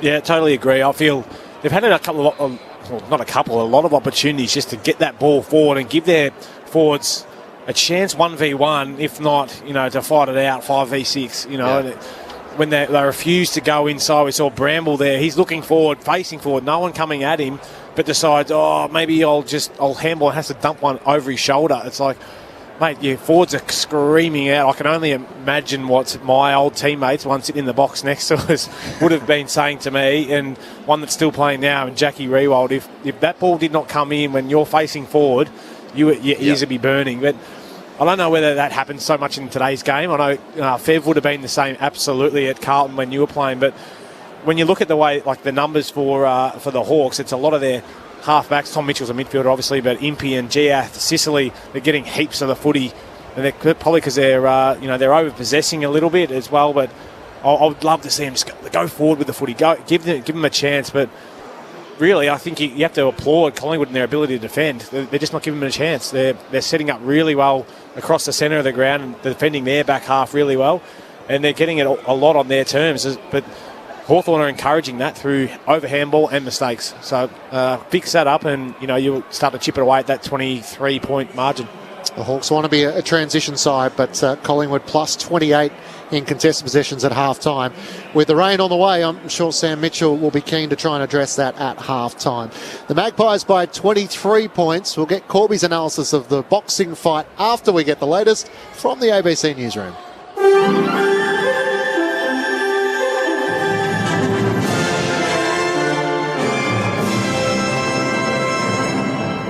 ABC News, hello, I'm Tom Major. The Prime Minister says his government will take a different approach to Australia's relationships in the Indo-Pacific as he prepares for his second international visit since the election. Anthony Albanese is in Perth ahead of travelling to Jakarta later today to meet with Indonesian President Joko Widodo. Mr Albanese says his government will be reaching out to Australia's closest neighbours. My government is determined to have better relations across the Indo-Pacific region. That's why you've seen us very early on have two visits from Foreign Minister Wong into the Pacific. A foreign fighter who identifies himself as Australian has spoken of his decision to travel to faraway Ukraine to help the country defend itself against the Russian invasion. Appearing in an online video, the unidentified soldier talks about joining other international volunteers in a newly formed military unit known as the Ukrainian Foreign Legion. The federal government has repeatedly warned Australians not to join the war effort, but the fighter says he hopes to inspire others to volunteer. I'm from Australia. It's quite far away, quite hard to get here, and even I stepped up. So hopefully I inspire more people to come and do the same thing. Yeah. Meanwhile, Ukraine's foreign minister has hit out at Emmanuel Macron after the French president said it was vital that Russia was not humiliated over its invasion. Mr Macron said it was crucial Russia's Vladimir Putin had a way out of what he called a fundamental error. However, Dmytro Kuleba says allies should better focus on how to put Russia in its place as it humiliates itself. Mr Macron has repeatedly spoken to the Russian leader by telephone in an effort to broker ceasefire negotiations. Back home, and the New South Wales government says a $1 billion investment in frontline emergency care will help ease pressure on the state's health system as it struggles to deal with a surge in flu cases, COVID and staff shortages. The state government says $1.7 billion over 4 years will go towards more than 1,800 extra paramedics and 30 more stations. Premier Dominic Perrottet says the record investment means New South Wales Ambulance will have the largest paramedic workforce in the country. Already tomorrow, we will send out expressions of interest for people to join as a result of this substantial investment. And then going forward, we would expect that many more will join. New South Wales opposition leader Chris Minns says it's a win for frontline workers, but more needs to be done in emergency departments to reduce waiting times. So the New South Wales government has made a good announcement here. Obviously, we need to start working on the other aspects of healthcare and emergency management right across the New South Wales public health system. South Australia has been battered by another night of severe weather, with the Bureau recording 80 millimetres of rain at Woodhouse in the Adelaide Hills and wind gusts of over 100 kilometres per hour at Noarlunga in Adelaide's southern suburbs. Olivia Mason reports.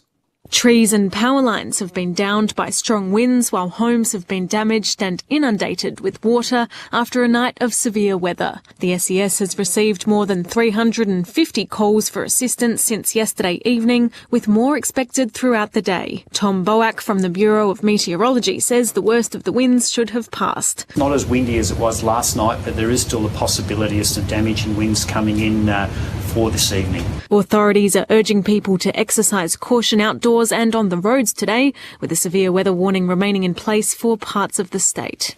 Overseas now, and officials in Bangladesh say at least 16 people have been killed and about 100 injured in an explosion in the country's southeast.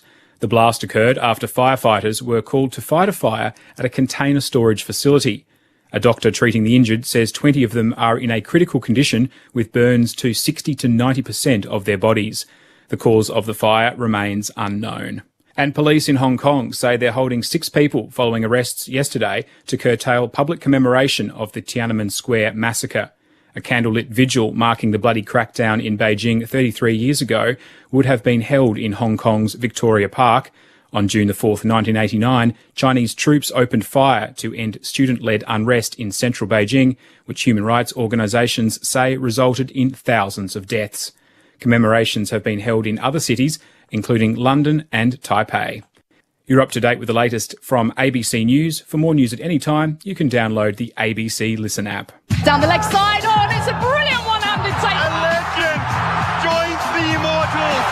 Sparty is the Australian Open champion. For your daily sports conversation, download the ABC Sport Daily podcast.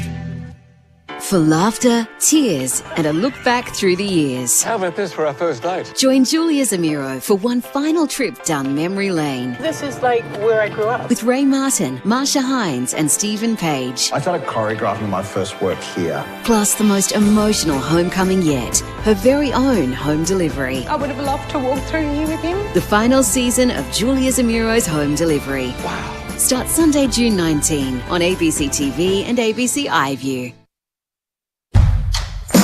The 2022 AFL Premiership season. Grandstand AFL on ABC Radio and ABC Sport Digital. Shields inside the centre square. He got it from Moore. Hand pass away to Jaff. Had some options. Decided I'm just going to go myself as he kicks a cannon from outside 50. A few efforts made on the goal line. No one looked that confident that they got a finger on it. And this could be a long-range bomb of the boot of Chenkwok Jat. Over the head of Henry, clears McCreary, trying to race back for the Hawks is Hardwick. He's ridden into the turf by McCreary, wants to lock the footy up. Newcomb slaps it clear for the Hawks, straight to Crisp of Collingwood. Hand pass to Lipinski, gets to 40, steadies and goals. Day, now to Moore off half-back, trying to draw the player, copped it straight up to Pendlebury, who runs, carries, hand pass to Hoskin Elliott, to Myercheck, he can walk it in. Bends it up into the second deck. Sicily kicks inside 50. Down low for Mitch Lewis, who left it for Gunston. Hand pass over his shoulder to Moore. In fact, it was Butler who tries to break away. Hand pass to Nash. Got it away to Mitch Lewis. Snaps it over his shoulder. He's cleared the goal line. This is the 2022 AFL Premiership season. On ABC Radio and ABC Sport Digital. Half-time at the MCG, Collingwood leading Hawthorn by 23 points, 7-9-51 to Hawthorn 4-4-28. Sunday afternoon footy on ABC Sport, on Grandstand AFL on ABC Radio and ABC Sport Digital. Matt Clinch alongside Corbin Bittlemass call the action. Brett Delidio and Mark Murphy are your experts, with Jess Webster down on the boundary. Corby during the news has been trying to explain to us what a gritty is. I'm still none the wiser, so I'm sure like a lot of you, if you don't watch the NFL, you're probably not across it. Of course, one of the matches of the round is still to come from the west. The Fremantle Dockers taking on the Brisbane Lions. It hasn't all of a sudden that game got some massive ramifications. A chance for the Lions to jump to the top of the AFL ladder alongside Melbourne with probably a superior percentage. If they're able to beat the Fremantle Dockers, a chance for the Dockers to close the gap between them, the Demons and the Lions. So a big game. Can't wait to bring that to you from the west with our commentary team there at the completion of this match. Of course, the big fight taking place in Docklands has been completed, and it's no good for our Aussie hope, George Kambosos Jr. Corby. No, it's not. He was outpointed by Devin Haney, 23-year-old out of Las Vegas, Nevada. So Haney is now the undisputed unified lightweight champion of the world. So he holds all 4 belts, and he also holds the lineal title. So he's got the reign to the throne, the man who beat the man who beat the man, and he is the lightweight king now. So there is a clause in the contract that George Kambosos is entitled to a rematch, so he can evoke that if he wants to. And as a result, Haney would have to defend immediately against Kambosos again here in Australia. So that is in George's favour if he wants to exercise that part of the contract. Why does it have to be back here in Australia? Because when they signed the deal to begin with, that was part of the terms. Yeah, so that's because he had 3 belts. Yeah, it was a 2-fight deal. He was the mandatory, and so rather than fighting somebody else in order to have the fight happen, it gives them a fallback option if he was to lose. He has, and now he gets the chance to use that if he wants to. So you'd definitely do that because you'd make a fortune at the same time. So what would they probably make out of that today? Well, it depends whether he could. So that I think it was reported around 41,000, something like that, and he's going to 40 the crowd. Yep. And he was supposed to get something like $10 million, George, for this fight, so a huge money spinner. I'm not sure whether the rematch would do the same, would be as big, given that he's coming off a defeat. So, but even you could do it at somewhere like Rod Laver Arena, for example. You got 30,000 indoors. It would still be a big event, plus the interest on American TV and everything else. That there'd still be a lot of money in it. And it from what we saw, and we're only watching here in the box, but it didn't look like he was hurt or anything like that. So in terms of a tactical ploy, it is an option that you could look at for an immediate rematch. Like how quick would an immediate match-up be? 3 months. Yeah, right. Yeah, 4 months, something like that. One match taking place in the NRL today, round 13. It hasn't got underway yet, so about half an hour away. The Canberra Raiders taking on the Roosters. Of course, State of Origin coverage from Wednesday night with Andrew Moore and the NRL team, so we always look forward Worst to job that. in the world, that first hit up. I'd never ever want to do that. That seems like just the pits. Got an affinity towards either the Blues or the Maroons? I was always at Maroons because they were in such strong form, and that was my claim, was that I knew Billy Slater a little bit, so I was like, I'll go for them. Yeah, back in the day they had a lot of the Storm blokes. Did they play for the Maroons? So we all love the Storm down here, obviously, but Slater, Smith, Cronk, they were just all obviously Storm boys, so you'd follow them, wouldn't you? I'm sure it's going to feature in the ABC Sport Daily podcast. Of course, it's available at the best of ABC Sport, wherever you get your podcast from. You can find Corbin and Ben on a Monday and a Thursday, which features both Brett Delidio and Mark Murphy. The lead, of course, is available there. We heard from caretaker Giants coach Martin Gavay yesterday, so available wherever you get your podcasts from. And, of course, Offsiders available on ABC iView, which featured our own Corbin Middlemass again this morning. So what a show. What a show. One of the sporting stories, of course, Iga Swiatek victorious in the French Open, so beating Coco Gauff to win her second Grand Slam title. 35 consecutive wins off the back of Ash Barty retiring. So we didn't have to wait long for the new emerging superstar of tennis on the women's side. And, of course, all eyes on Rafa Nadal tonight. Can he win a 14th French Open title? Who's he up against? Casper Ruud, who's the Norwegian. Oh, yeah. Top 10 seed. He's in his... don't know much about him. He's in his first Slam final. He's only 23. He went to the Rafael Nadal Tennis Academy in Spain. And now how good's that? He gets a chance to play against Rafa at Roland Garros. That's a great story. The gritty, by the way, Clinchy, I know you want to know, is a dance move that has been popularised by athletes across a number of sports. A host of NFL stars began doing the dance as a touchdown celebration in the 2020 and 2021 seasons. Now, as far as research goes, the dance was originally invented by Louisiana's Allen Davis. So he played for LSU with wide receiver Jamar Chase, who obviously went on to be drafted by the Cincinnati Bengals and played in the Super Bowl this year, who wanted to create his own dance after being inspired by the Nene, the Whip Nene song. So watch me whip, watch me Nene, that song. So watch the text line up and say, do not bore us anymore with that Corbin. Thank you. That is where the gritty originated. We've seen it already in the AFL this year with both the Frederick lads, both the twins. So one at Port Adelaide, one at Freo. If you've just flicked on the radio and want an insight as to how the game's been played, the fact that we're talking about a gritty suggests that it's been a game which hasn't reached the highest of highs. Collingwood leading by 23 points. The other score I should give is in the cricket. England needing 61 runs for victory. Day 3 completed at Lords, so England 5 for 216 after New Zealand posted 132 and 285. So Joe Root at the crease on 77, Ben Foakes on 9. Their first match as Baz McCullum as the coach of the England side, and Ben Stokes taking over as captain. So pretty entertaining first test, it must be said, where the ball swung around a fair bit for the Seamsters. Players are making their way back out. The rain is looking to settle in at the MCG for the second half here. So what do you think Sam Mitchell's message would have been? It would be pretty clear to try and tidy up their disposal efficiency a little bit. And with the weather arriving, I'm sure there's been a heavy focus on the contested footy. What would you imagine the two teams would be focusing on?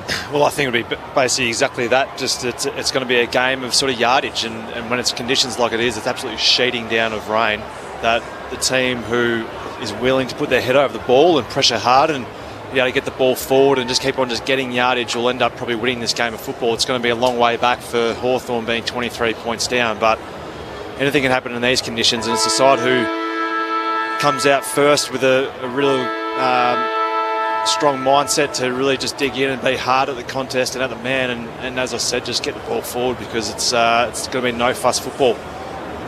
Isn't it Tyler Brown out there with the Keanu Reeves trench coat on? Well done, bringing that back out. I love that. But I think Collingwood have got the recent history in terms of playing in wet footy, given they played so well over against Freo. But certainly not like those conditions, but they certainly adapted to it really well. So back on Hawthorn to simplify their game a little bit more, rather than this over handball, try and get everyone involved, get it through the defence, get your numbers down the line, win the footy first and then bang it. And they've got some great ball winners in. Obviously, Tom Mitchell can get plenty of it. Jago O'Meara, might see him injected into the middle of the ground to be a stronger body over the footy. And John Newcomb's ready-made for wet weather footy. So the key will be, can they go up against the bigger bodies of the Collingwood mids and be able to take it up to them? So it's all over to you, Hawthorn, in terms of getting the first goal, I reckon, of this second half. Yeah, because if it goes the other way and Collingwood kick it, it's going to be a long way back from 5 goals down. But hopefully the balls are pumped up and they're in good shape, unlike the first quarter. Does it matter in the wet? Sorry? Does it matter in the wet? Well, I really just like it in the wet, when blokes just whack it on the boot and have no thought process about the way in which they want to kick the ball forward. Still got to hit a drop punt. I don't mind a barrel in these conditions, but just get yardage. Just get as big a yardage as you can. Sometimes even just hitting the belly of it and just letting the ball run on top of itself is a good way to attack it. But it's going to be an important first goal. That Tyler Brown jacket is anything. I'm a big fan of that. That's the 3/4 length, sort of comes down to just before his playing socks. It's a soccer one, isn't it? Yeah, and it's sponsored by Nike, so I reckon we could be a chance, Corby, because we do love a Nike puffer. Well, no brands on the ABC. Get one down below the knees, I reckon. But the puffer jacket sort of set up, I think, he could be onto something, Tyler Brown. Collingwood by 23 points. The rain belting down into the second half we go. It is absolutely persisting down as we start the third term. One by Reeves, down to Mitchell. He kicks to centre half forward for the Hawks. It knocks it, so the ball just knocks away towards Bruce. He hand passes to McDonald. Kicks a high up and under, top of the goal square. Wingard, clever. Taps it to Kaczynski's advantage and he pops it through. Pies haven't touched the footy and Hawthorn have kicked one within 20 seconds. Hawthorn 5-4-34. Collingwood 7-9-51. The Hawks are back within 17 points. Just knock on, surge on type stuff. Mark Murphy, Brett Delidio. That's what the Hawks were after. Clearance by Tommy Mitchell and just unloads a big barrel about 25 out directly in front of goal. That's exactly where you want to put the ball in these conditions, and then just willing the ball forward and just a bit of smarts on the end of that to kick the ball goal through, which is a great start by the Hawks. I love it when you've got a direct link. Pardon? 4 disposals for a goal. Yeah, perfect play. Get it forward, give him a chance, but it was O'Meara, Newcomb and Mitchell in the middle as we thought it would be. Bigger bodies, strong around the contest, just get the thing going forward. Jacob Kaczynski with his first goal of the match. Back in the middle, Reeves wins down the tap. Trying to link up with O'Meara. Couldn't get a disposal away. Crisp was in there. Shields his hand pass. Mitchell of Hawthorn. Lipinski to Crisp of Collingwood. Kicks towards 50. Wide of Gaff and Ginnivan. Gaff knocks it down. All to go with a big bump high. Gaff gets to his feet quickly. Day kicks around his body to the members wing. Bruce in front position. Tackled by Quaynor. Got a hand pass to Mitchell. Kicks towards the wing. Cameron underneath. Takes the uncontested mark as Gunston couldn't quite get there.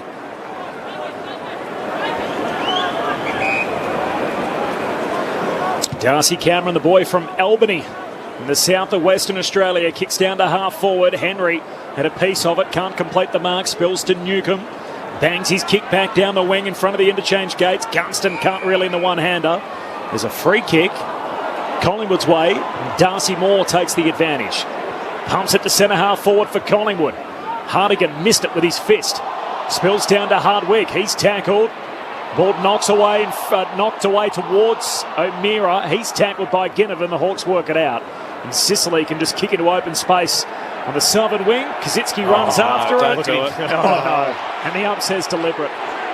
Kaczynski would have been 5 metres away from the ball when it trickled out of play, chasing the O'Meara kick, and now it's a free for Collingwood. Howe takes the free kick, looking for Sidebottom, clears him. Got to Lipinski, back to Sidebottom, runs away from Morrison, hand pass to Taylor Adams, veers out to the left. He's kicked towards Henry, and Myercheck falls short, and Sicily takes the mark on his chest in bucketing rain now at the MCG. Collingwood by 17 points. And Sicily drives a kick out of defence through the hands of Kaczynski. O'Meara knocked it down at Tom Mitchell, hand pass to Morrison, pulls his kick to the wing, asking for Bruce or Wingard to try and run onto it. Quaynor between those two, couldn't get it, clean knock away. Wingard pinches it for the Hawks, hand pass to Bruce on 50, kicks to Gunston, it bounced off his chest.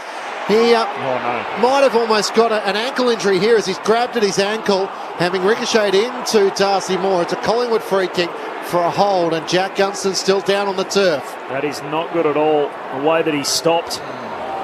Oh, he got his foot caught under the body of Darcy Moore, so as Moore landed, it trapped Gunston's foot under his midriff. He can't put any weight on it. He's in real trouble here. And as a result, his foot was bent back at an angle it shouldn't have been.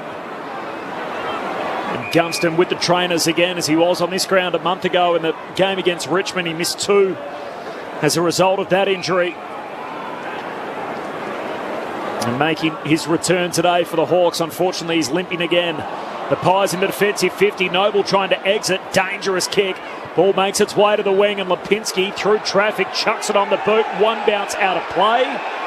Says throw it in. So deliberate against the Hawks, not so against the Pies. Boundary throwing right on halfway. Collingwood by 17 points, 7-9 to 5-4. But he's belting down at the MCG. He's trying to stay out there, Jack Gunston, but really can't put too much weight on it. Thrown back in. Darcy Cameron knocks to the front for Collingwood. Straight to Mitchell of Hawthorn. Tackle dispossessed. Cameron follows up. Hand pass to Crisp. Squeezes a kick around the boundary line. Day in front of McInnes. McInnes gathers, spins, tackled, gone. Jai Newcomb got him. A man who relishes these sort of conditions. He has it a left half back for the Hawks. Where does he sit in your rising star pecking order? Oh, you'd be up there. I reckon he's been playing some pretty good footy last week aside. Kicks towards half forward. Maynard spoils it down for the Pies into the path of Cameron. Tackle by Reeves. Ball spills clear eventually. Dacos sockers it off the ground. That's Nick Dacos. Straight to Newcomb of the Hawks. Hand pass to Day. Bit of a fumble. Gathers. Drives a kick inside 50. A spinning torp which clears the hand of Mitch Lewis. Bounces end over end towards the goal mouth. Murphy got back. He took a long time as Kaczynski laid the tackle. Turns to the umpire. Throw it in. Left forward pocket for the Hawks at the punt road end. Daniel Howe and Tyler Brown, the 2 subs. Neither of them have been used by the Hawks or the Pies. Scoring opportunity here for Hawthorn. Boundary throw-in. Reeves straight down to Bruce. Tackled, lost it. Darcy Moore for Collingwood. Hand pass to Nick Dacos. Out wide to Pendlebury. A little fumble under pressure from Shields. Knocks it out of play, and the ump says it's okay. Boundary throw-in. 50 out from the Hawks goal. They want blood, the Hawthorn fans, don't they, for these deliberates? They want their deliberate free kick back. Yeah. They're not getting it here. Collingwood by 17. Boundary throwing half forward for the Hawks. Reeves down to O'Meara. Kick smothered. Ricochets out to Darcy Moore. Hand pass to Josh Dacos for the Pies. Back to Murphy. Just chucks it on the boot. Sends a helicopter spinning all the way out to half back. McInnes to Pendlebury. And now Lipinski off the back flank. Kicks up towards Ginnivan. One-on-one with Hardwick. Hardwick went in the air. Missed it. Ginnivan back after it. Trying to tap it to his own advantage against the boundary. Thought it could have been held by Hardwick. The umpire didn't see it that way. Throw it in. If the umpires had any sense of humour, the next time the Hawks have a marginal one, they should pay it. And they should run in very quickly and, and I was going to say, the big wind-up and then throw it in. Yeah. Pies by 17 points, thrown back in. Reeves palms it down to the front for Newcomb at half-back for the Hawks. Hand pass to Jarman Empey off the instep. Not a perfect kick, but it did find its way to Mitch Lewis. Kicks around his body towards Wingard. Outmanoeuvred by Murphy. He dropped the mark. Wingard back onto it. Hand pass to Butler. Chips it looking for Gunston. Nick Dacos, great work. Well done. Got back there, wedged between 2 Hawks. The first-year Pie was able to take the mark on his chest, going back with a flight. Had a season low 16 disposals last week, Nick Dacos. He's had 21 already today. His exiting kick out of defensive 50, his disposal 22. He's turned it over. Lewis takes the intercept mark, 70 from home to the top of the goal square. Murphy puts his fist through it, punches it to the safety of the boundary line, and a throw in. Forward pocket for Hawthorn, so they've got some territory gains here in this third term. We're 7.5 minutes in. Collingwood by 17 points, but momentum with the Hawks. Umpire spins us back into play. Reeves palms it straight down at the feet of Bruce. He went without it. Wingard keeps his feet, becomes tackler on Quaynor. A ball up, 25 out from the Hawthorn goal at the punt road end. Pies by 17. Thrown back in. Cameron tries to knock it down to Quaynor. Greasy conditions, the ball stuck underneath a few players. Nick Dacos gathers, squeezes the kick towards Hoskinell at half-back. Jaff right there with him, spoils it down for the Hawks to Morrison, screws it back to the hot spot. Bruce was behind, he's claimed the mark. May have set through a few hands in the process, or no, I think Kajitsky cleared the path by bouncing into Pat Lipinski. Thought Lipinski might have had a hand to it, but on the replay, maybe not. It was good hang time there, wasn't it, from the old boys? I was waiting for Corbin to chime in with his celebrations. Maybe if he kicks a goal, but how much better the Hawthorn look when they've simplified their game plan. Yeah. A goal in every game for Luke Bruce in game 250 from 40 metres out, pretty much directly in front. Through it goes. And the Hawthorn fans enjoy that. Bruce cheers out around the MCG. And all of a sudden, the Hawks have kicked the opening 2 goals of the second half, and the Pies lead is back to 11 points. 7-9-51 to the Hawks, 6-4-40. 9 minutes gone, third term on ABC Sport. Well, all of a sudden, looks like they've got energy, purpose behind what they're doing at the moment. The Hawks, they're just getting the ball forward, no fuss football, and it seems like they're bigger bodies, which obviously they're senior types. They really enjoyed being given that opportunity to get back in the midfield, and they're certainly leading the way at the moment. And nice little grab there, sort of winding the clock back. I know he's only played, he's played the 250 games, but there's still a lot of football left in those legs. Good one for the highlights as well. Taking a good contested pack mark. He and Liam Shields have been in the system for so long, a part of 3 premierships with the Hawks. Both playing their 250th today. They've played 214 of them together. Back in the middle, Hawthorn again a centre break. John Newcomb with a big Polly Farmer hand pass. Inside the forward 50, picked up by Dylan Moore. He's in trouble. Pack forms around him. He's going to get a second go at it. Squeeze the kick to the top of the goal square. Lewis caught at the back. There's Darcy Moore for Collingwood. Still no clean pick-up. Wet, greasy footy in the rain. Darcy Moore hands it to Howe, and he's helped over the behind line by O'Meara. So a rush behind, and the Hawks are coming. 10 points is Collingwood's lead. They did lead it by as many as 30 in the second quarter. Al to Noble to Josh Dacos from half-back, kicks up towards Cameron. He's taken over the shoulder. And Collingwood trying to get with some quick transition. Jess Webster. Jack Gunston has finally come to the bench, but he went straight down the race to get that right ankle checked out. He's just re-emerged. No word yet on whether they're going to use their medical sub. Thanks, Jess. Up towards Mason Cox. Couldn't take the mark. Brought it to the front to Lipinski. Shields over the top. Newcomb's in there as well. The footy isn't emerging, so the umpire will ball it up. Hawthorn with 2-1 in this third term. Collingwood haven't scored through 11 minutes. The Pies did get out by 30 points during the second quarter. This has been the Hawks' worst performing quarter all season as well. The third term, winning just 3 of them previously. Reeves down to Nash, makes 50 metres, kicks along the boundary line, but Darcy Moore's there for Collingwood. Hand pass away to Murphy, kicks down the wing. Nash collects for Hawthorn, his kick smothered. Ricochets to McDonald, hand pass to Newcomb, kicks into oncoming traffic. Bounces off Pendlebury, Cox grabs it off the deck for Collingwood, hand pass to Lipinski. His kick just jams it forward onto the chest of Bramble. Intercept mark for Hawthorn. Hawks back the other way. Bramble off his non-preferred left boot. Kicks for Lewis. Competes. Gets a free. Had his arms chopped. Free kick, Mitch Lewis. 60 out. And the Bronx cheer. Who'd have thought we'd ever end up in this position for a free kick for Hawthorn? 60 metres out. Lewis runs 5 metres out to his right. Kicks a bazooka. From 55 out in the driving rain, Mitch Lewis dobs it. Here come the Hawks. Collingwood's lead cut to 4 points.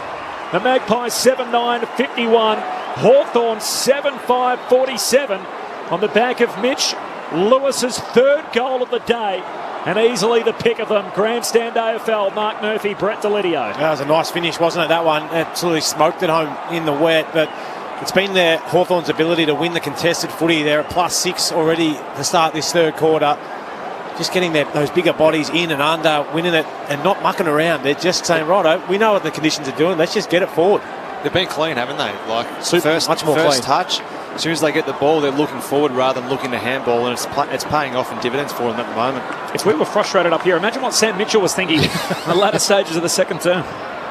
It joins Errol Gordon's kick as one of the nice flush kicks of the weekend. Collingwood get the clearance, get inside 50. Myercheck with a hand pass to Kinnaman, couldn't get a disposal away. Henry in the left forward pocket. Day almost got him, broke the tackle. Hand pass to Geordie to go. He kicks towards the goal mouth. Good mark, Hardwick. In on 2-on-2. The ever reliable Hawks defender was able to take the mark. Goes short to Newcomb and then down low for Day. Will Day has it in the right back pocket for the Hawks. All of a sudden, trail by just 4 points. Off he goes, Will Day, and then just kicks it in hope down the southern wing. They come from all directions. It spills front and centre to Dylan Moore. Surge kick down to centre half forward. Out to meet it, Murphy. Trapped it, did well. Hand pass out to Maynard. Collingwood back with it. Gives it to Nick Dacos. Kicks down the southern wing. Cox competes close to the boundary line. Still alive. Side bottom sockets it away. Out of bounds on the full, and a free kick for the Hawks. Now Mason Cox has lost the goggles. This happened over in Perth where the rain came and they started fogging up. So he's had to get rid of the Horace Grant sports goggles. And Mason Cox is going at it with no protection. Free kick for the Hawks. Lockie Bramble to take it. Goes long to a contest on the wing. Cox spoils, but straight to Jager. Kicks inside 50 for the Hawks. Ricochets down to McDonald. He's tackled by Noble. Ball held in and a ball up. 35 metres out from the Hawthorn goal. Momentum with the Hawks. And they're within a straight kick. Collingwood by just 4 points, having led the game by as many as 30. Cox doing the ruck work here against Kajitsky. Won it down. Kajitsky tries to knock it on, but it's straight to Cox's path. Just dropped the footy. Comes the way of McDonald. Kicks towards the goal mouth. Gunston's there. Threw a boot at it. It's right to the goal line. And it's rushed through in the end by the Magpies defence. 3 points. Collingwood's lead. Hang on. Well, they've picked one out here. Is this contact below the knees? I've got to be honest, I'm not sure anyone knows really what it's for. It's going to be a Hawthorn free kick from the top of the goal square. It's going to go the way. Well, Sam Butler's got the footy. I'm going to have to wait for the replay to have any clarity. But I think you're right. Potentially contact below the knees, but really, I think everyone was sort of conceding it had gone through for a minor score. So out of this, Hawthorn are going to be in front. Sam Butler comes in, puts it through, and the Hawks have kicked 4 on the trot, and they're in front at the 15-minute mark of the third term. Hawthorn 8-5-53, Collingwood 7-9-51. The Hawks by 2 points at the MCG. It's going to be hard to describe this to you, Clinchy, until we see it on the big screen. So is it Moore sliding across? I'm not sure he made a lot of contact with Sam Butler, especially in wet conditions. Yeah, I think he's diving after the ball to try and rush it through. That's fair enough, isn't it? He didn't actually collect his legs. He sort of fell across him after he sort the of fact. did. Yeah, on the second replay, I guess he sort of did. I thought Butler was going to ground as well. Gee, that's a big call. As you said, Clenchy, 4 unanswered goals to start this third term, the last 5 in the game. That's not contact below the knees. Well, we've seen 4 replays of it. The umpire's made 1 call from behind the players. Hawks by 2 points. They've got their nose in front for the first time today. Out of the middle, Collingwood get the break. Adams kicks down to half forward. Ginnivan collects. Hand pass to Pendlebury. Kicks inside 50. Cox reaching for it. Sicily spoils. Hardwick whacks it away. Ginnivan charges through. Grabs it. Nash has got him. Still got a hand pass away. Cox a second go. Hand pass to Crisp. High up and under. Shoots goalward. But Bramble is back. Safe as houses underneath it. Takes it in front of the behind post. Hawthorn by 2 points. Bramble out of defence, up towards half-back. Kajitsky in from the side, brings it down. Mitchell hand passes out into the path of Wingard. He can't take it cleanly, then puts a Shepherd on for Gunston to gather. Gets the hand pass to Morrison, around the body, up the wing. Jager O'Meara takes the mark. All of a sudden, Hawthorn are winning a lot of one-on-one battles. O'Meara veers out to the right, sends it long towards Bruce, 2 to beat. Darcy Moore sets himself in front. And with good support from Jeremy Howe, takes the mark in the right back pocket for the Pies. Hawthorn by 2 points. We've played 17 minutes of the third term. Darcy Moore here for Collingwood. Long down the wing. McCreary competes in the air and then follows up his work at ground level. Jams it on the boot to McInnes and a one-on-one with Sicily. And Sicily says, get that out of here. As he punches it 3 rows back. A boundary throw in, 60 out from the Pies goal. Litz, we've seen spirited Hawthorn comebacks this year. They came from behind against Carlton, ultimately unsuccessful on Easter Monday. Now the game against Richmond, they were well down and got that back. And of course the Brisbane game, only a fortnight ago. After a slow start, they're in front here, having trailed by 5 goals. For the boundary throw in, Cameron to Adams, hand pass to Lipinski, kicks for Cox, missed him. Out of bounds it goes as Sicily knocks it away. A boundary throw in forward pocket for Collingwood. 18 played third term, Hawthorn by 2. They've kicked the last 5 in the game. I think that'd please Sam Mitchell and the coaching group. They don't just roll over these young blokes. They're willing to continue to have a crack and not be ever be beaten in these games. Cox in the right, Collingwood deep in attack against Kajitsky, palms it down straight to Hardigan of Hawthorn, who's tackled by Reef McInnes, and the umpire will throw it up. Late change for Collingwood with Jamie Elliott out. Thrown back up, comes down the way to go. He couldn't get boot to ball as he was tackled by Mitchell. No whistle, and now the footy's locked with Mason Cox laying the tackle on Harry Morrison. Still only 30 metres out from Collingwood's goal. Cox wins the hit out. Ginnivan charging through. Collision with Jad. There's a free kick. It's going to go to Hawthorn. It's before all of that, and Tom Mitchell was meant to get the ball. Ginnivan just dropped it at his feet, and that'll be 50. And Craig McRae will not be pleased with that. Here's the Brownlow medalist alongside the centre circles, Tom Mitchell. High bomb to centre half forward. Howe underneath it, spills the mark. Lewis keeps his feet. Adams got him. Run him down, and the umpire says ball up. He took a couple of steps, Mitch Lewis, and had the blinkers on. Taylor Adams with the chase down tackle, but it results in a ball up 40 metres out from the Hawks goal. Umpire tosses it in the air. Kajitsky won it down to Wingard. Couldn't get a disposal away. Adams stripped of it for Collingwood. Comes to Kajitsky, jams it on the boot. In front, good mark taken by Murphy in front of Gunston for Collingwood. Feeds the hand pass around the back to Nick Dacos. Beautifully sold his kick around Chad Wingard. Gained an extra 10 metres up towards McInnes on the wing. Spoiled down by Day of the Hawks. To Connor McDonald. He's tackled. And Sidebottom and McCreary ensure the ball's locked up in front of the 2 benches. Hawthorn by 2 points. 20 minutes gone. Sunday afternoon footy on ABC Sport. The Pies have trialled only 3 times this year.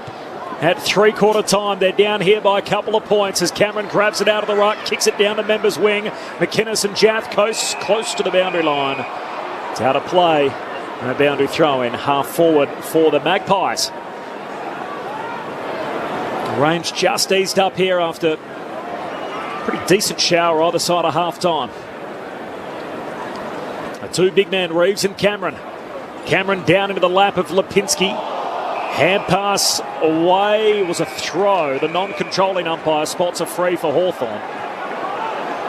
And it'll come back to one of the 250 gamers alongside Luke Bruce. This is Liam Shields. Sends a long ball towards Kajitsky, who sets himself. Murphy from behind spoils it down. Bruce had it knocked away by Crisp. Still a chance for Nash. He can't burrow away through. Butler has a go at it. He's tackled and brought down. Was that prior opportunity? Yes, it was. Taylor Adams lays the tackle for Collingwood and takes the free kick. Charges forward, runs his full 10 metres. Up towards McInnes on the lead. Great one-handed mark. Against Sicily and Jaff. He sends it quickly inside 50 towards Henry. Hardigan gets back, spoils it down in the pocket. Ginnivan after it, more after him. Ginnivan lost his footing. And the ball goes out of play in the left forward pocket for the Pies. Hawthorn by 2 points. All of a sudden in this third term, 11-7, the inside 50s Hawthorn's way. The clearances and contested possession all the way of the Hawks. Still haven't seen Jack Gunston again after having his foot trapped underneath Darcy Moore earlier in the quarter. Moore's body weight landing on that foot of Gunston, but he hasn't been subbed out from the boundary throw-in. Ball spills away towards Shields' advantage. He has a fumble. Centre half back for the Hawks. Now pack forms around him. And a ball up. 45 metres out from the Pies goal. Hawks by 2. They did trail by 30 points midway through the second term. We've now gone 22 in the third. Hawks with the last 5 in the game. From the ball up, Nash squeezes a kick forward, but straight to Noble. Surge kick back to the top of the goal square. Henry nudged out of the way in the 2-on-1. Sicily takes the intercept mark. And the Hawks on the last line come up with it. 23 played third term. Hawthorn by 2 points. Sicily sends a high ball to half-back. Kajitsky flies and times his leap perfectly against Darcy Cameron to claim the mark. Looks at options into the middle of the ground. None really presents. So drives it long to Mitch Lewis. Another good fly from him. Can't take the mark. Lipinski for Collingwood front and centre. Hand pass back to Cameron. Hand passes misses Josh Dacos. He's got enough time to regather at right half back. Sends it long towards Mason Cox. It's a 3-on-1. Hardigan, Jaff and Kajitsky all there. And Kajitsky takes the mark for the Hawks. Down in the Reeves direction, and the big man stands underneath it all. 211 centimetres of him. Takes the mark for Hawthorn. 60 out, high half forward. Crowded forward 50. Hand pass to Impey, running shotgun and then run straight into McInnes. Holding the ball, said the umpire as the ball spits out. And Collingwood to get the free. It'll be taken by Taylor Adams. Across the half back line to Hoskin Elliott. Hand pass to Noble, kicks Collingwood up into the front half. Crisp takes the mark for the Magpies. Hawks by 2. Collingwood haven't scored in this third quarter. Crisp works it up to DeGoey. Left half forward. Kicks inside the 50. Cox is there. Myercheck, Cameron as well. Spoiled down to the front. Front and centre Sicily into the middle of the ground. Howe takes the mark.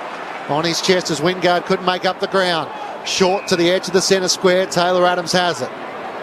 Can Collingwood find a meaningful passage inside 50? Cox offers a lead. That's ignored. Adams just wants to send it long to the goal mouth. Pulls his kick, looking for Cameron. Clears him. Myercheck at the back. Can't get there. Lays the tackle on Hardigan. It's over the shoulder. And Hawthorn will take it 15 metres out from their defensive goal at the city end. It's Hawthorn leading by 2 points. Hurried kick from MP out to McDonald, who's off and running. Hoskin Elliott out after him. And the teenager kicks a dangerous ball. Wanted Wingard. Howe spoils, Pies back onto it. Nick Dacos charging away. Breaks one tackle. Kicks to the goal square. Henry the target. Hardigan knocks it out of play. Getting across late and a boundary throw in forward pocket for the Magpies. Been very solid Cole Hardigan, hasn't he, today? He's been great support for all his teammates down there in defence today. He read that one very well. There's probably a goal coming up for Ollie Henry had he not got the fist in. Thrown back in, Collingwood to attack. Cox beautifully over the back. To go, he had a fumble, jams it on the boot. And under the pressure of the skill error, misses to the left. Hawthorn's lead is 1 point at the 25-minute mark of the third term. What have the Hawks done differently? They've just been clean around the ball. They haven't mucked about with it and handballed backwards. Once they have won the ball around the contest, they've been quick just to get it on the boot and just be predictable to their teammates up the ground. Back to basics in the third term for the Hawks from the kick out from Bramble. It's been socketed inside 50 off the boot of Hoskin Elliott, but that was in danger. Free kick for the Hawks. These are sort of perfect conditions where it's stopped raining. The ball's going to be a little bit stickier now, so it's easier to read off the ground. So you can still use the ball quite easily around to teammates. Can't just bang it long all day.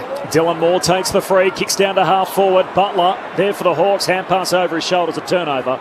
And Jeremy Howe gives it to DeGoey. Hand pass to Maynard. Kicks to the southern wing for Hoskin Elliott. Hand pass to Noble. Shoots it back inside to Nick Dacos. Over halfway, southern wing. Hand pass to Lipinski. Back to Hoskin Elliott. Sockers it forward. Gets it again in the same chain. Jams it on the boot, Hoskin Elliott, but he's kicked it out on the full. And a free kick for Hawthorn at half back. Hawks by a point.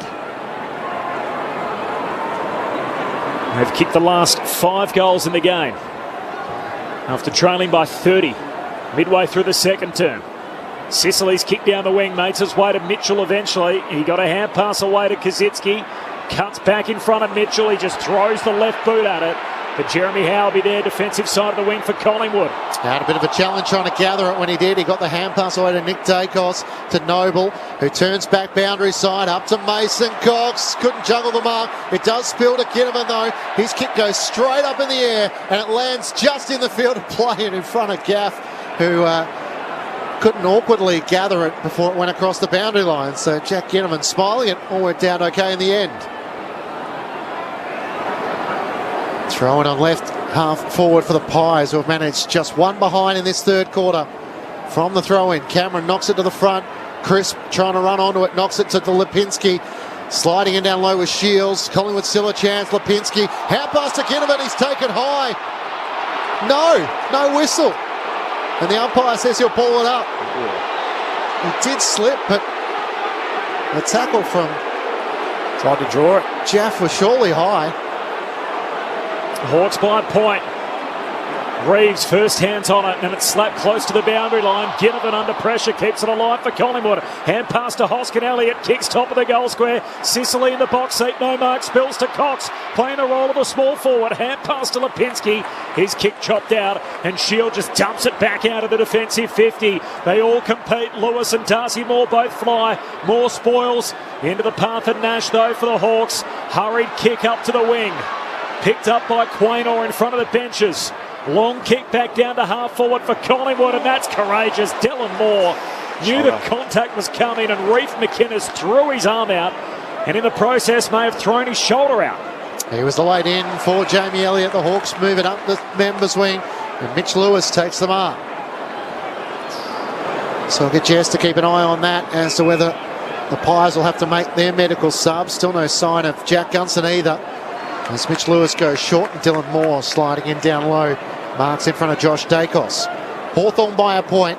The Hawks with 4 goals, 1 to Collingwood's 1 behind. Long kick inside 50. Kajitsky's in the pack. Spoiled down to the front. O'Meara dumped in a tackle by Taylor Adams. Collingwood through Crisp. Works it up to side bottom at right half back. He can kick wider still, and Mason Cox marks in front of the Collingwood bench. Jess Webster on the boundary. Yeah, Reef McInnes has come straight off the ground, straight down into the race. That shoulder has definitely popped out. As for Jack Gunson, he's been in the rooms for about 5-10 minutes. And I also saw Daniel Howe, the substitute, go down in the rooms as well. Still no movement, but perhaps at three-quarter time, these two sides might make a couple of medical subs. Thanks, Jess. Well, the kick from Cox went down the line and off hands and out of play. Hawks by a point. They've kicked the last 5. Boundary throw in, 55 out from the Collingwood goal. Reeves reaching over the shoulder of Cameron, gives away the free kick. Advantage applied, 55 out. Adams puts the Pies inside 50. Flying for it, Myercheck wanted a free, won't get it. Day dumps a kick out of the defensive arc, but straight to Jack Crisp. They lock it inside, perfect placement. Jack Crisp straight onto the chest of Ollie Henry. And Henry can shoot from 35 out straight in front. It was a nice kick in from Jack Crisp. This kid has got a happy knack of just bobbing up in little holes. Pop-up sprinkler. Yeah, he just gets on the end of them. We saw him do it last week as well. His finishing was quite good last week. So no doubt the umpires letting him know, don't go off your mark or you'll be called play on. He's kicked 7 in the last 2 weeks. He kicked 4 in the wet, coming on as the sub against the Dockers. To avoid a goalless quarter, Henry not only kicks it, puts the Pies back in front. After the three-quarter time siren, Collingwood back ahead. They lead it by 5 points in just the second lead change of the ball game. Collingwood 8-10-58, Hawthorn 8-5-53. What an entertaining quarter of footy. The majority of it played in the driving rain here at the MCG. And Ollie Henry kicks the Pies' only goal of the quarter after the three-quarter time siren. So that stat remains. Collingwood just 3 times this year trailing at three-quarter time. The goal kickers in the game so far, Collingwood 2 for Ginnivan, 1 for Lipinski, Cameron, Henry, Sidebottom, McCreary and Myercheck. While for Hawthorn, Mitch Lewis has 3. Singles for Jaff, Bruce, Kazitsky, Butler and Connor McDonald. A three-quarter time clinchy, game on. Pies by 5. It's all set up for an absorbing final term after the Magpies led by 20 points at quarter time, by 23 points at half-time, having got out by 30 points during the second quarter. But the Hawks dominated proceedings in that third term. Stay with us on Grandstand AFL on ABC Radio and ABC Sport Digital. Massive interest rate cuts from the Reserve. 25% increase in infectious. Keep across the news that matters to you with the ABC Listen app. Get up-to-the-minute local, national and world news, live and on demand. US and NATO officials believe in-depth investigations from ABC podcasts. Like Triple J's Hack, ABC News Daily and many more. All the news that matters to you. With the ABC Listen app. The 2022 AFL Premiership season. Grandstand AFL on ABC Radio and ABC Sport Digital. Won by Reeves, down to Mitchell. He kicks to centre half forward for the Hawks. It knocks it, so the ball just knocks away towards Bruce. He hand passes to McDonald. Kicks a high up and under, top of the goal square. Wingard, clever. Taps it to Kaczynski's advantage and he pops it through. Nick Dacos gathers, squeezes a kick towards Hoskinelli at half back.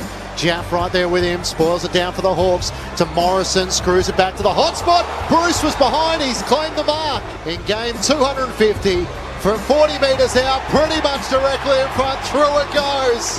Hawks back the other way, Bramble off his not preferred left boot, kicks for Lewis, competes, gets a free. 60 metres out, Lewis runs 5 metres out to his right, kicks a bazooka. From 55 out in the driving rain, Mitch Lewis dobs it. Day dumps a kick out of the defensive arc, but straight to Jack Crisp. They lock it inside, perfect placement. Jack Crisp straight onto the chest of Ollie Henry to avoid a goalless quarter. Henry not only kicks it, puts the Pies back in front. This is the 2022 AFL Premiership season. On ABC Radio and ABC Sport Digital. Three-quarter time of the MCG. Collingwood leading Hawthorn by 5 points after Ollie Henry's goal after the three-quarter time siren. The Pies 8-10-58 to Hawthorn 8-5-53. The Hawks with 4 goals to 1 in that third term to wrestle back the lead until the final kick of the quarter. After this match, of course, we're taking you over west. It's the Fremantle Dockers taking on the Brisbane Lions. So a massive match to close out round 12 of the AFL.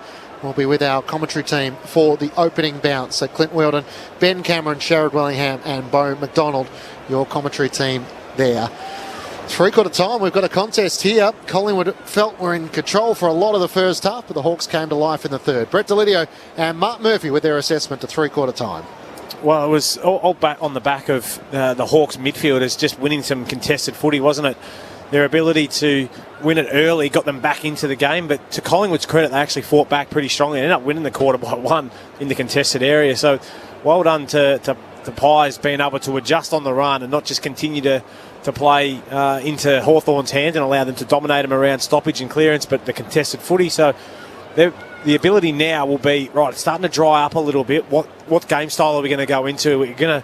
Is Hawthorn going to continue just to go forward? I think they need to find that balance of, right, we're over-handballing first half. It's not belting down with rain, so we're not just going to boot it forward. Let's find that happy medium and see whether we can take it up. So that was a really handy goal for Collingwood late by Ollie Henry. Yeah, well, that just shows you got to lower the eyes from time. Chris is obviously an experienced player, but didn't just whack it in long because it is a bit slippery. You still, when the ball, it does dry up quite quickly here at the G, and it hasn't probably rained for about 10 or 15 minutes. So there still is the ability to still use the ball and handball at times, but I think Hawthorn did a great job in terms of, at the start, just being clean over the football and not reverting pressure to a teammate and just hit the ball forward, especially when it was wet. But you're right, Lids, they can't just whack the ball long and expect to have the same result this quarter unless it starts to rain again, because at the moment it does dry up very quickly and they still have to try and pick them apart.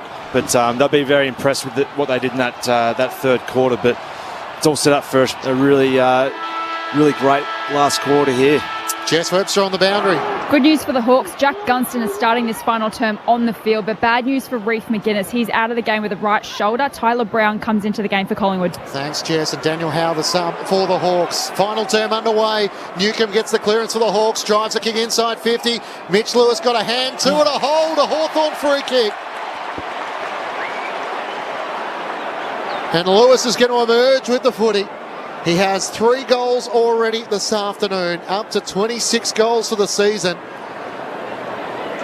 He's played 9 games so far this season, and hasn't he announced himself as a key forward of the future? Absolutely, Clinchy. This is the best stretch of games that I've seen him play. We've always seen the hype and bits and pieces, but yeah, he's become a really consistent forward for the Hawks.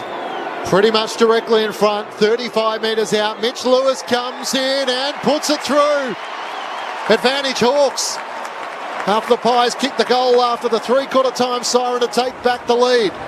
Could we be in for a seesawing final term here? Hawks by a point, 9-5-59 to the Pies, 8-10-58. It took just a minute of the final term. He just looks really strong, doesn't he, Lids? Yeah. Like he just looks like he's a ready-made player now, and Moore was forced to try and whack an arm then because he outbodied him and got himself into a better spot and just dragged down the left arm, so it was a pretty obvious free kick there as the rain starts to pelt down again. So go back to what they talked about at half-time, the Hawks, and just be strong over the ball, take ground and get the ball in there.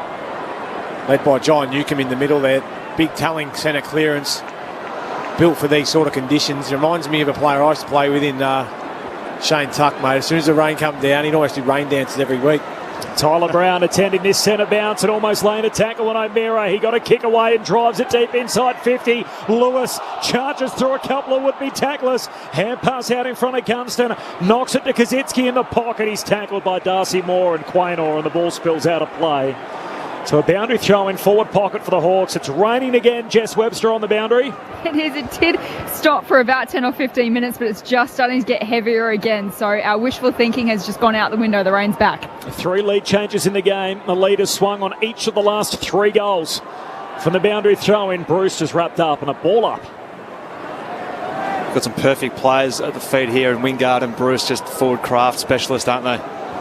Cameron grabs it out of the ruck, kicks out of the defensive arc for Collingwood.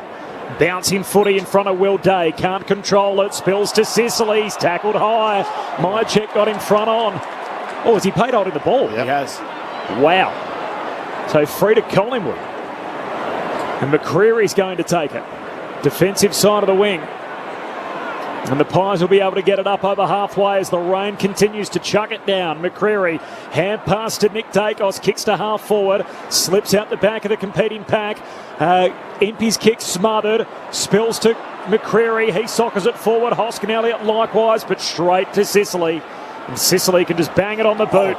Bruce leaps upstairs, can't come down with the footy and gives away a free.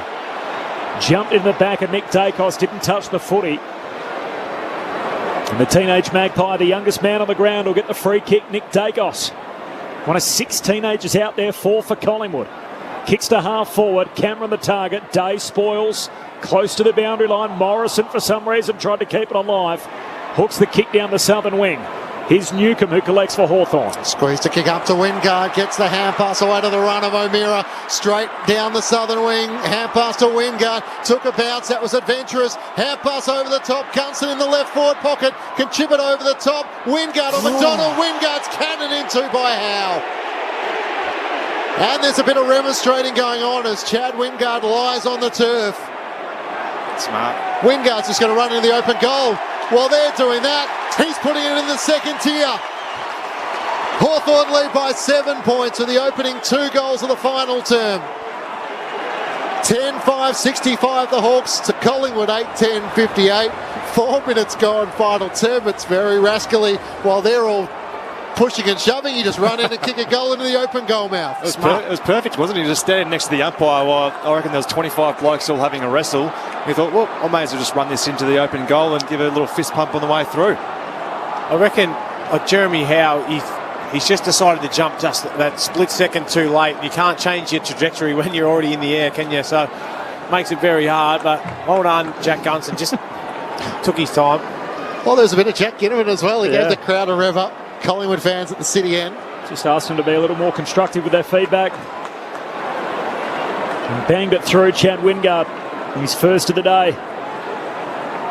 So if you look at it in the second half, 6 goals to 1. And Hawthorn 7 of the last 8 in the game. They lead it by 7 points. It's their biggest lead. Free kick in the middle as Nash wraps up Adams and he's caught holding the ball. And a free kick alongside the centre circles. Hawthorn going forward again in the driving rain. Kicks in the direction of Lewis. Darcy Moore spoils into the lap of Shields. He links up with Newcomb. Kicks it on the run, but he's offline.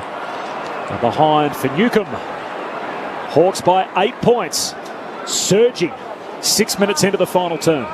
Darcy Moore into the back pocket for Maynard. Pulls his kick looking for McCreary. Grabs it on the second take. As Jaff came flying through. All of a sudden, Collingwood need to try and find a few answers. Sends it long towards Henry in the pack. Cleared hard against Fist. Comes to the front. Trying to get involved. Tyler Brown tries to knock it into the path of Adams. Jarman Impey's over the footy. Tackle. Newcomb just swats it into the middle of the ground. That's effective. The greasy footy slits on the turf. Nick Dacos gathers. Kick Collingwood inside 50. Hoskinelli underneath, but Bramble claims the mark. Been good, Bramble. Been very good.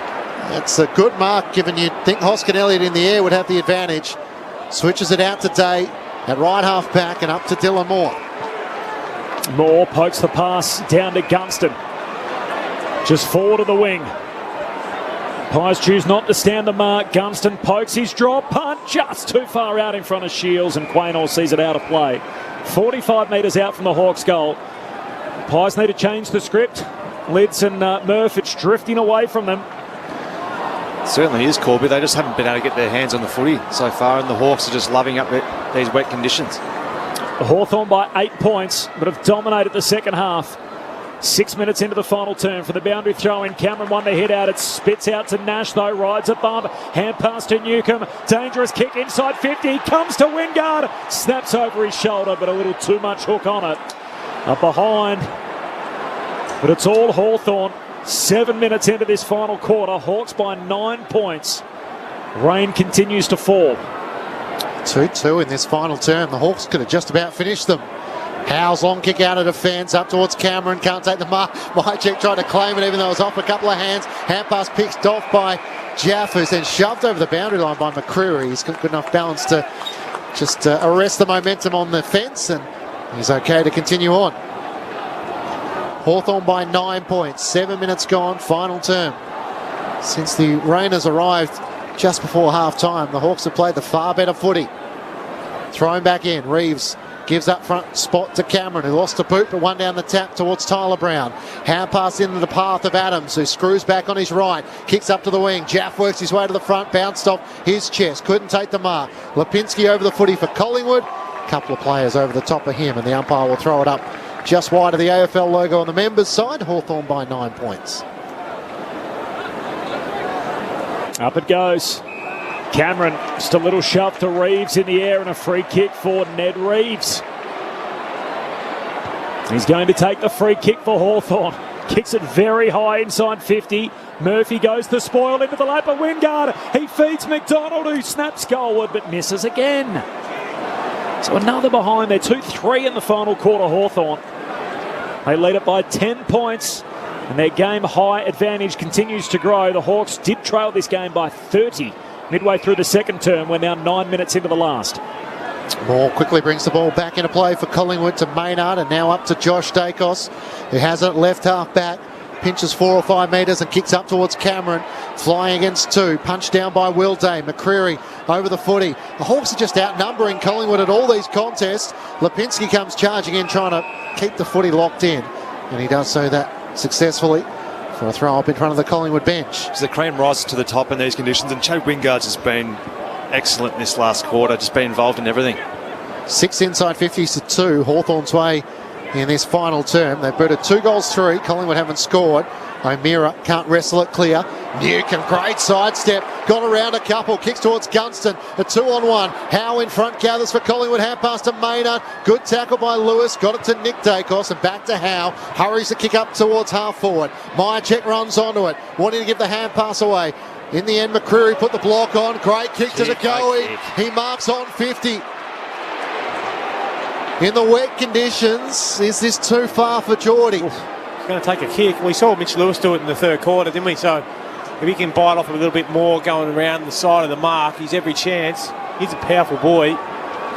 Great kick by Mychek to find him. Unbelievable. Kick of the day. 11 goals, 13 for Geordie Ngoe this season. This will take his best from right on 50. Sets fly. He's got it! come of the moment. Steps up and delivers. Put another 0 on the end of that contract as Jordan DeGoey with a big long-range bomb. And Collingwood closed the gap to 4 points Hawthorn's way. 10-8-68 to the Pies, 9-10-64. Collingwood with their first goal since Ollie Henry after the three-quarter time siren. 10 minutes gone in the final term. Another 0, Clinchy. Jeepers, this guy's going to get paid if he's adding that many zeros to his contract. But tell you what, he stepped up to the plate and knocked that through. That's a big kick, Murph, considering the circumstances, but also the weather. The rain is absolutely pelting down. Isn't it? It's coming down. Great finish. He rode it all the way home, knocked it through, and comfortably made the journey in the end from 50. As soon as he took the mark, he was always having the shot. And rightfully so when you can finish like that. Back in the middle, Pendlebury sockers out to the wing. Side bottom can't mark, but taps it in front of DeGoey. He just sockers it another 20 metres. Close to the boundary line. Bramble and Hoskin Elliott both there. Bramble sockers it out of play. And a throw in right on the wing, southern side of the ground. Hawks by 4 points, 3 lead changes. All of them either side of the three-quarter time siren. The Hawks currently by 4, 12 minutes into the last. And it is chucking it down at the G. From the throw-in, Kaczynski wins the hit out, then hands it to Mitchell, snaps the ball down the southern wing. Quaynor out the back will be the first one there for the Magpies. Hand pass to side bottom. Collects, gives it back to Quaynor. Still at half-back, a bit of pressure from Dylan Moore. Affects the kick, it trickles away to Howe.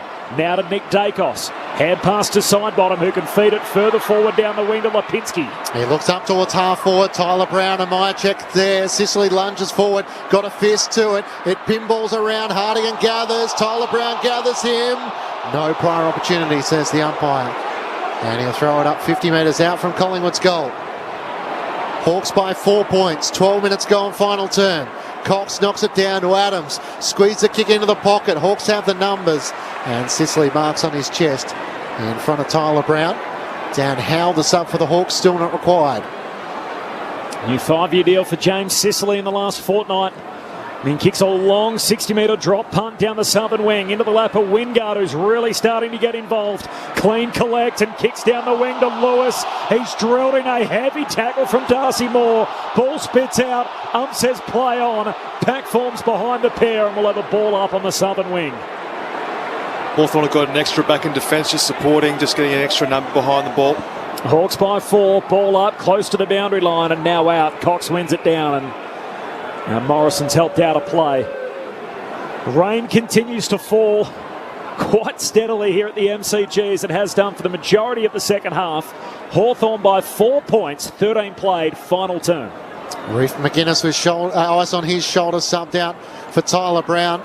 From the throw-in, Mitchell over the footy for the Hawks, trying to knock it clear. Hoskin Elliott for Collingwood, hand pass back to Sidebottom. Kicks up towards Tyler Brown, a 2-on-1. He battles with Sicily after the ball hit the ground. Knocked it onto Ollie Henry, socket off the ground by Hardwick. That's effective, but straight into the path of Sidebottom. He runs onto it on the southern wing. Hand pass over the top to Lipinski. Jams it onto the boot inside 50. Jaff one direction, Henry the other. Ball hits the deck. Ginnivan down low. Into his side. The tackle laid by Hardigan and Day, and the umpire will throw it up right forward pocket for the Pies. She's dropped the knees a few times today, Jake Ginnivan from mine. From the restart, Bramble kicks it off the deck, out of the defensive 50, but it's coming back. Pendlebury, hand pass to Sidebottom, kicks Collingwood to the hot spot. Hardigan runs underneath it. Henry tracking the footy, taps it out to Ginnivan, trying to draw the free kick. Tackled by Hardwick. Ump isn't buying what he's selling. And he says, I'll have it. A ball up, 40 metres out from Collingwood's goal. Jack Ginnivan. Not getting much love at the moment, is he, from the men in green? And his long sleeves and his 3XL shorts chucked up in the air. Kaczynski knocks it down, but Collingwood will win it again. Josh Dacos, hand pass to Maynard. High half forward, his hand pass into the path of Newcomb, but he's bowled over. Still no clean collect. Contact below the knees, free kick. Collingwood's way. And Noble's going to get it. Just forward of the wing. Members side, Hawthorn by 4 points midway through the last, but the Pies going inside 50. Noble drives his kick. Looking for big Mason Cox. He's forced behind against Reeves to spoil. Jaff Hand pass didn't clear the congestion. Kajitsky knocks it on to Mitchell. Hand pass to Newcomb to Shields. They did that so well in greasy conditions. Then Shields tries to knock it on to Bruce. He's tackled by Josh Dacos. Out to Mitchell. Squeeze the kick. Only as far as Nick Dacos of Collingwood. Hasn't he had a good game? He's been impressive, hasn't he? Just 34th so composed. disposal. Short to Noble at left half forward for the Pies. A congested forward 50. Noble veers out to the right.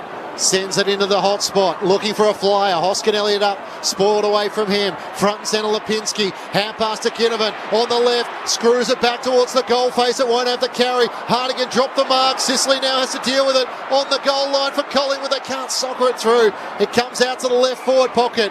Henry tries to dribble a kick to the goal mouth. Straight to Dave. He unloads with a long kick to half back. Lewis underneath it. Spoiled to the front. And Butler squeezes the kick forward. There's no one in the front half though for Hawthorn. Noble slides in.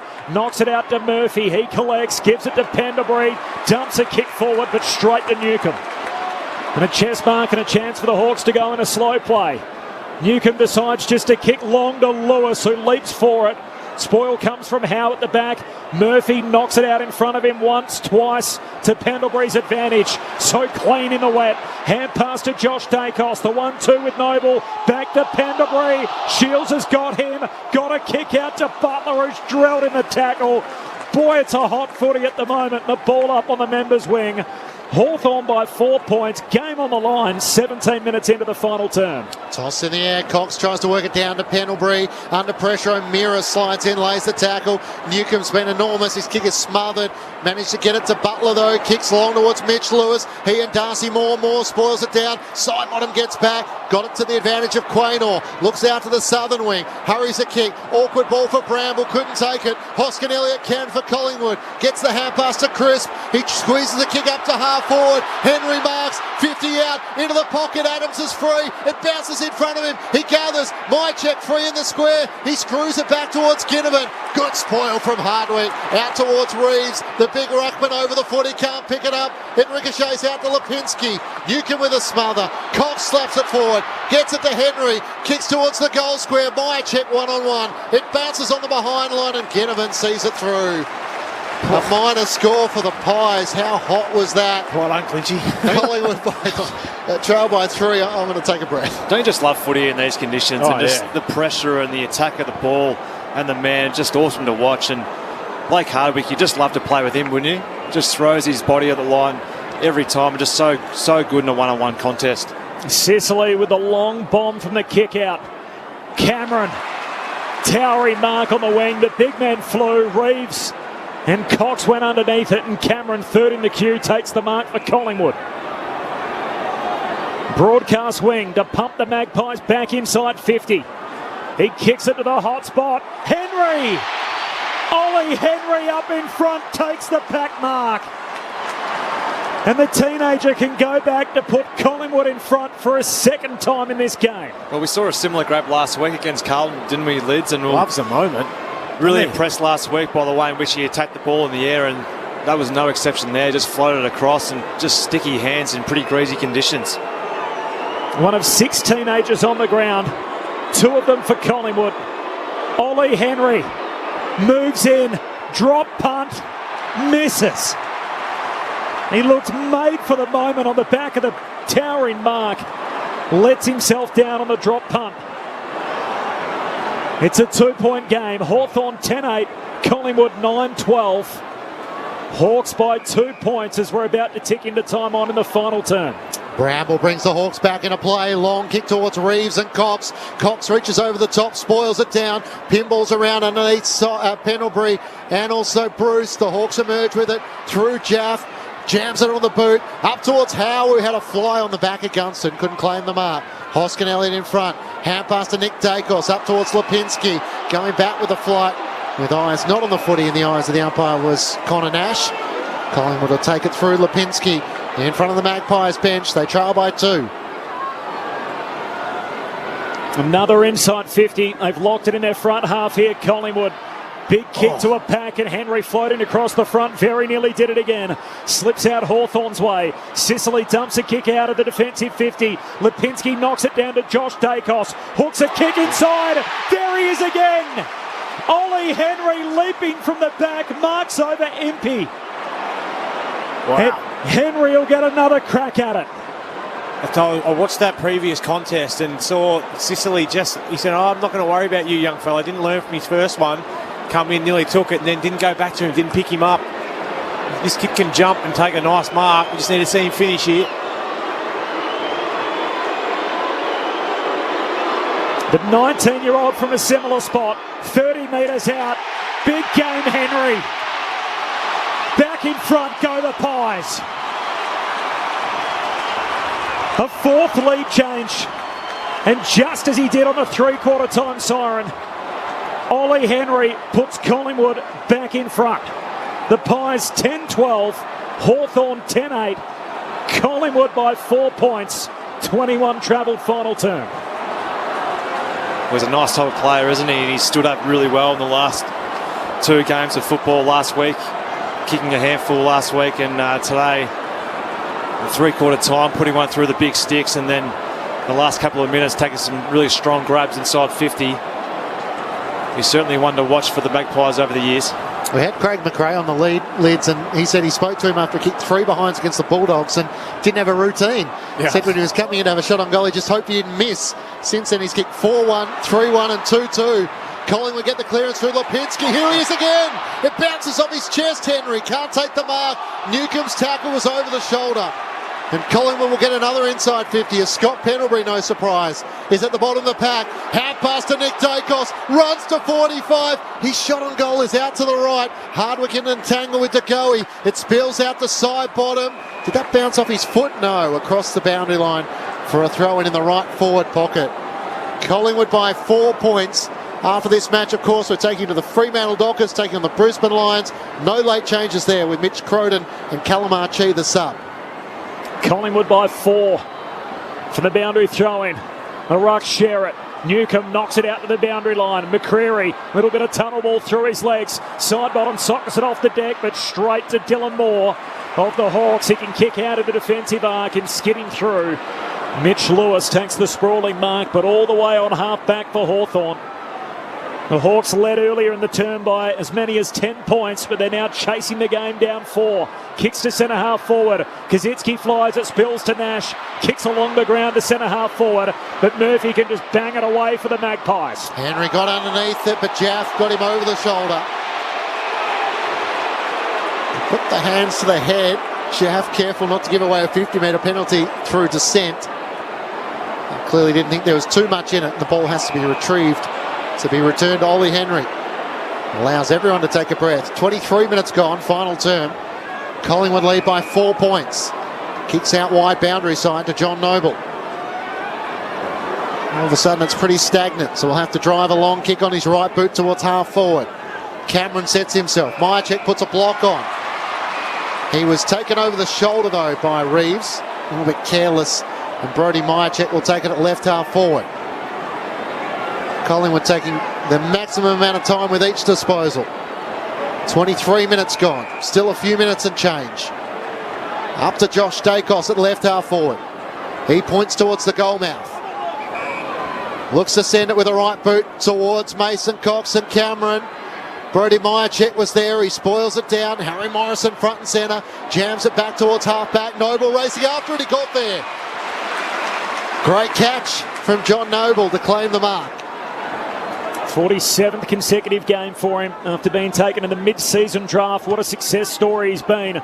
John Noble down to half forward. They all fly there for the Magpies. Comes down towards Bramble. He's tackled by Henry on his opposite number. And a ball up here on the 50-metre arc for the Magpies. There's a bit of a melee which unfolds. The umpire's pretty keen to chuck it in the air. Still more than 3 minutes on the game clock. Collingwood by 4. Up it goes, 55 out for the Pies. Pack forms again. Umpire lets them play. Morrison got a kick out, but it's smothered. Ricochets to Jager. Hooks his kick down the wing. Lewis crashes the pack. There's a whistle. And I think it's a downfield free kick. Cameron's laid a tackle on Jager after he got rid of the footy. And a free kick for Wingard and the Hawks. Heads down to half forward. Gunston clever. Whacks it down to Morrison. Hand pass away to Tom Mitchell. Kicks inside 50. Darcy Moore stands underneath it, takes the chest mark centre half back for Collingwood. 43,939 in at the MCG for Sunday afternoon footy, which is going all the way down to the wire. Side bottom, into the back pocket, finds Howe. Howe has it in the right back pocket. Careful with his delivery. Short to Darcy Moore, still inside the defensive 50. You wonder what they learnt from last week, having been up in front against Carlton. They weren't able to hold, well, they were able to hold on in the end, but they let a few goals in. So what have they learnt? What has Fly gone through with his boys? Say, right, when we're in this position, how do we control a game? We've seen a couple of things now already where they're just saying, right, possession, take control, take some time off the clock. Let's not continue to try and play fast. Everyone said on the southern side of the ground, Newcombe was able to spoil Darcy Moore's kick out of play for a throw-in. So a stoppage. Kajitsky up against Cameron. Cameron tries to jam a kick forward towards the boundary line. Chris knocks it on to Lipinski for Collingwood. Kicks towards half forward. One-on-ones further afield. Knocked down by Henry. Hardwick punches it out to the southern wing. Tom Mitchell tries to knock it on to Jager O'Meara. He's tackled by Lipinski and McCreary. The ball spills underneath. Jager's dumped a second time. He can't get a disposal away, and the umpires get a penalty. No, a dumping tackle. And Hawthorn will take it at left half back. Did the big wind up, and then all of a sudden it was a slinging tackle. Maybe some communication between the two umpires. Less than 100 seconds on the game clock. Collingwood by 4 points. Hawthorn led by as many as 10 in this final term. Impey goes back to Sicily. Long kick across the half-back line. Jaff on the back flank, Members side. Hand pass away to Morrison. Kicks Hawthorn to a contest down at half forward. Kazitsky flies no mark. Spills to Ginnivan of the Magpies. To Howe. Hand pass back to Noble. He's coughed it up under pressure. Wingard squeezes the kick out. Shields is there. Hand pass out wide. Ends up out of play. He wanted Nash, who was bowled over with the pressure from Noble. And we'll have a boundary throw-in, 50 out from the Hawks' goal. 67 seconds left on the game clock. Collingwood by 4 points. Ball on half forward for the Hawks. Thrown back in. Cameron up against Kajitsky. Tap down to the front. Lipinski tackled by Newcombe. And the umpire will come in and ball it up once more. It's going to take something special here from a special player. I'm looking at a Chad Wingard or a Luke Bruce to try and get on the end of one here. Thrown up, Kazitsky knocks it down. Lipinski tries to sock it off the ground. Newcomb's in there, has an arm pinned. Mitchell tries to wrestle it away from him. The ball spills out of play. Still at right half forward for the Hawks. Each stoppage, though, is more seconds off the clock for Collingwood. 49 seconds remaining. Collingwood by 4 points, but a boundary throw in half forward for the Hawks. In it comes. Lipinski, hand pass out of play. Deliberate. Free kick Hawthorn. 60 metres out, just about every player inside 50. Jager lays it up to the hot spot. They come from every direction. Spills down in front of Noble. He's dispossessed. Loose ball centre half forward for the Hawks. Myercheck collects. He's tackled. Hawks through Bruce. Brewster's mowed down, holding the ball. Free kick McCreary. Myercheck was tackled, lost it. Bruce picked it up, went to run off. And McCreary got him holding the ball. And a free kick for Collingwood at centre half back as the seconds tick away. Sends it out towards Myercheck and Chris. Newcombe knocks it down. Hand pass to Impey to Bramble. Seconds ticking down. Ball spills clear. Cameron over the top. Siren sounds. Collingwood hang on by 4 points. And Fly's Pies are in the 8. They had to withstand the fight back from the Hawks in the wet in the second half. Is this the new Magpies way under Craig McRae? What a cracking weekend of footy.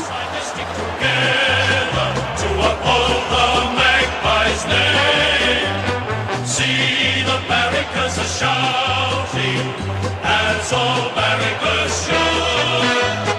Oh, the premierships are cakewalk for the good old Collingwood. Collingwood led by 20 points at quarter time, by 23 at half time. They got out by 30 points in the second quarter, and then the rain arrived in the second half. Hawthorn fought back. They took the lead in the third term by 2 points, and Ollie Henry, after the three-quarter time siren, returned Collingwood into the front by 5. Then the Hawks kicked the opening 2 of the final term before goals to De Goey and to Henry, and the Pies win by 4 points, 10-12-72 to the Hawks, 10-8-68. Good old Collingwood forever. They know how to play the game. Side by side they stick together to uphold the Magpies' name. See the barricades are shouting as all barricades shout. Oh, the premiership's a cakewalk for the good old Collingwood. For the second week in a row, Collingwood fans have to endure a cliffhanger, and in the end they fall the right side of it once more. Collingwood by 4 points in front of 43,939 fans to spoil the party for Luke Bruce and for Liam Shields.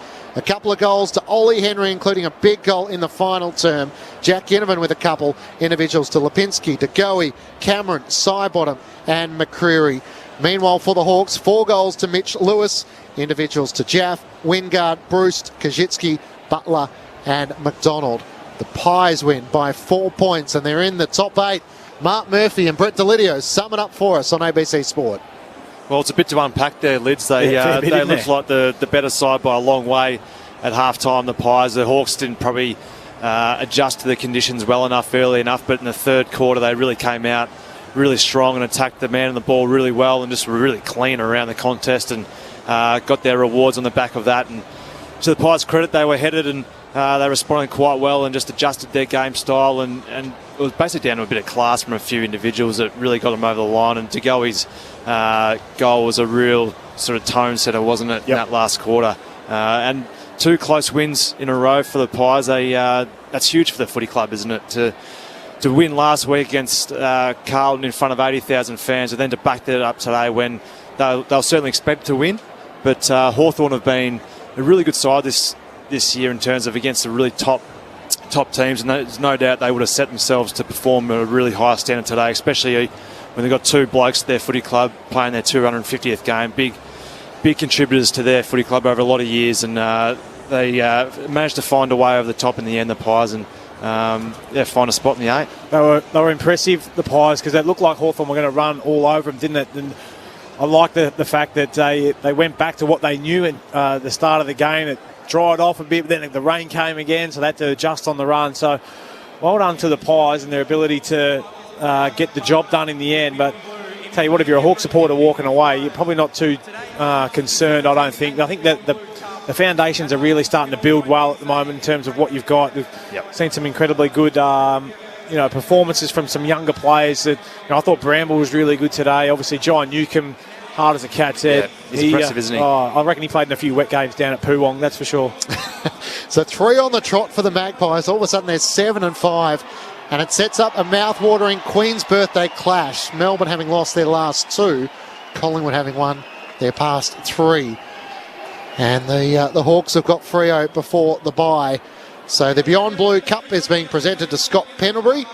Thought he might say a word or two. We'll just stand by to see if he does do a presentation. But the Hawks and the Collingwood players are gathering behind the signage to send a powerful message in support of mental health and the work in which Beyond Blue does in encouraging conversations around mental health.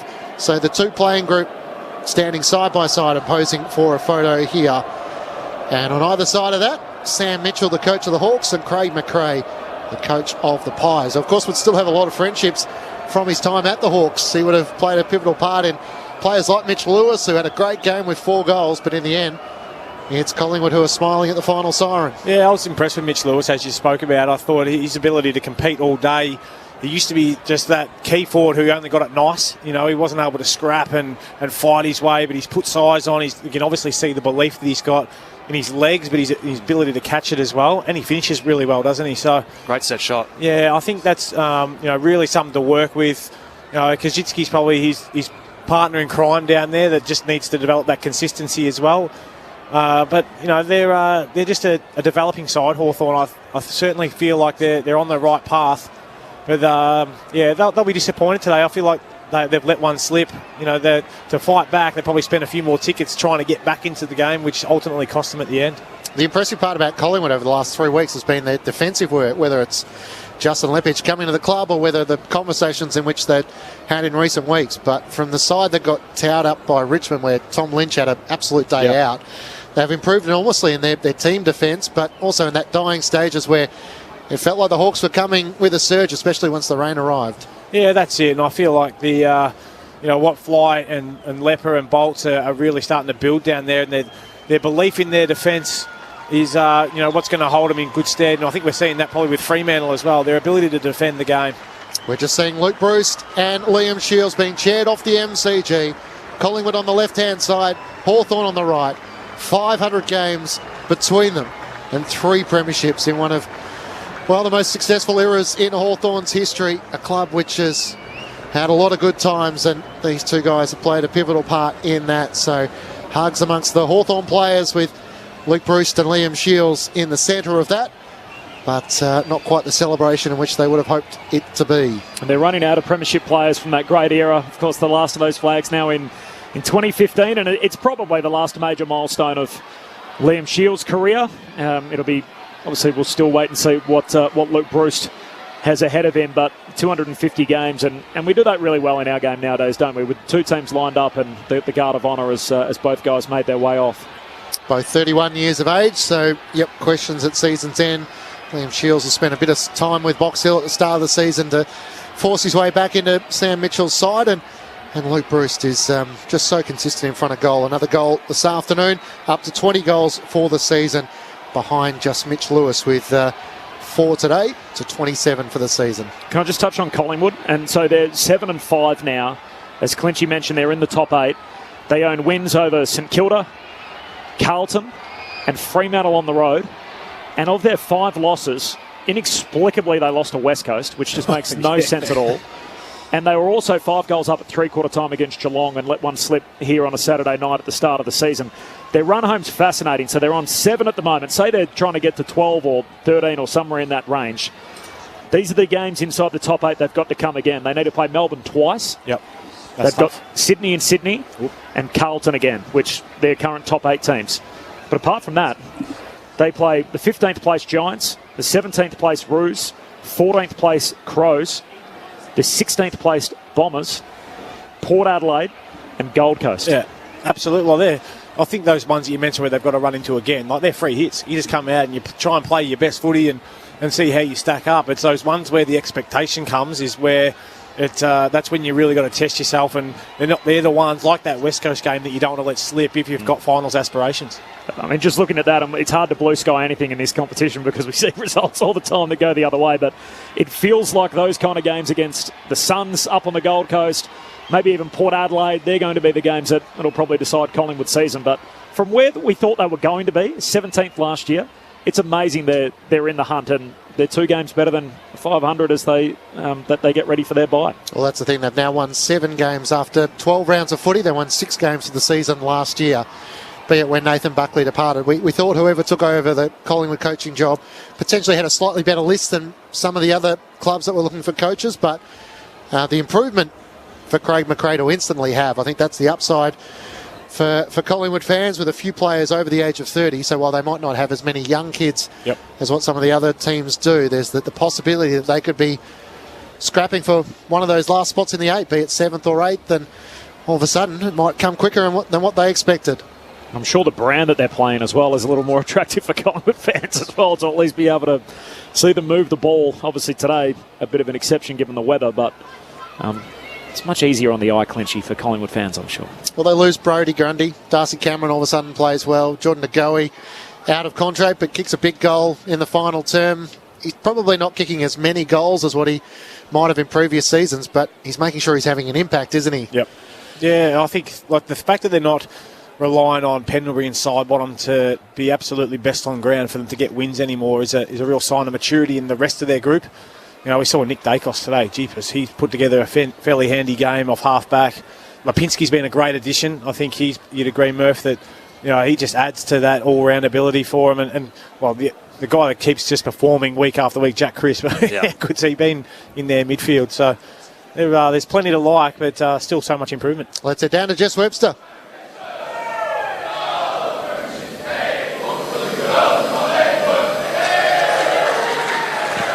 So Collingwood belt out their song winners by 4 points. That line sounds a bit crackly. We'll head back down to Jess in a moment or two's time and hopefully bring you a Collingwood reaction as quickly as we can. Our Western Australian audience, don't fear, we are heading to the Fremantle Dockers and the Brisbane Lions. No late changes to the team there. So we've just got a little while before that match gets underway. So we'll try and bring you a quick interview and then we'll head west for what will be a fascinating final game of round 12. Some good footy. Friday night, Geelong Bulldogs. Cats far too good. Yeah. Last night, Swans over the Demons. Probably less in the Gold Coast Suns and North Melbourne and Adelaide and West Coast. So in the reduced matches for the bye weekends, you take 3 decent ones, hopefully 4 out of the shortened round. We had this conversation the other day. Do you think this is a bit of a side conversation, Clinchy, so sorry to branch out, but the idea of the buys, the 6, 6 and 6, which we've done in recent years, is that the best way to go, or are we better off just 1 week off, or knock it over in 2 weeks and just say, look, let's have 5 and 4 rather than trying to drag it over 3? Yeah, I don't mind the whole have a week off in the middle of the season. I think that's good for football. Like, everyone sort of freshen up, and then everyone has that same point in the season where they know that there's going to be a bye happening, and they're all happening at the same time. So lead into the finals as well, as they're still doing, having the bye leading into the finals. So I think that's probably a better way to do it. You sort of miss having a few of the clubs you'd love to see just keep on playing, missing over the next couple of weeks. But I think it's great just for football that I think for one that Melbourne have lost the last couple, and then there's a few even spread of teams around them. Let's head back down to the Pies rooms with Jess Webster. Thanks, Clinchy. I'm here with Ollie Henry. What a victory. Another close one 2 weeks in a row. And you're in the 8. You must be super pleased. Yeah, we're definitely over the moon about this one.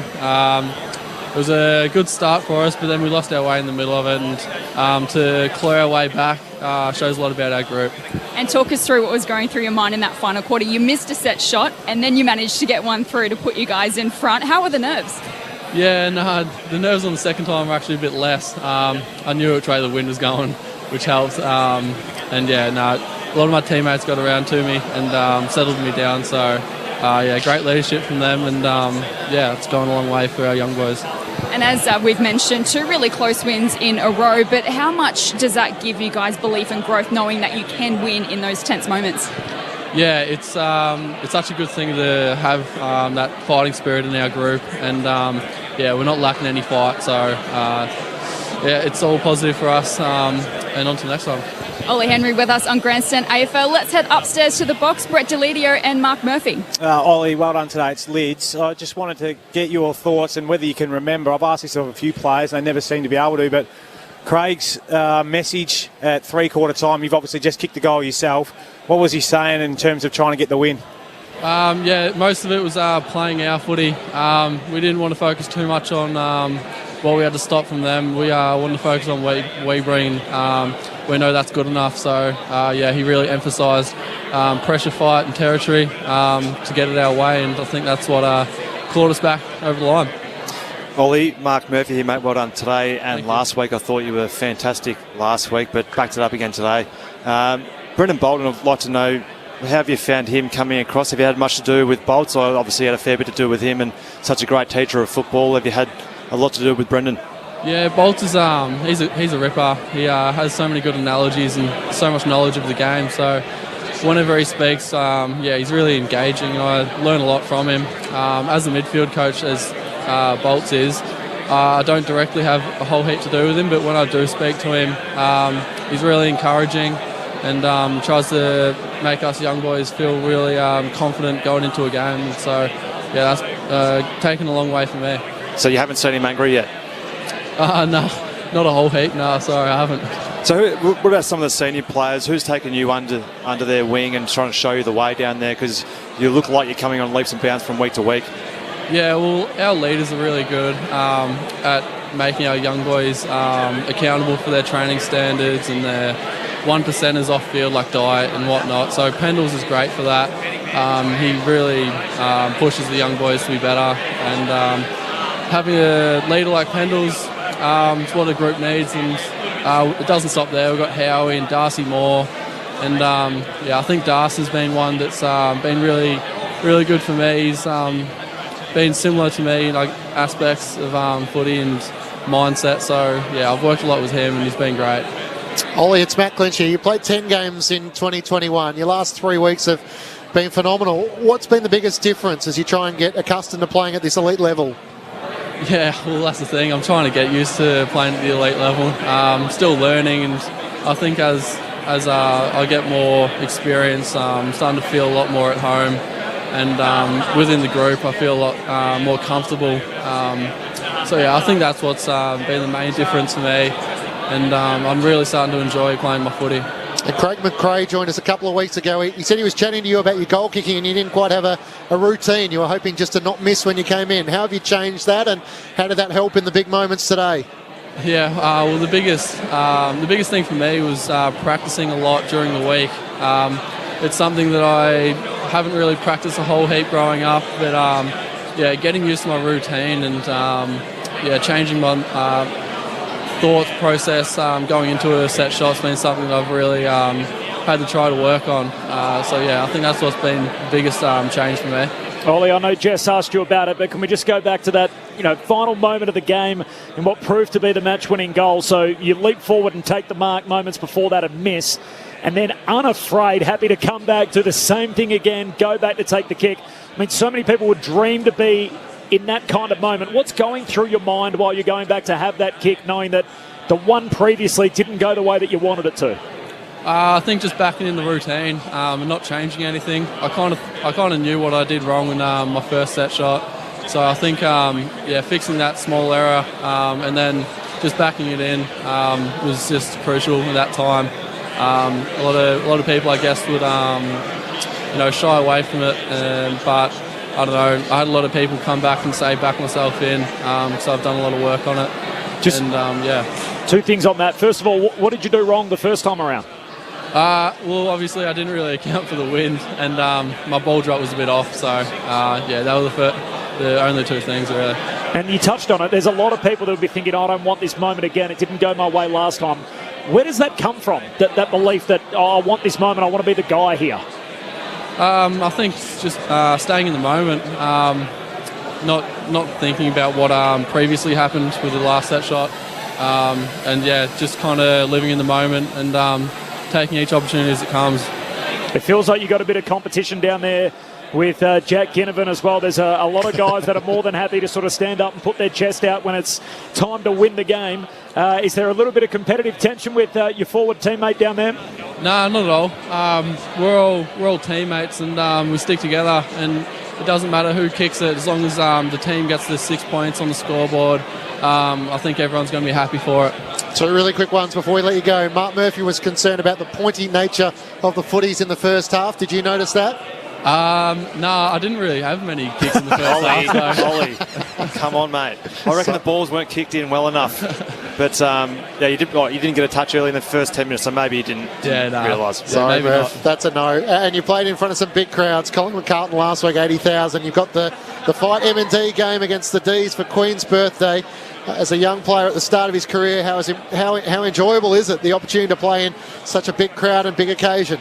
Yeah, last week was crazy. 80,000. It made me a lot more nervous than usual, but that's something that I'm going to get to hopefully learn around the time here. So Collingwood getting in big crowds is something we love, and it makes us players have a whole lot more energy. You're good to watch, Ollie. Well done on the win. We'll see you on Queen's birthday on Monday. Thanks so much.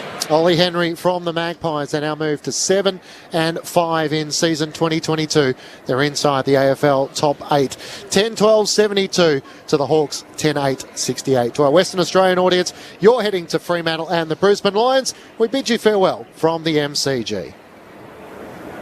And we'll continue on for everyone else for about another 13 minutes' time. Get some thoughts from Lids and Murph about the Hawks, the 3-2-1 from the ABC Footballer of the Year. And, of course, the AFL ladder, which all of a sudden is adding different levels of intrigue as to how it might feature in the second half of the season. But nice to hear Ollie Henry. I don't mind your questioning. He seems pretty comfortable with the big moment. Is that Gen X, or what are they, Gen Y, the current generation, who are pretty comfortable with... I think so. Just taking on the opportunity as it comes, not daunted or intimidated by anything? Yeah, well, Ollie tends to strike me as a kid who doesn't overthink it a hell of a lot. He's pretty clear in what he wants to get out of it. Is there not much going on up there? No, he's actually like a quite intelligent kid, but he just doesn't overthink the situation. Yeah. He doesn't get overawed, and as you probably see, like when the moment presents itself, he's more than willing to put his hand up. And some guys would shy away from it and find a way to get away from where the ball's going to be, but he's always popping up in the spots that puts himself in a position to kick a goal. So, I mean, we don't know these guys as people. You obviously do, Lids, in the role that you work in as in the play management space. He strikes me very different to his brother. Obviously, just they play very different roles in Jack Henry from Geelong, but are they different personality types as well? Oh, they're a little bit similar. I haven't spent a heap of time with Jack to be we interviewed Jack before the Geelong-Adelaide game. He seemed very understated as opposed to Ollie. Yeah, no, Ollie's definitely got the more flair and flamboyance in terms of the way he plays. Obviously, Jack's pretty dour in terms of his defence, get the job done, and that's what I do. Whereas Ollie's, front half, Larry boots. I don't think Jack's ever worn white boots, let alone. But Ollie, as you can see, he's got so much more to add to his game that we're only going to see in more and more games that he plays. And the stronger he gets, I think you'll see him start to sit on some heads and really kick some amazing goals. That was quite something today. Absolutely. To think sort of big pack mark in the wet, misses, and how many times in those moments must you think, young kid, shrinks a little bit. Yeah. Maybe someone else will get it done for us. Hopefully we win. Hopefully it wasn't my miss that cost us the game. No, next time the ball comes inside, flies over the top of Jarman Impey, takes another towering mark, goes back, dobs it. Yeah, well, they're great signs because you're right. Because when you are a young kid, and if you do make a mistake, sometimes guys, I don't want the ball in my hands. I don't want to be given that opportunity to make another mistake. But no, I want the ball in my hands. I'm going to fly off the next one, have another crack at it, and then go back and go through the routine again and back yourself in. It's great signs. And you saw him last week in front of 80,000 fans do it at three-quarter time today, and then in the last quarter as well. They're really good signs from a really mature young kid who's got a heap of talent. Was he a key position forward in the under-18s? It sort of feels like similar to what he was. 190 centimetres. For Collingwood so long, they've wanted a big full forward, and he's probably not that, but what they do have is a number of sort of smallish, medium-sized forwards now that gives them a slightly different look compared to, I guess, your traditional sides like a Carlton who have a key figure. Well, we were just talking about him in our office the other day about, before I'd even come on board, what the boys saw in Ollie.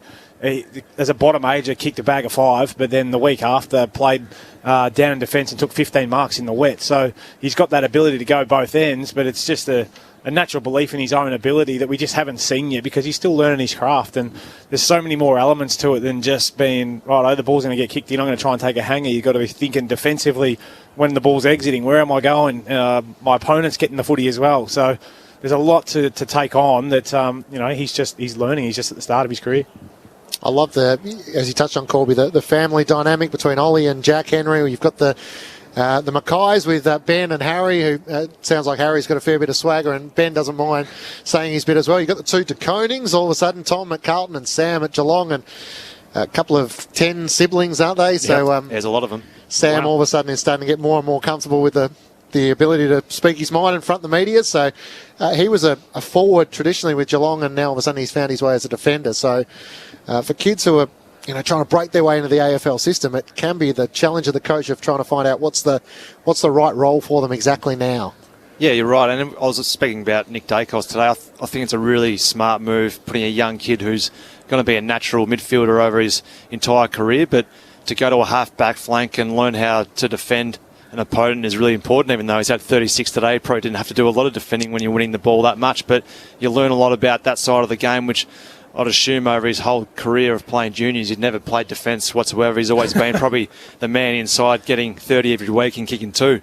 So not much is changing playing AFL for half-back flank, but they're great signs for a young kid to learn his craft playing off a half-back flank. And then once he gets a little bit bigger, he'll go through the midfield, no doubt. But, there's some great stories of some young siblings coming through the AFL at the moment, so they're great to watch. How much defence did you play throughout your whole career? You don't need to when you've got the ball, Lids. You know that. Wow. He did have 11 intercept possessions alongside his 36 disposals, Nick Dacos, so matched with James Sicily for the match. I thought for the Hawthorn fans, it seemed like in the second quarter it was going to be a one-way show. And then when the wet weather arrived, they found a way to simplify the way in which they were playing, their transition from defence into attack. And Mitch Lewis continues to have another breakout game with 4 goals, and he loomed as the player who it felt like at times was going to take a couple of big contested marks, and alongside Chad Wingard maybe record a famous win for the Hawks, but it wasn't to be. Yeah, no, I think if you're a Hawthorn supporter, you walk away and you look. I look straight away. I'm not a Hawthorn supporter, but I look at Lockie Bramble. I thought he was really good down back. And you see the continual improvement of Chankwath Jouth. I think like what he's doing, his ability to run and take the game on. Wasn't his conditions or the type of day for him today, but I also like Connor Nash in the midfield. I thought being a bigger body, he really simplifies the game. He was clean too today, wasn't he? He did a few things that really stood over the ball and just took the hit and took it in one touch, which you like to see. It was balmy weather for him out there. He loved it. But, James Sicily back, and you probably noticed that he was in my All-Australian team. Again, just his ability to read the play. Probably got caught out with Ollie Henry there late. I thought he could have been a little bit closer to him, but... And as you mentioned in the call, Blake Hardwick, I reckon he's just as tough as woodpecker lips. Loves being when the whips are cracking. I'll drop that one down. What's that? As woodpecker lips. Never heard that one. Haven't you? Well, you use it. It's a fresh. I'm not from the country though, but I've never heard that one.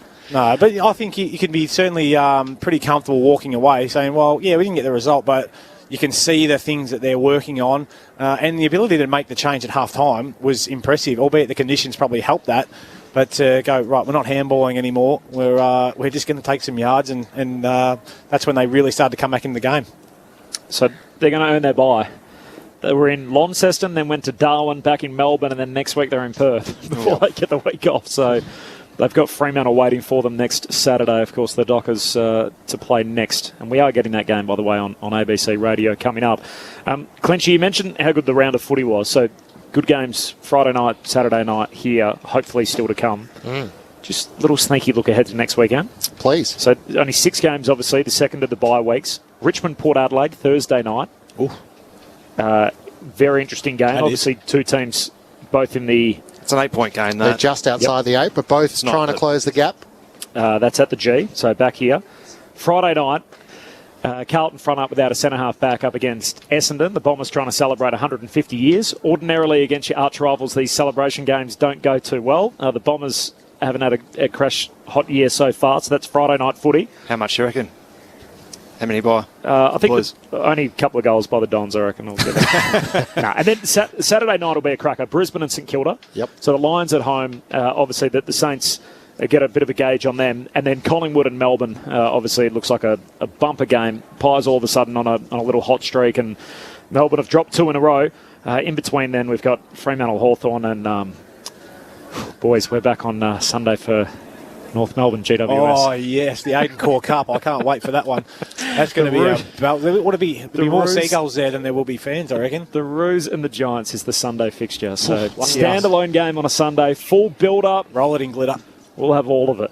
Welcome to the world of media, Murph. When even it's not that appealing on paper, we'll find a way to convince you that it's a worthwhile listen. We'll talk about ourselves some more, then, will we? Yeah, we've done a bit of that tonight.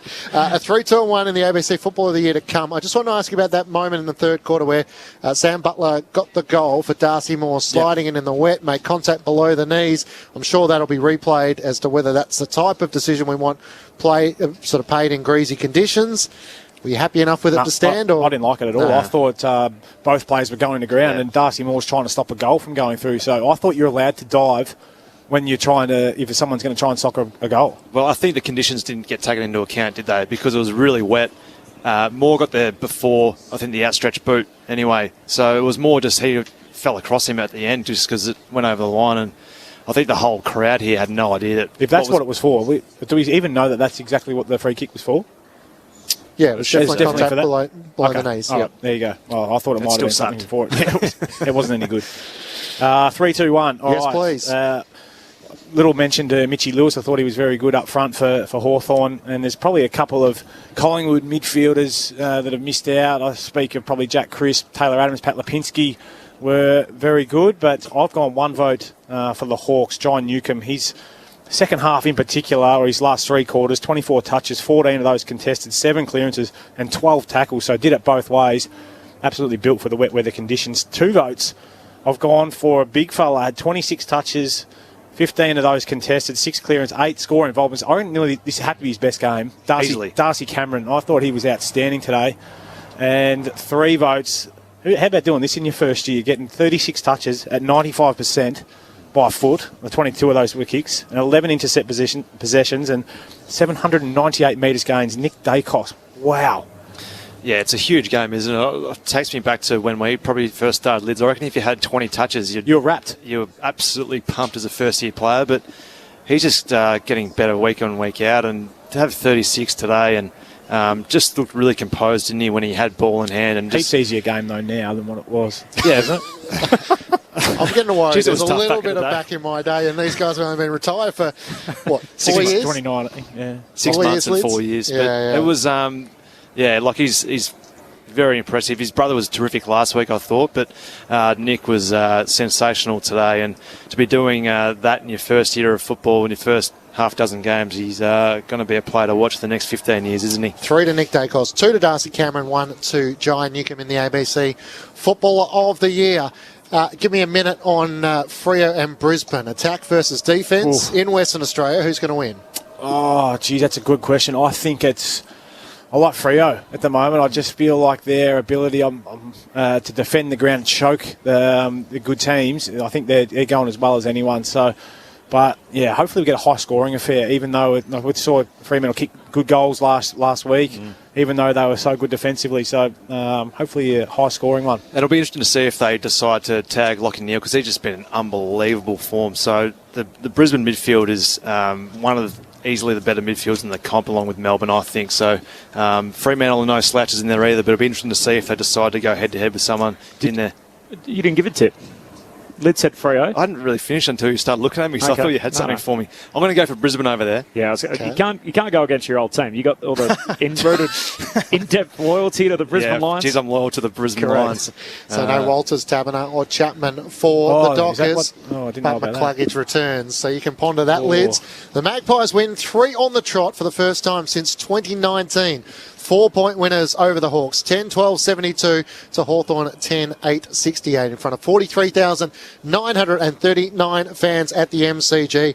The Pies inside the top 8, 7-5, sets up the Queen's Birthday Monday clash beautifully. Let's head west to the Fremantle Dockers taking on the Brisbane Lions. Clint Weldon and Ben Cameron to pick up the call alongside Sherrod Wellingham and Bo McDonald.